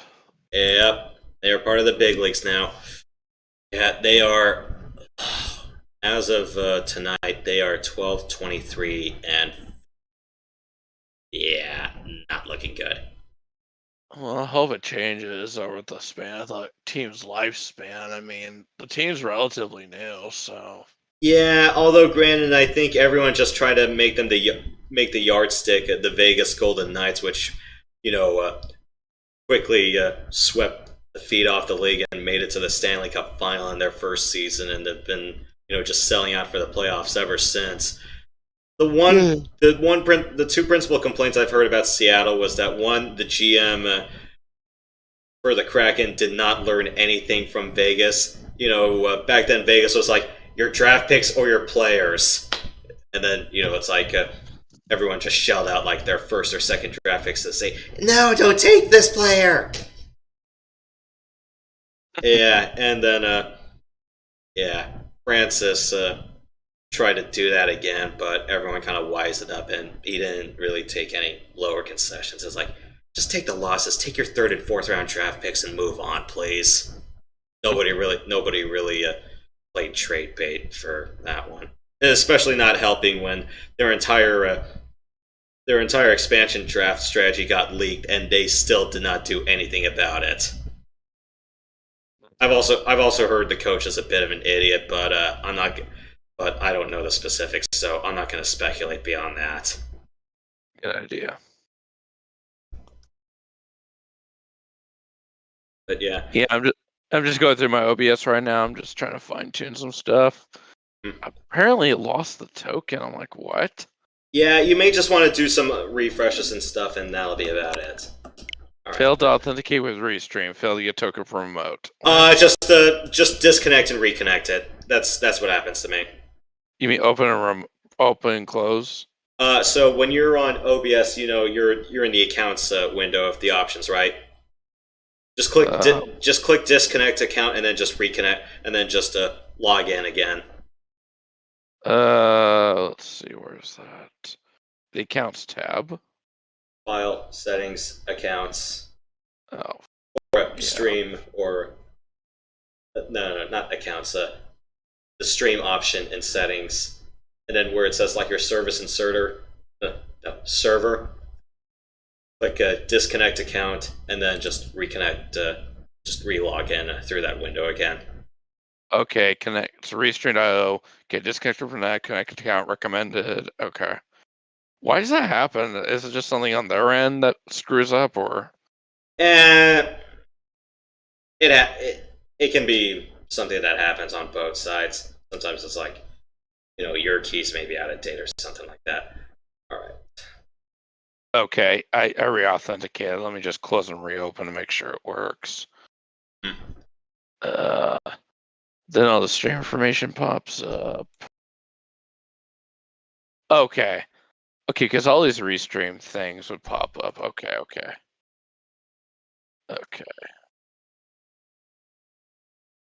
Oh, frick. I'm just playing around with stuff, yeah. Yeah, I'm just going to cut the feed in 4 minutes, so if you guys have anything else to say in the next 4, feel free to shoot away, but otherwise, I'm probably done for the night. Mm-hmm. But yeah, we'll definitely have more adventures next time. As far as like if I want to tackle Star Fox with a joystick once again, I'm thinking about pulling the trigger on the HOTUS plus pedals. I think I've racked up enough dough for that. It's just a question of, do I really feel confident in pulling the trigger? And also, it's like, what other games do I want to play, with HOTUS and pedals on? There's a bunch of other flight sims I may have, but I'm like, yeah, I kind of really need to have the catalog to justify the cost of it. Or I could probably just do more casual flybys and Flight Simulator X. I still have not gotten 2020. 1, I don't have the spec. 2, I kind of made some complaints about their pricing model and stuff in earlier streams, and the fact that they don't have helicopters to begin with in Wave 1. I'm like, dude, 98 2000X had helicopters in Wave 1. How did you forget that?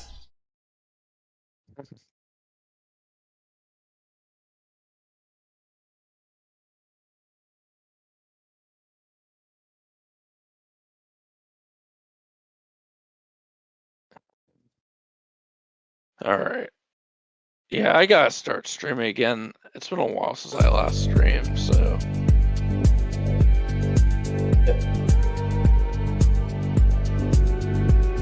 Just wonder what I should stream.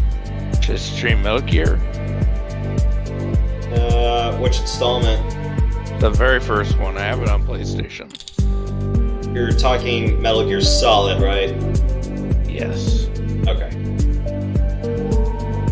Isn't he like the American James Bond, basically? Well, and also very bitter to boot. And doesn't he hate James Bond in the movies? I think it reveals in one of the games. I'm not sure if that was Solid Snake or if that was Naked Snake who had a disdain for it. Like, he never saw one, but he didn't want to see one, so.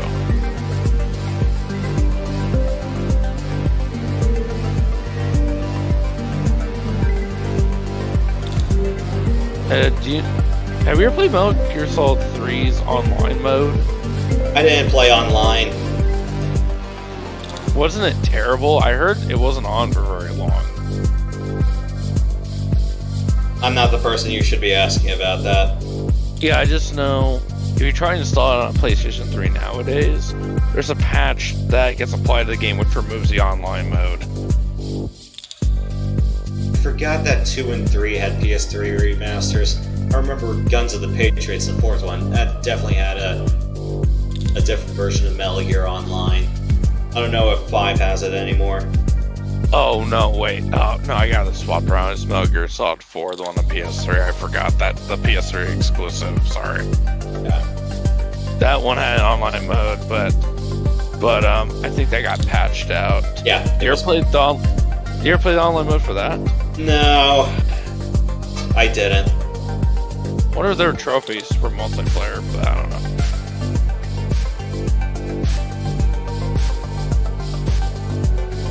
But it was PS3 only because because the game was so big, they didn't want to fit on 2 Xbox 360 discs,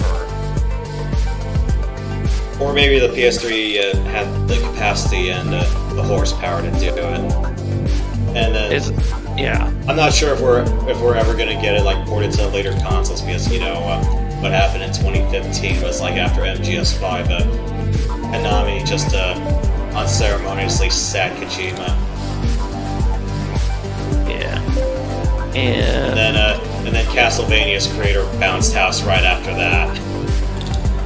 He decided to make Bloodstained. Oh yeah, I remember you showing that. Yeah, I would like to show Bloodstained, but unfortunately I kind of sucked too much of that game, so It'd be a shameful display. I died quite a few times in that one.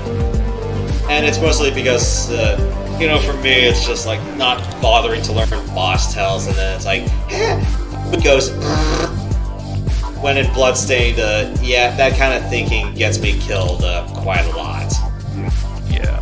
Especially it's like when you're trying to find ingredients and you're going stupid RNG.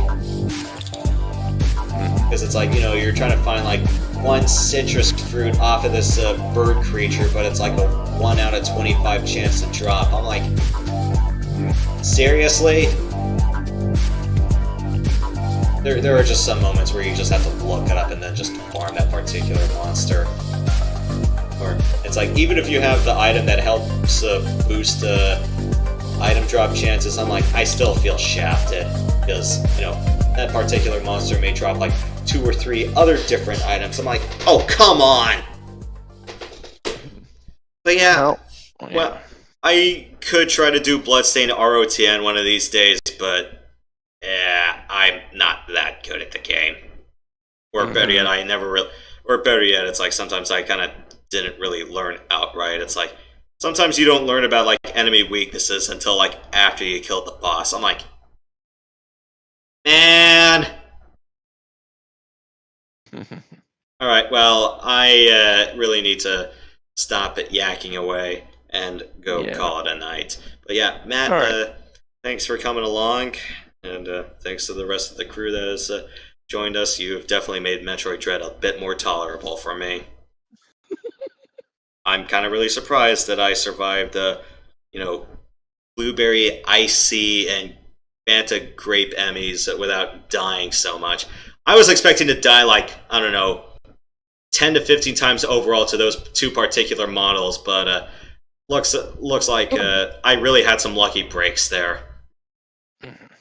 But yeah,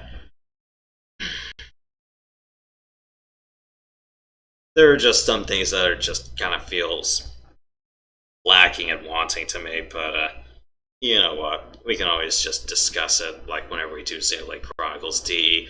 I really want to have that game be more like, it's like just talk about fantasy and science fiction at your own leisure. Yeah. So we'll definitely just get to that. But yeah, I think I'm just kind of dead right now. Yeah, no problem. You better get some shut-eye. Uh-huh.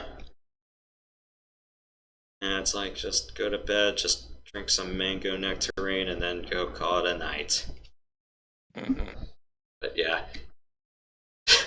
Can't believe I went through a whole bunch of Falcom music. And a little bit of Cave Story Remastered, too.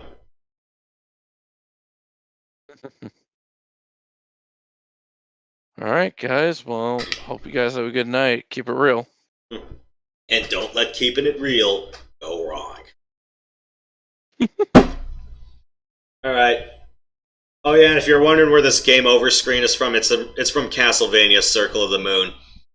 It's one of the few Game Boy Advance installments for Castlevania, but I liked it. That game was pretty fun. I might consider LPing it one of these days. Again. But let's just see how my mood is, but I'm like, do I really want to do it again?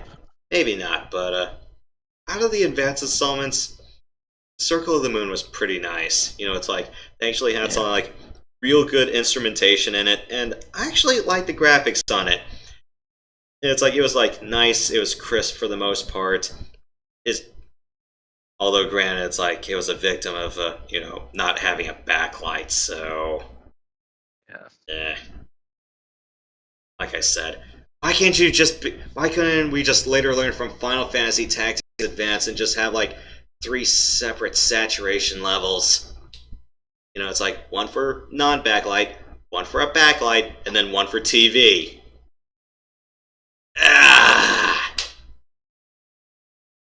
Or why couldn't we just have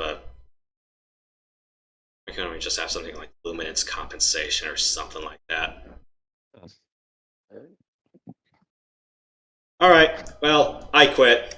Thank you guys for watching. We'll see you guys next time. Stay sweet, stay sensational, don't be salty, and don't worry, the adventures will continue someplace else in the middle of the galaxy.